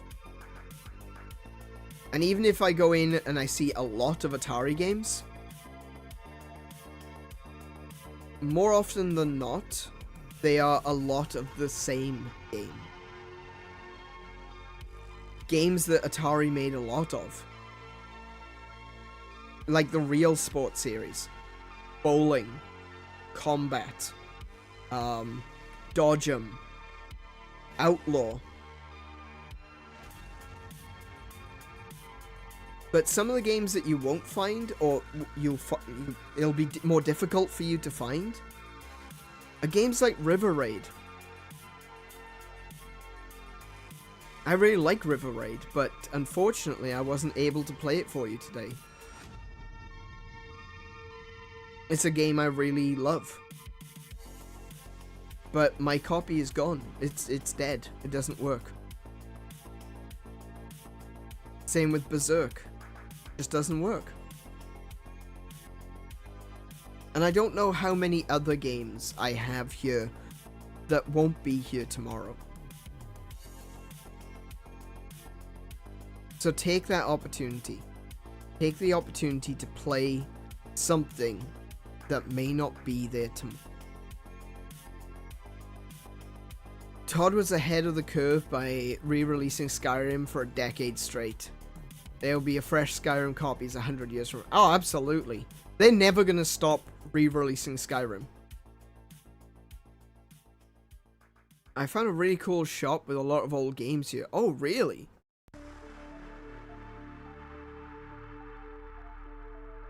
Definitely check them out. I mean, some of the old stuff can be a little bit expensive. But if you've got an opportunity to grab an Atari, or an NES, or a SNES, or a Mega Drive, or a Master System, consider grabbing one while you still can.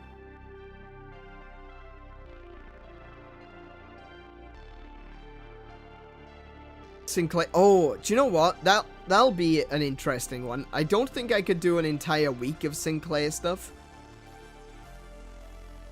but I could potentially do a couple of days of my ZX Spectrum. I still have my original Spectrum.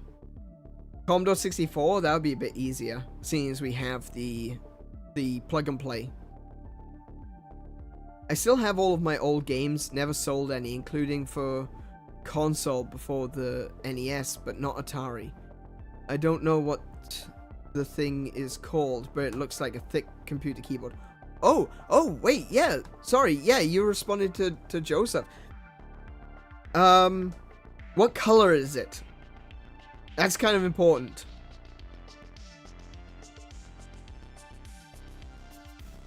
Because it could be a Commodore 64, it could be a VIC-20. White, it could be a VIC.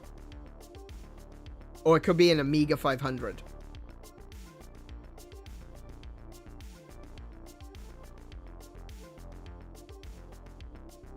If it's a VIC, that would be amazing.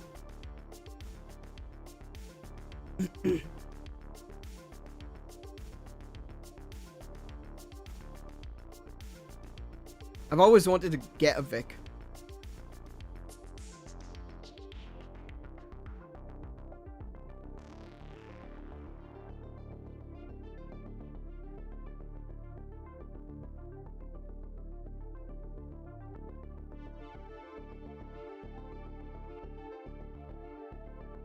Yeah, do a quick little Google and let me know if it's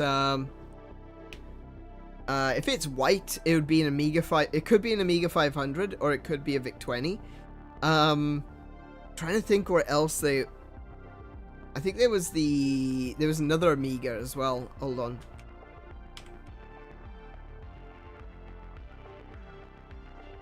The Amiga 1200 was also white.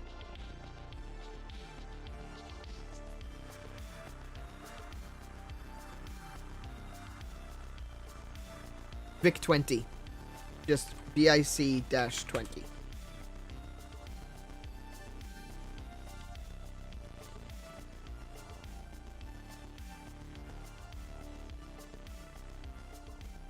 It's an old Commodore.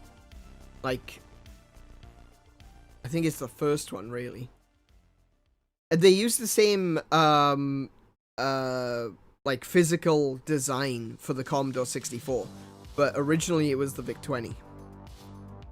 I don't think there's a PET. Because the PET came with a screen.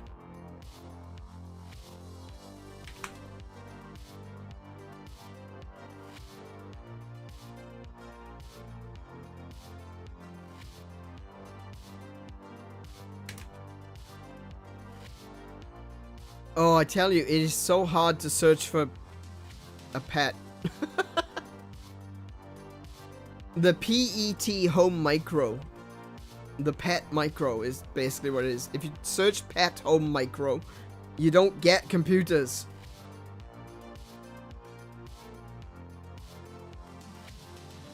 But yeah, the PET is another that I would love to get my hands on.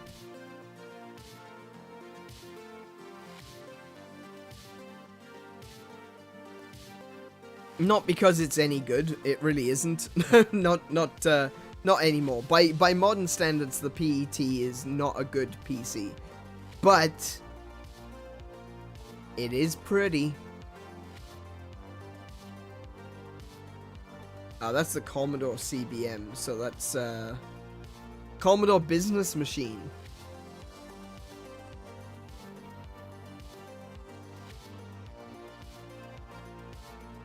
Which is basically an American version of the PET.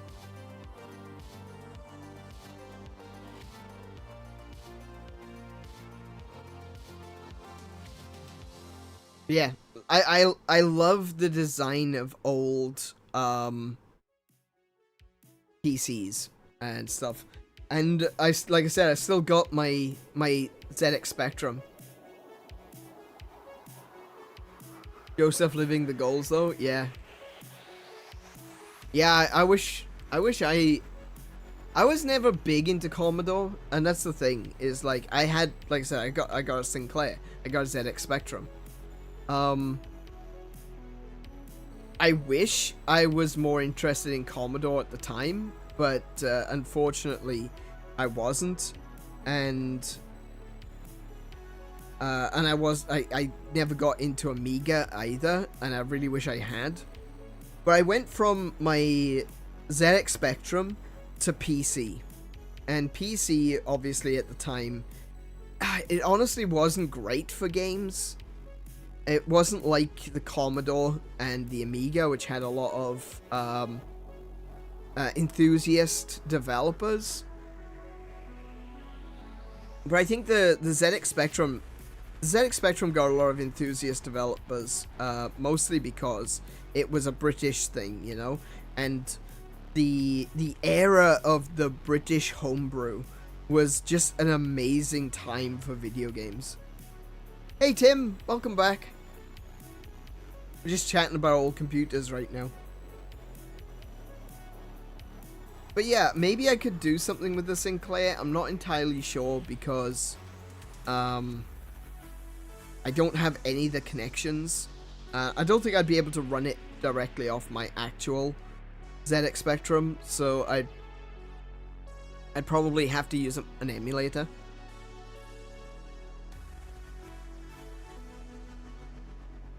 Oh, I hit a button. Oops. There we go.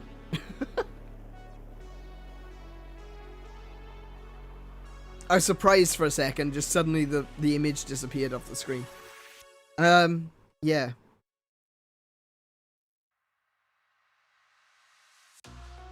But without belaboring a point, as I was saying earlier, play some old games because you never know when they're going to be gone. After this stream, what I'm going to do is I'm going to go over into the Gilded, and I'll post some photographs of the score book. I wonder if it's worthwhile making a channel. Well, not necessarily a channel, but like a thread for keeping high scores in. The only time the only reason I wonder about that is because, like, there's not many people out there that are playing Atari games, classic score-based games anymore, so I don't know if it's worthwhile, but if I've in any way inspired people to play some Atari stuff, I really do hope that you chase that inspiration, because like I said, it's going to be gone one day and I'm not going to be able to play all of them. It could be fun once a lot of people have one, yeah, and I don't know how many people that would be though, unfortunately. But yes, definitely, if I've inspired you at all, definitely chase after that. Play some old games, because they're good. They're different. They're not what you have today. But sometimes that's better. As I was saying yesterday, I was looking for a game that I could just pick up and play. And those don't exist anymore. games are all story based or progression based or all that sort of stuff. No one gives a crap about simple scores anymore. Even games like Kirby and Mario and all that, they have the scores taken out. Even Sonic the Hedgehog had the scores taken out. It's like, why? Why are you doing this?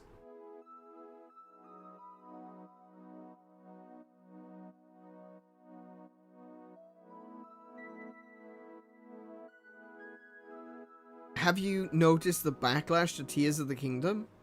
No. Is there backlash?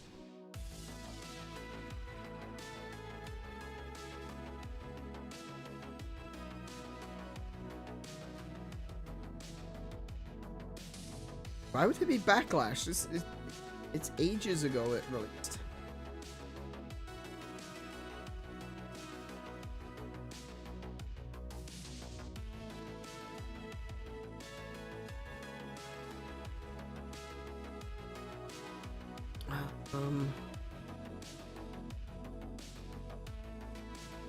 POTK.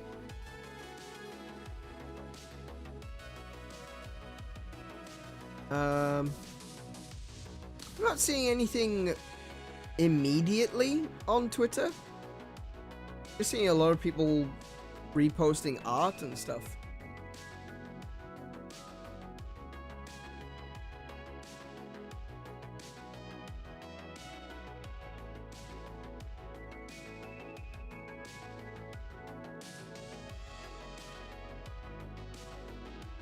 So what's the deal? Oh, Game Awards related? Oh, okay.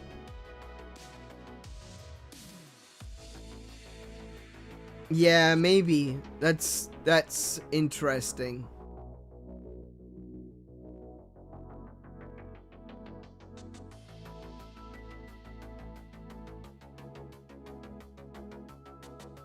Okay, hold on. See what I can find.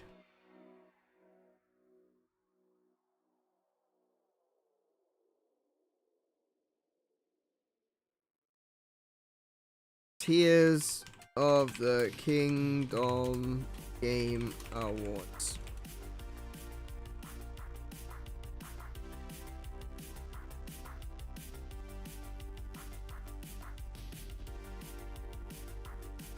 Even now, I'm not really seeing anything.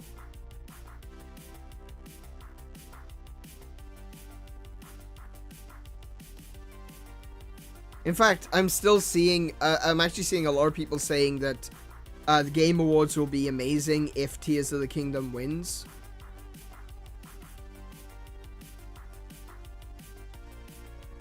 Yeah, there's a lot of people voting for Tears of the Kingdom stuff.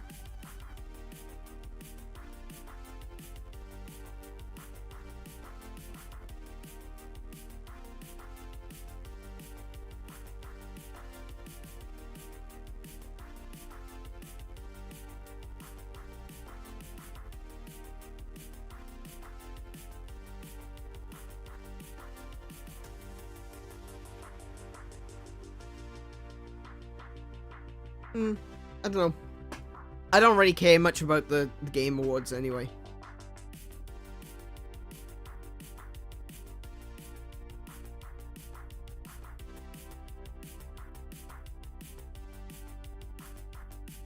Some Zelda YouTuber is quitting Tears of... yeah, okay. Oh, hang on a minute. Hold on. There's a... okay. It makes me wonder because there's probably a few that are just doing it to cause drama. Let me just quickly... if it's who I think it is, then I know there's just drama.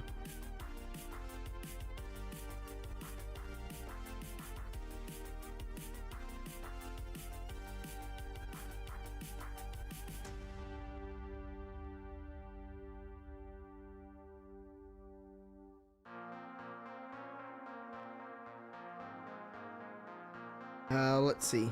I can't even remember how to spell their name.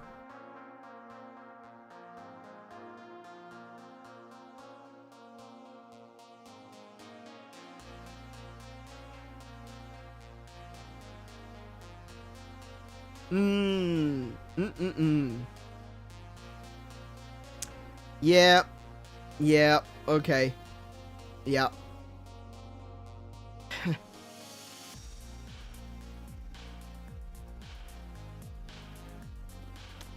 Yeah, I found someone that I expected that would probably be doing the drama side of things. Okay.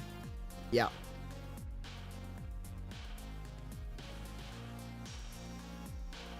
I don't know about oh, wait, hang on a minute. Who is the one that you know, Tim? Because I know who I was thinking of.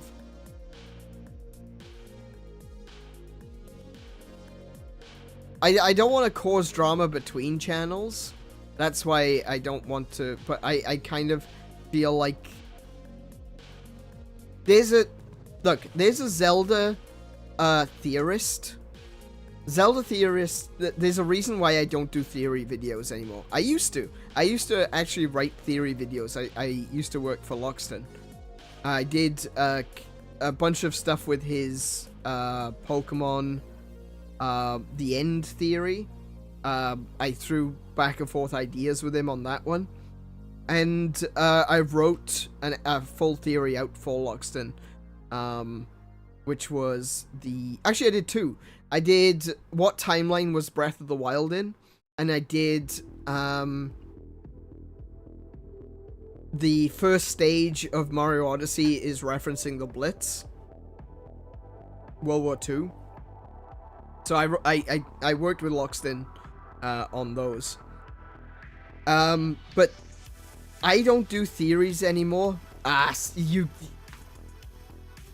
Yeah. I don't do theories anymore because it's like there's it's kind of like a religion, you know? It's really frustrating. Oh, Tandy TRS-80? Nice! Those are really cool.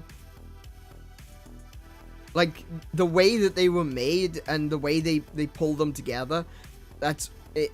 Yeah, and it sold really well. Like, the Tandy TRS-80 is a really good system. But yeah, as I was saying, it's kind of like a religion in that when it comes to Zelda theorizing, there's a lot of headcanon stuff out there, and they just assume that it's accurate. And if Nintendo comes along and says, no, it isn't, they get pissy. And so that's why I'm not a big fan of, I'm not going to say everyone does this, obviously not everyone, but there are a good number of Zelda YouTubers out there that they just have their own headcanon. It's how they decide this is what Zelda should be.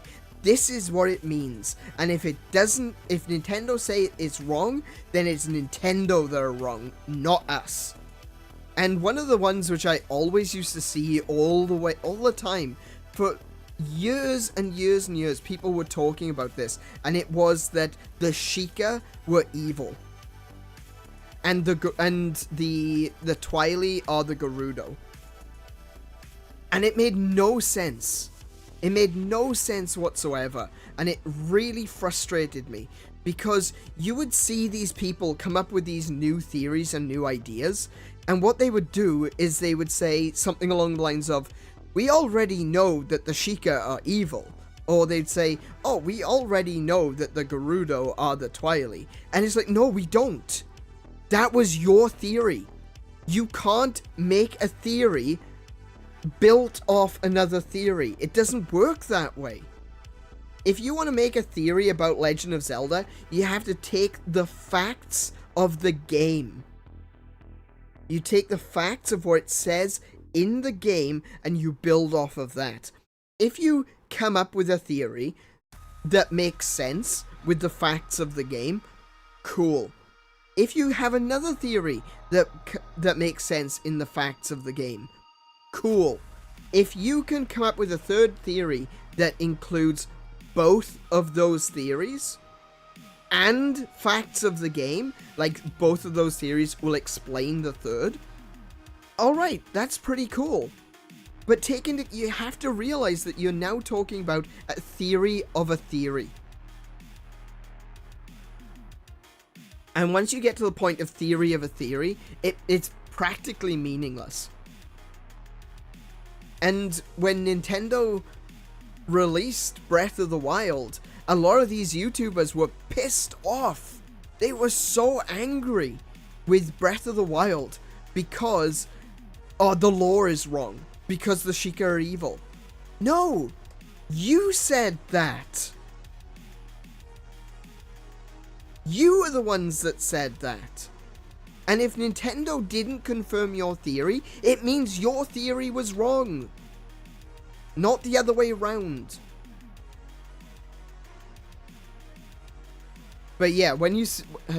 Bandit was the second person that I thought of. Because Bandit came out of nowhere. Like, I remember... Like, I was really thick in the Zelda community at one point, and then Bandit kind of showed up, and overnight got a lot of attention. He started working with Nintendo Black Crisis, Commonwealth Realm, Hyrule Gamer. He worked with a lot of these people, and he very quickly came into prominence as a Zelda theorist. And the thing is that they all kind of agree with each other. They all say things like, oh yeah, we know that the Sheikah are evil, we know that the Gerudo are the Twilight, we know that the Zonai are this. Like, there was a huge space of time, like a good couple of years, where everything was Zonai. Oh my goodness, the Twilight are the Zonai. Oh my goodness, this is the Zonai. Oh my goodness, the Sky People are the Zonai. Oh my goodness, the Zonai made this, or the Zonai did that. Everything had to be Zonai. And it was bad. It was so bad. Because a lot of these theories were not based on games. They weren't even, we didn't even know what the Zonai were. Like, take into consideration, the only thing we knew about the Zonai at this point in time was the name. And the ruins in the Faron region. It's like, those were confirmed to be Zonai ruins. And we had the name. And the Zonai may or may not have been connected to the Lohme labyrinths. Which it turns out that they were. That the Lohme... but we still don't know what Lohme means. But it could have been at the time, like, it could have gone either way.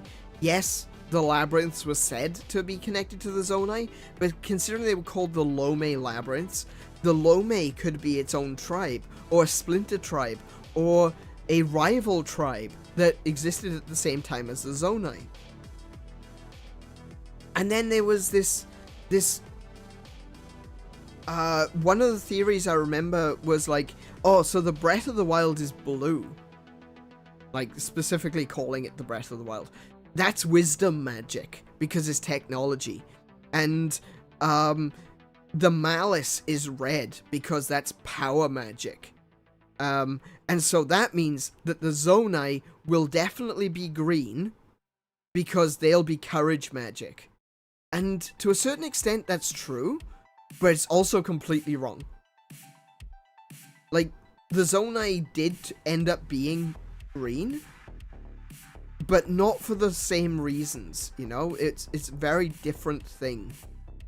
Even to the extent that Malice doesn't even exist anymore. Malice is basically gone in Tears of the Kingdom. It was replaced with Gloom. So, a lot of those theories went completely out the window. But this is what you do. When you are writing theories for a game series that is constantly changing, constantly evolving, new games are coming out, new stories are coming out, new ideas are coming out, you cannot pin your hope on a single idea and say, this is it. This is the answer. It doesn't work like that. You can come up with ideas and then move along. I have a personal headcanon theory for every Final Fantasy being one long story and being lied to about them being disconnected universes. Yeah, exactly. I agree. I actually know that the...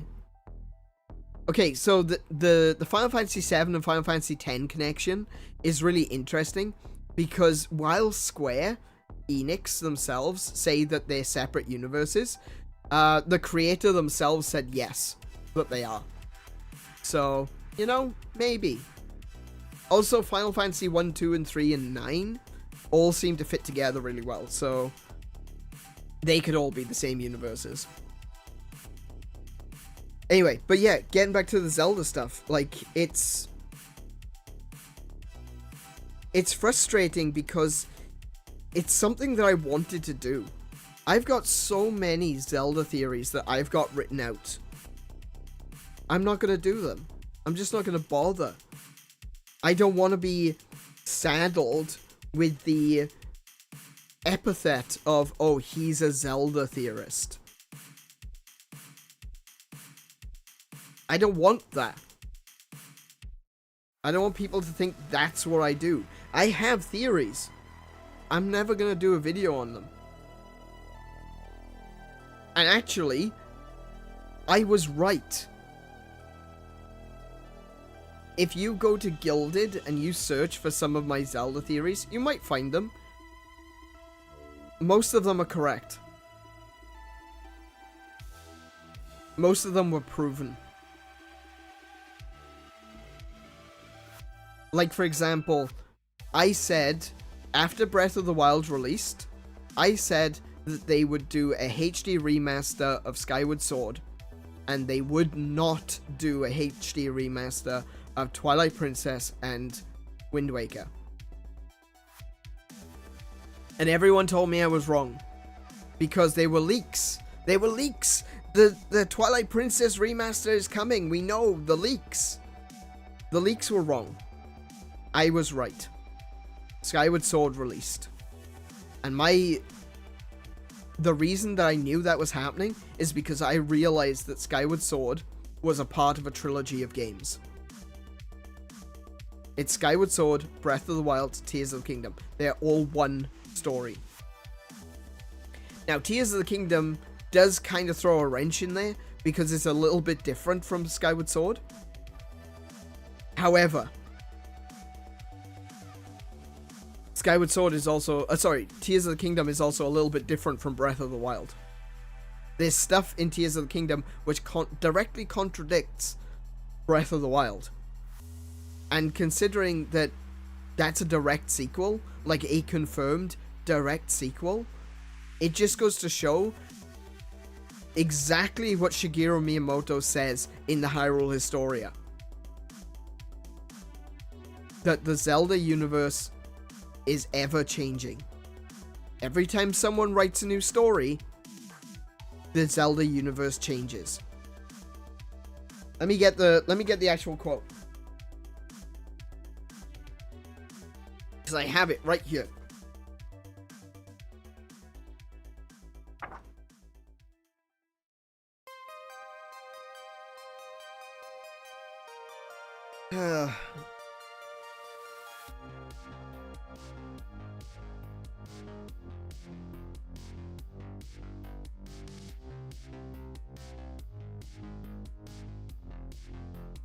Oh, wait, no, sorry, it wasn't Miyamoto. Hang on, it may have been. There was a quote by him.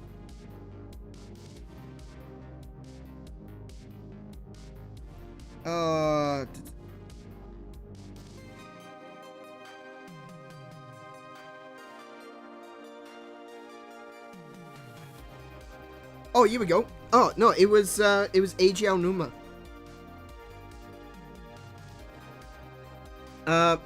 The history of Hyrule allows players to determine where each Zelda game is positioned in the chronology of the series. One thing to bear in mind, however, is that the question the developers of the Legend of Zelda series ask themselves before starting on a game was, what kind of gameplay should we focus on, rather than what kind of story should we write. For example, the theme of Ocarina of Time, the first Zelda game I was involved with, what kind of responsive gameplay will we be able to create in a 3D environment? The theme of Phantom Hourglass, which I helped develop for the Nintendo DS, was how can we make the game comfortable to control using a stylus? Lastly, the theme of Skyward Sword, the latest entry in the series, was how can we use the Wii Remote Plus to allow players to freely manipulate the sword? Because the games were developed in such a manner, it could be said that Zelda's storylines were afterthoughts.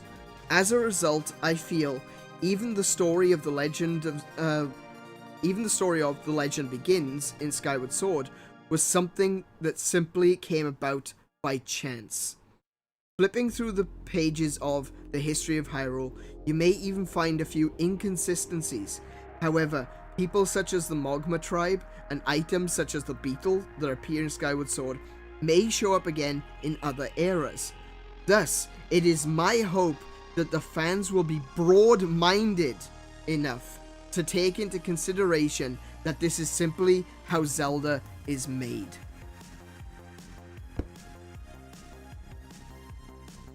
Yes, it has a timeline. Yes, it is a consistent universe. But more than anything else, The Legend of Zelda is a story. A story that is retold and time again by different people, different cultures. And they sometimes tell it wrong. We don't know what the true story of Zelda is. We are reading the stories. We are playing the stories. We are playing, shock horror, it shouldn't be a surprise to anyone, the legend.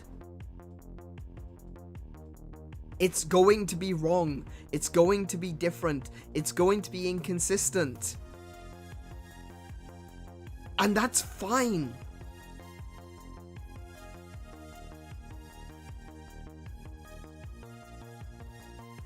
Hell, I've got an explanation as to why Wind Waker can exist in the Breath of the Wild timeline.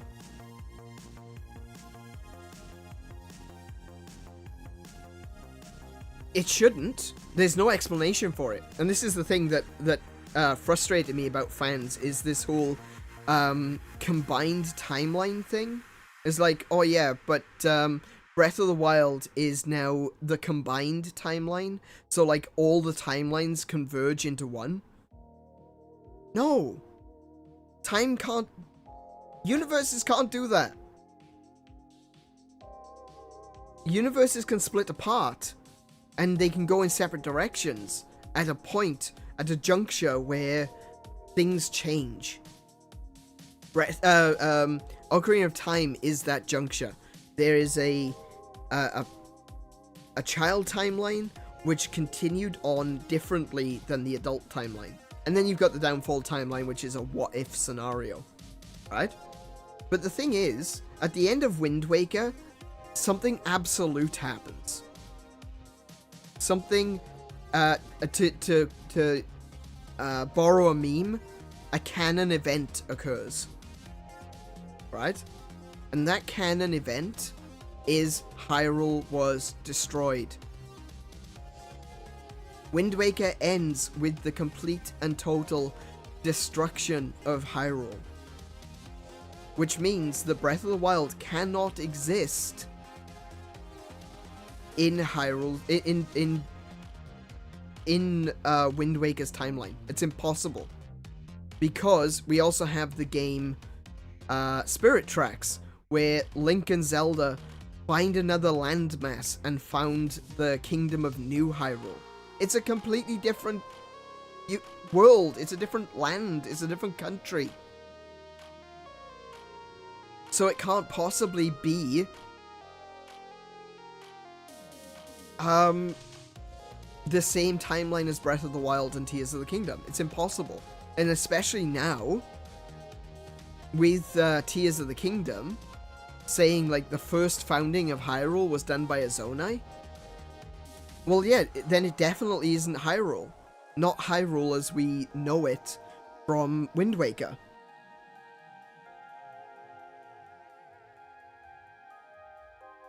But there is an explanation. And it is in Breath of the Wild. And it's very simple. It's very straightforward. The people of Lurelin Village. If you go around Lurelin Village and you look at all of the interesting things, all the details, the architecture, the flags, and all those sorts of things, it's very, very reminiscent of Wind Waker. The layout of Lurelin Village even looks like Outset Island. So what does that mean?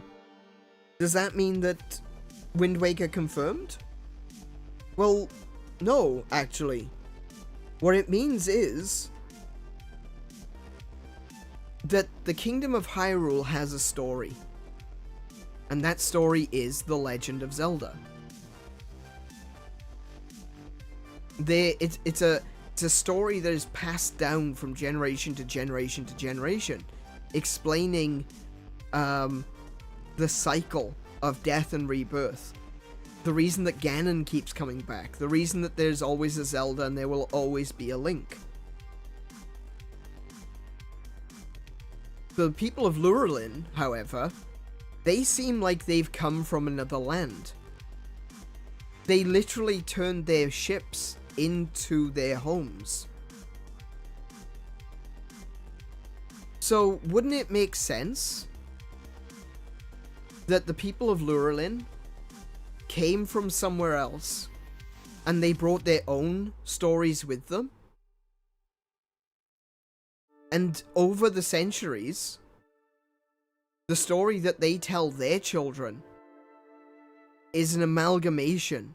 It's a story that is a combination of their own myths mixed with the myths of Hyrule. A story of a reincarnation of Link that sailed the high seas.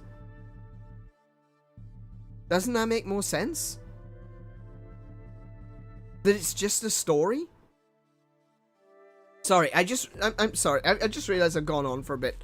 I do get frustrated because I really wanted it. I can't tell you how much I wanted to do Zelda stuff. I really wanted to do Zelda stuff. But these people, or some of these people, some of these key individuals give theorizing a real bad name. And now I just can't bring myself to do it.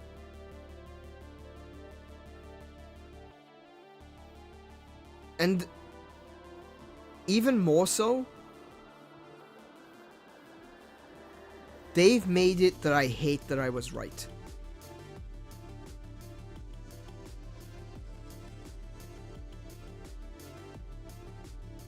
When I accurately predicted that Nintendo would reveal Skyward Sword, I hated that I was right. Because I knew what the reaction would be. I knew that people would be like, "Oh, this is terrible. This isn't right." And it's like, no, Nintendo decide what's right, not you. Do you have a passion in a similar intensity for Elder Scrolls? Not really. I do care about the Elder Scrolls lore. I think unlike Legend of Zelda, though, the Elder Scrolls is very cut and dry. Like, this is actually what happened. And, while there's a lot of theorizing, like, where did the Dwemer go and stuff like that, I feel like there's less... I feel like there's less to theorize on. There's, like, little things, that they intentionally leave unexplained. But there's no, like every time a new Zelda game comes out, everyone's like, oh my goodness, how does this fit into the timeline? There's a massive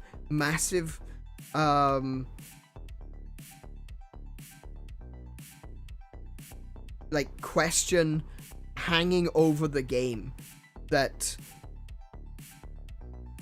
you know, how does this fit? What does this mean for the story so far? You know, that sort of thing. Every single time.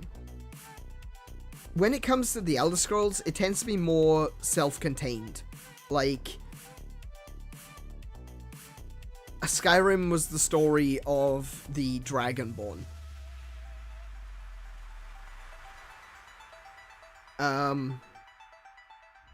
Oblivion was the Oblivion Crisis. Morrowind was about the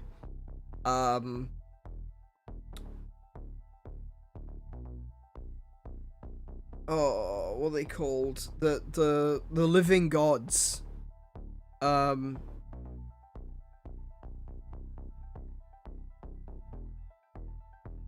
I can't remember the three living gods. Oh, damn it, I can't remember. And like Arena and Daggerfall was about Daggerfall. You had the whole Dragon Break scenario at the end. The Tribunal. Thank you. Yeah, you had the Dragon Break at the end of Daggerfall, which basically retconned that every possible outcome was correct, which I thought was hilarious. And you've got the original Arena, which was okay. It was alright. I don't feel like there was a huge amount, though, of conjoining story between them. Whereas with Legend of Zelda, because it is the same reborn Zelda and the same reborn Link over and over and over again, what you end up with is a lot of questions as to, like, which part of the timeline is it? Which Link is this? Is this a descendant of this one? Is it a new Link? Like, with Wind Waker, I feel like there's a lot more that I can go into depth with in Legend of Zelda than with Elder Scrolls. That's not to say that there aren't stories in Elder Scrolls that definitely deserve a look in. Like, the 𝗦𝘄𝗶𝘁𝗰𝗵 is the prime example, because we genuinely don't know what happened to the 𝗦𝘗𝗶.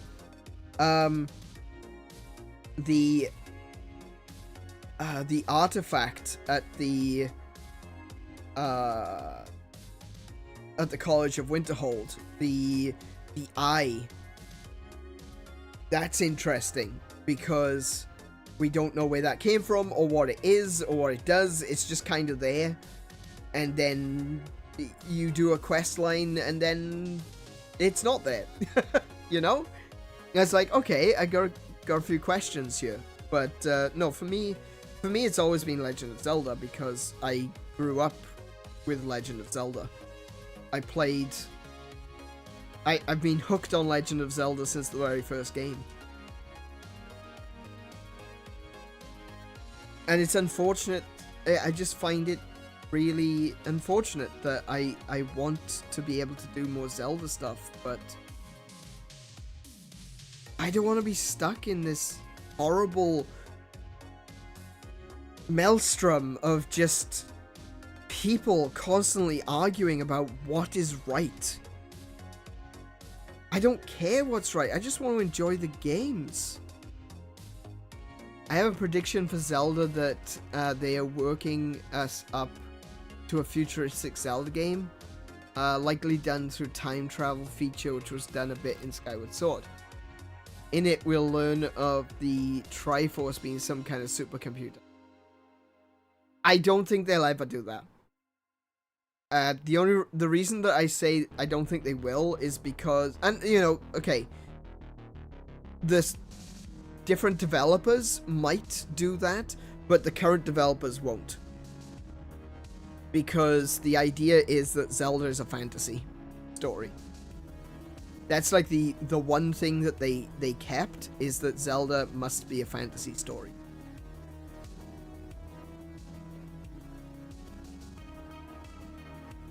I mean, there's actually been a lot of ideas and concepts that were thrown out because they were too sci-fi. There's artwork, there's development artwork of an Independence Day style alien invasion that they dropped.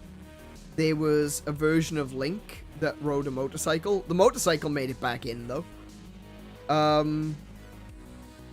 There was like this serious, like a really sci-fi version of Zelda that they'd come up with, that they were like, yeah, nah, this is going too far away from where Zelda should be for them, you know? Zelda's game of swords and magic. Yeah, exactly. I don't think it's impossible, considering they have already played with that concept, but the fact that they keep knocking it back and saying, no, we're not doing that because it's not swords and sorcery, that would suggest to me that that if they were to do a sci-fi Zelda, it would be way in the future with a completely different development team.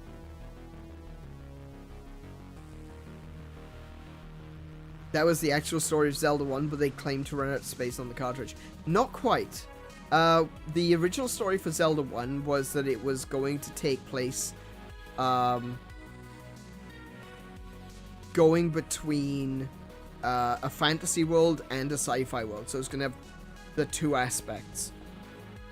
And the idea of the character being called Link is that he would link the two timelines. So you'd have the fantasy timeline and the sci-fi timeline, and Link would be the Link. There was going to be a fairy in that called Navi, which navigation. You know, that's why Navi was called Navi. The Triforce was going to be, if I'm remembering this correctly, it wasn't that it was a supercomputer, is that it was a thing that combined technology and magic. That magic had been forgotten eons ago, but they found a way to combine technology and magic, and they created the Triforce out of it. And but even then, if you look at different interviews and different discussions about the original Zelda, there's some people who say that never happened. There are some people that would say we never considered a sci-fi aspect, even though there's concept art for it. Like there's actually concept art of a sci-fi fairy, but there are some people that say it never happened. I thought Link serves as a link between players and the games. That's what they changed the name to mean later. He was going to be the link between the time periods.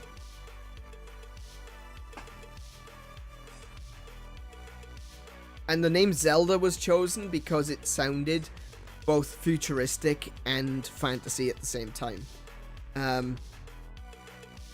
Miyamoto he was enamored with the name Zelda from Zelda Fitzgerald, the wife of the writer. I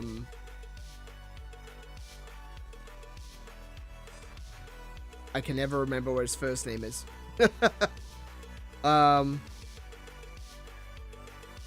Edgar Fitzgerald? Is it Edgar?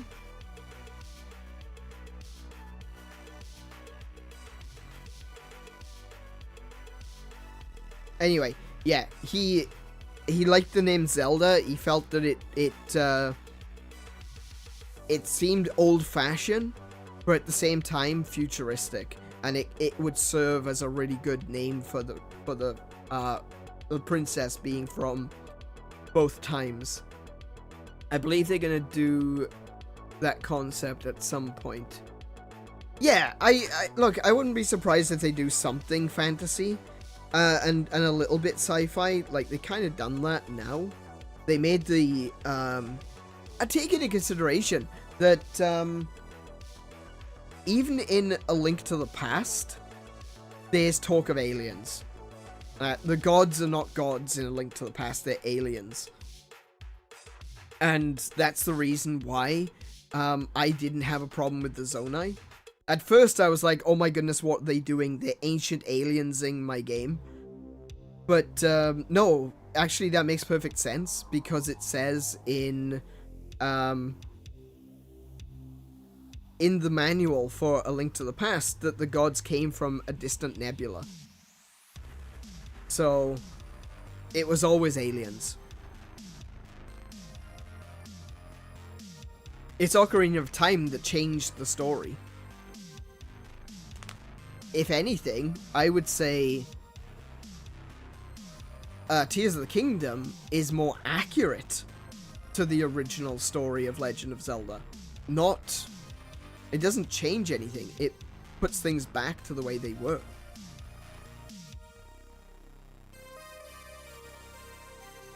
Like, even the concept of the Triforce. You don't see the Triforce at all in Tears of the Kingdom, except for on the Zonai clothing, and where Rauru uses the triangle as his symbol when he creates his shield.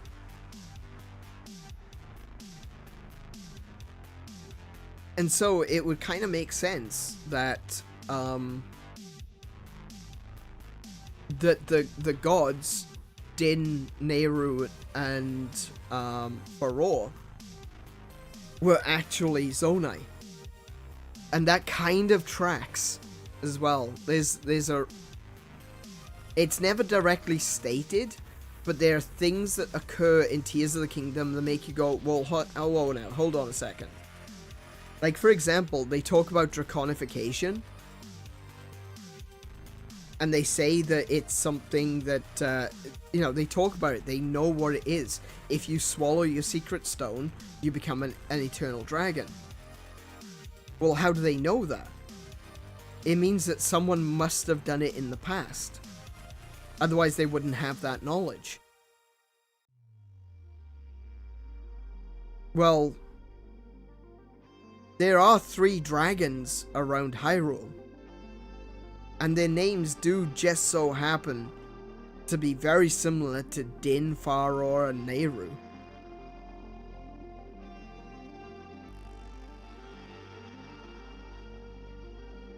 What if those dragons were the original goddesses? What if they're the ones that came to Hyrule, set the world in motion, and instead of leaving like everyone believes they did, they became dragons, and they continue to keep a watchful eye over Hyrule to this very day.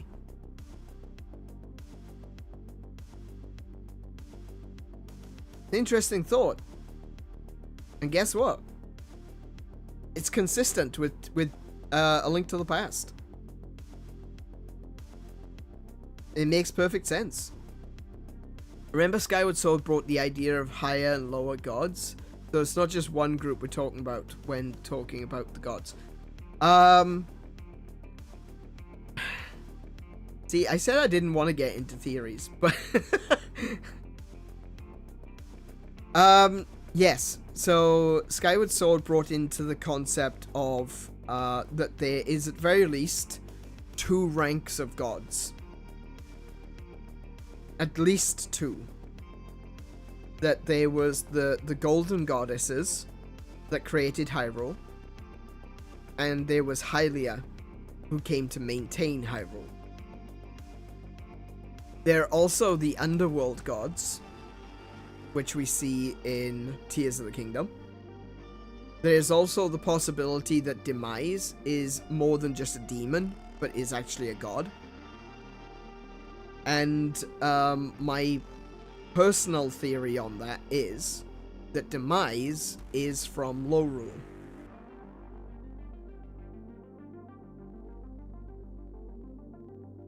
Wait for people to get the torches and the pitchforks. And, yeah. Demise is from Lorule. It seems very consistent, actually. Considering, the portal that we see that Demise has used to come through into Hyrule looks very similar to the portals that are used, the cracks in A Link Between Worlds. But also the fact that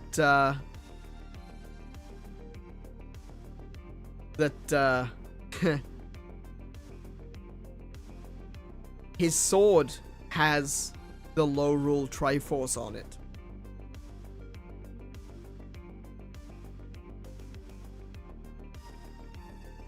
Yes, that's right. Lorule was it wasn't it. Okay. Here we go. Okay. Let me explain. In The Legend of Zelda: A Link to the Past, right? When you defeat Aghanim... Oh, it's getting late. Yeah, we should probably wrap it up, actually. Let me just do a quick one here, okay? Right? In A Link to the Past, you fight Aghanim. After you defeat Aghanim, you are sent to the Dark Realm. And you are told in the story of Link to the Past that Ganon got a hold of the Triforce and he corrupted the Golden Realm to be a mirror of his heart, a Hyrule that he could control and manipulate and have as his own.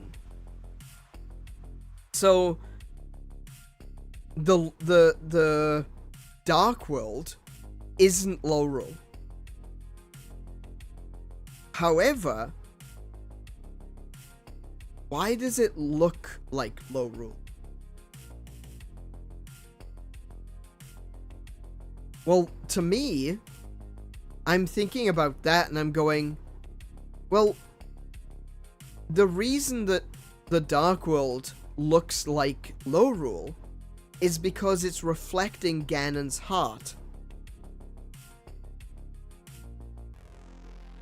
It's reflecting Lorule because that's where he came from.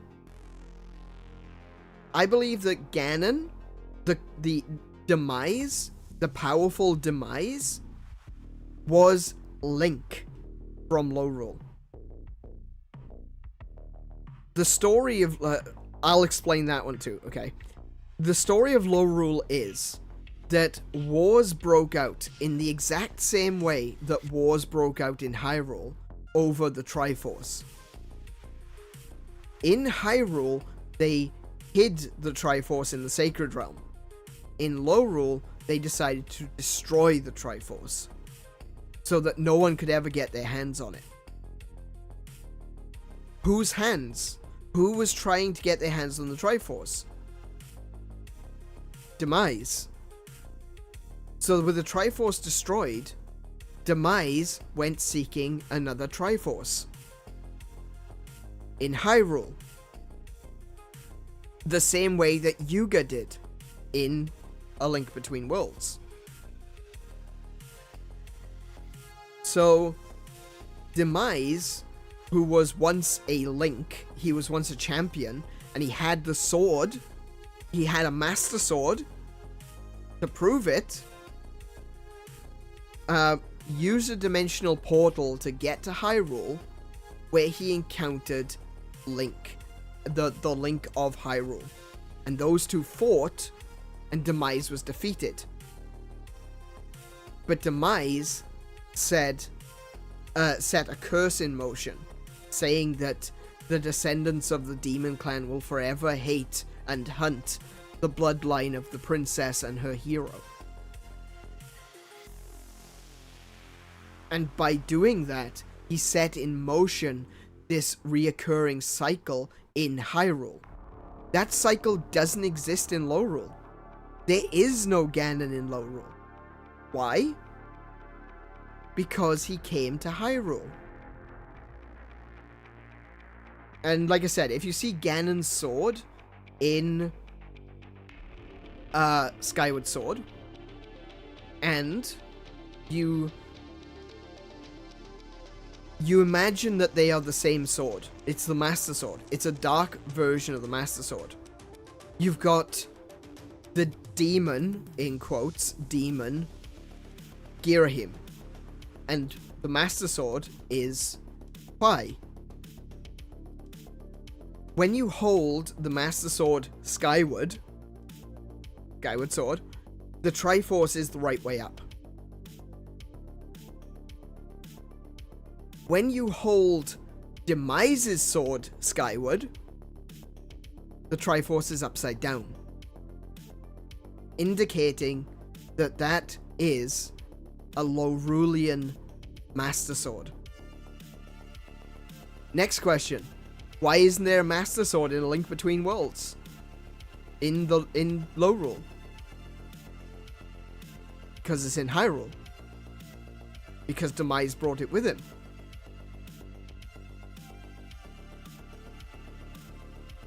Why did the Dark Realm look like Lorule?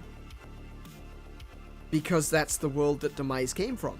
And he wanted, and when Ganon got his hands on the Triforce, he shaped the Golden Realm to look like Lorule.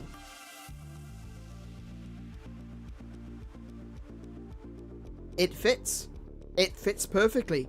And I'm not even theorizing. I am literally just using the facts that they give you in the games.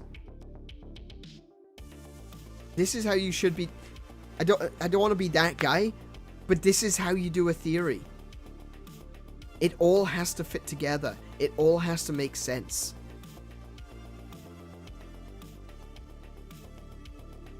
But if I was one of these other ones, I'd try to fit in how the 𝗦𝘗 are the Gerudo or something.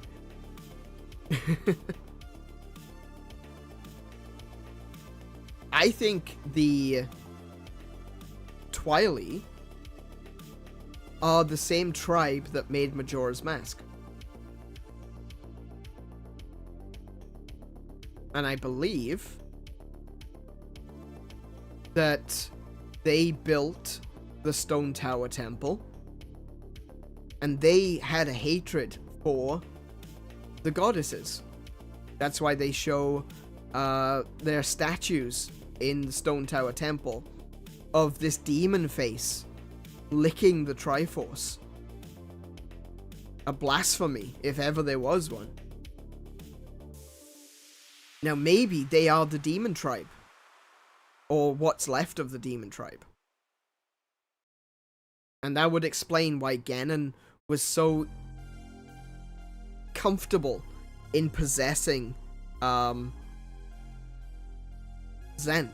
in Twilight Princess. Because they were the demon tribe. And Ganon even says, "My malice is within you," when he's talking to Zant, suggesting that they were the demon tribe. So it is my contention that what remained of the demon tribe, when Demise left Lorule, the demon tribe followed him into Hyrule, and they escaped through a dimensional crack into Termina.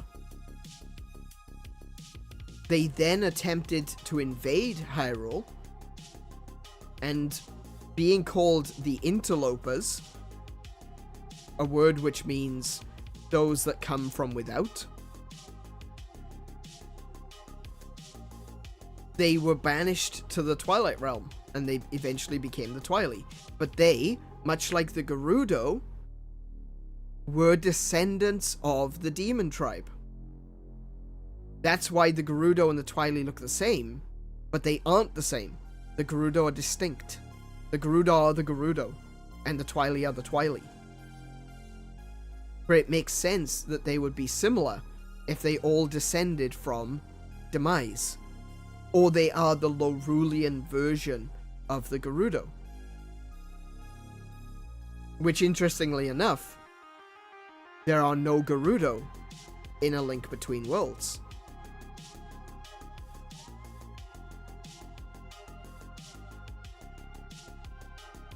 Sort of. There's kind of someone that sort of looks like a Gerudo, but they're not really a Gerudo.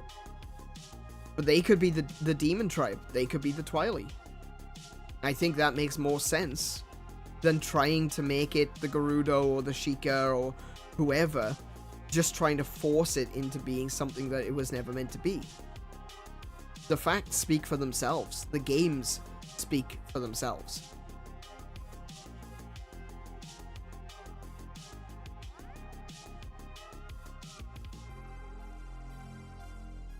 And with that one, I think I'm gonna call it there for this evening, because yeah, this has gone on quite long. I wasn't expecting to go into a rant about Legend of Zelda, though. Like I said, I'm not surprised that some people are being like this, saying, "Oh, I refuse to play Tears of the Kingdom because it doesn't support my headcanon." It's like, boo-hoo, Buttercup, get over yourself.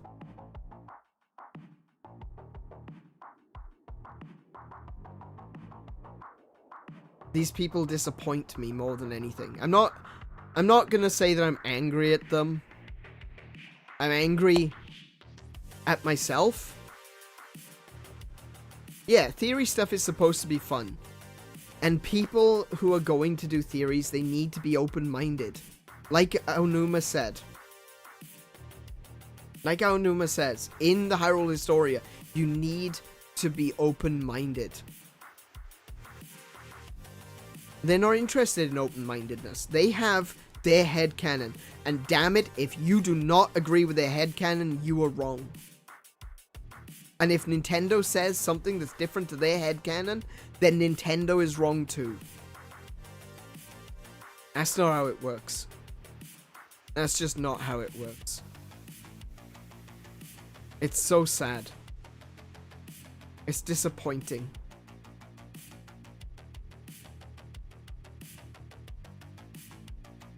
It's so disappointing. Because a lot of these theories, don't get me wrong, a lot of these theories, they take a lot of thought. They take a lot of effort. It takes intelligence. It does take an open mind that's like an iron jaw, you know, like a bear trap, to be able to hold all of that info and use it constructively to come up with a theory. It takes intelligent, smart people who think outside the box. But so often these people, they fall into the trap of turning it into a religion.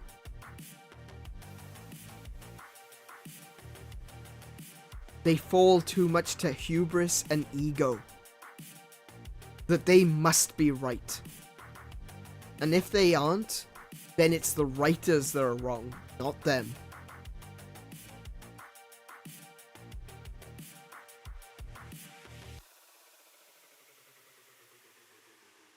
Same as how much they're disappointed with Tears of the Kingdom, I'm disappointed that they are arrogant. Exactly. Exactly.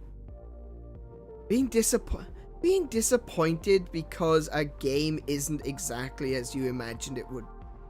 Can you imagine? I've been disappointed at games. I have. I've played games that have gone, ah, damn, you know, that isn't what I was hoping for. But not over headcanon.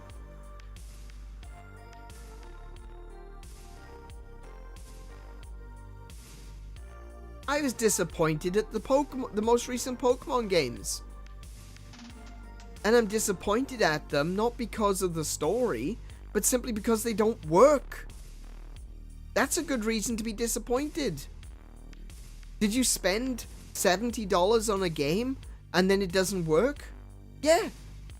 Be disappointed at that. That's a good reason. This doesn't line up with my headcanon. That's a terrible reason. It tells me that you don't care about the game. The only thing you care about is making the game about you.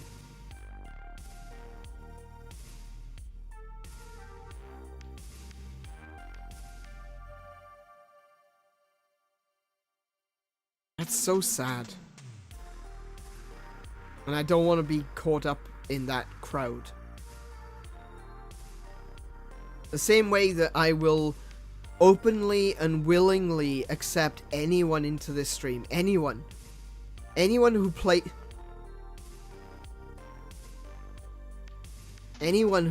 games.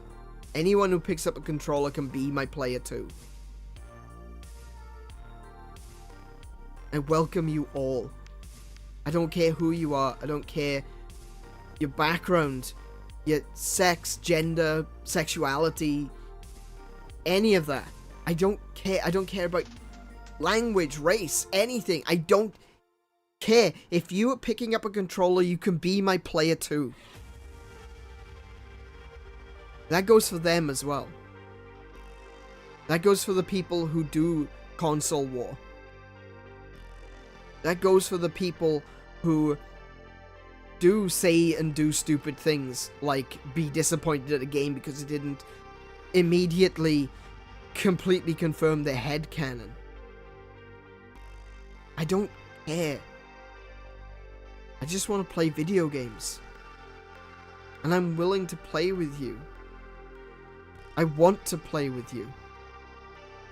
And I will accept every single one of you to play with me.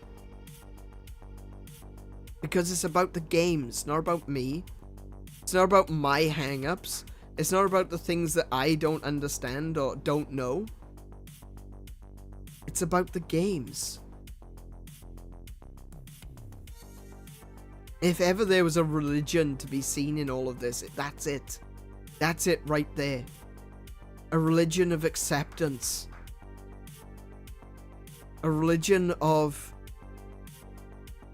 understanding and coming together as a community. Isn't that what religion is supposed to be? A community of people who believe. I've always believed in gaming because I wouldn't be here today if it wasn't for gaming.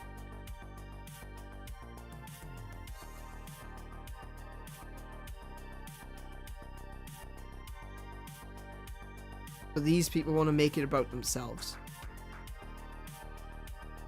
It's not about them.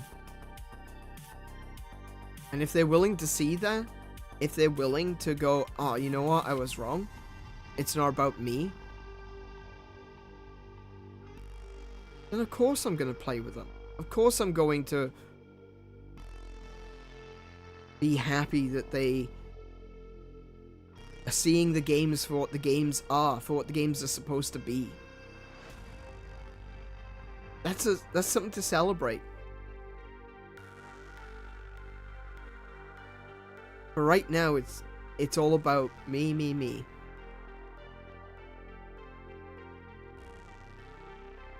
Sheer hubris and ego.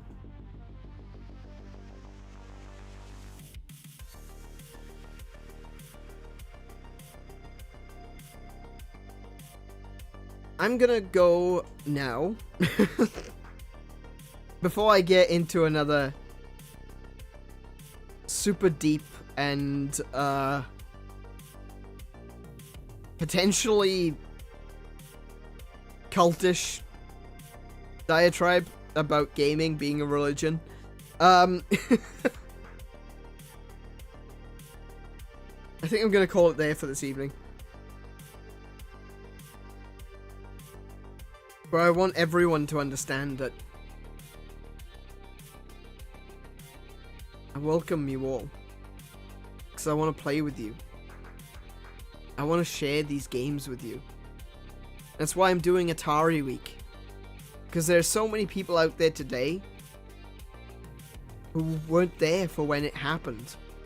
There's so many people, I couldn't believe how many people I saw on Twitter saying, why the hell are Atari releasing an Atari 2600 in 2023? And I'm like, are you serious? There's loads of us out there. Too late, I'm already prepping a blood sacrifice. We don't have blood sacrifices in the Church of the Game. Just money. we just pay our dues and we play the games. The sacrifice is money and shelf space. I hereby sacrifice this graphics card in the name of the game.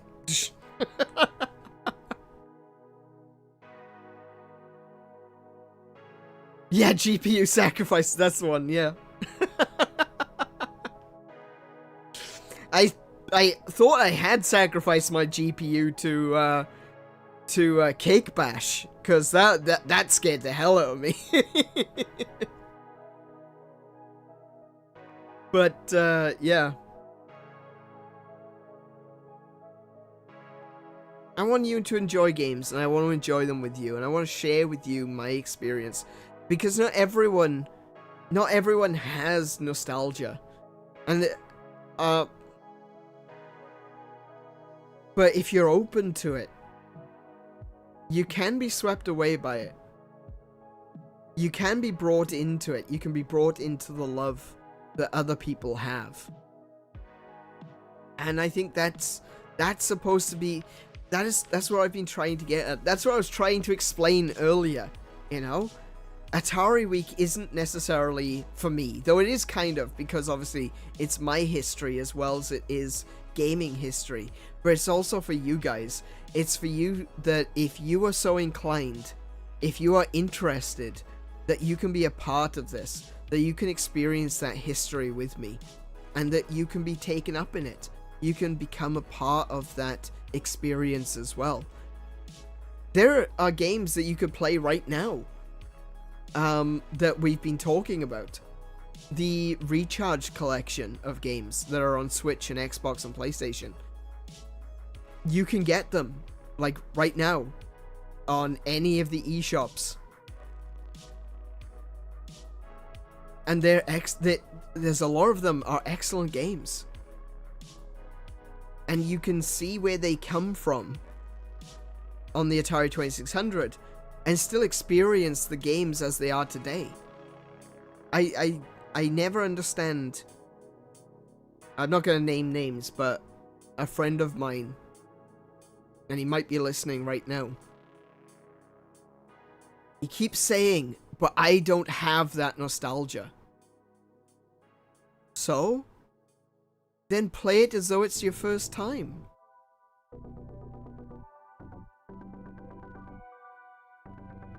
You don't need nostalgia to enjoy this. You can piggyback on someone else's.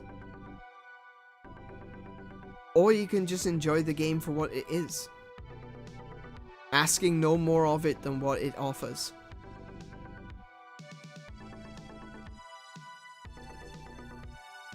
Elemental gameplay. And so that's a phrase I've come up with throughout doing Atari Week. Elemental gameplay.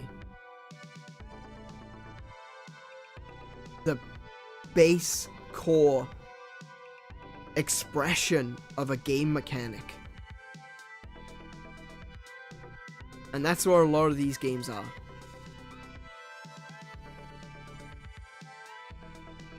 And if you come to them with the intent to learn, with respect,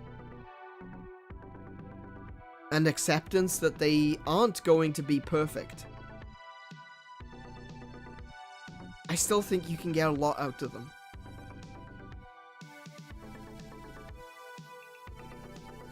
And tomorrow we'll be back with more Atari 50. Like I said, I'm not going to be able to get through... I'm not going to be able to do all of Atari 50 in just 2 streams, so we're going to continue doing Atari 50 throughout December as well. And we're going to be learning more about the history. Tomorrow, it's going to be the history of the Atari 2600. The start of the consoles. On Tuesday, we went through the arcade origins of Atari, and tomorrow it's going to be the console, the Atari console lineage. And I'm looking forward to that, because that's going to have a lot of stuff regarding the 2600, the games that are releasing for it, and the games that we are looking at, the games that we played today, and the games we played on Monday, there's going to be a lot of that in tomorrow's stream. Are we going for an Atari month? Nah, not an Atari month. Just we're just going to continue the Atari 50 anniversary celebration throughout December. I'll do it once a week, like on Wednesday or something. And then on Friday, we've got Atari Recharged, and that's where we're going to see where Atari is today. It's a different Atari. It's a different company. They bought Atari, and or they bought the name Atari, I should say, from Warner. But they had a rocky start, but they seem to have found their footing, and they've done so by coming to the idea of Atari with reverence. They didn't make it about them. Look at that. I can take that entire rant about theorists and theorizing about video games, and I can bring it back to Atari. It's not about them. They realized it wasn't about themselves. It was about elevating and venerating this classic system and the legacy that it has. And as soon as they started doing that, as soon as they started respecting the Atari legacy, we got the Recharge collection, we got the Atari 2600 Plus, and we are starting to see new games being released. Brand new Atari games like Mr. Run and Jump, which looks fun and hilarious, as well as being like a more modern take on an Atari platformer, you know? So I feel like that's where it always comes down to. If you're making your own games, make your own games. Definitely make that about you. Pour yourself out. Pour yourself out into those games. Or if you're doing stuff with other people's games, if you're theorizing, if you're remaking games, don't make it about you. Make it about the games. Make it about the lineage and the legacy. Make it about, remember that you need to live up to the people's memories and their nostalgia. It's about them. It's about the players and the legacy.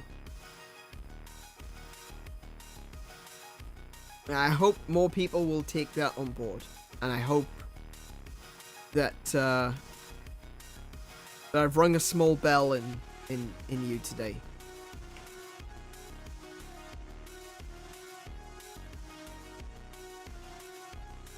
So with that said, be good to yourselves, be excellent to each other,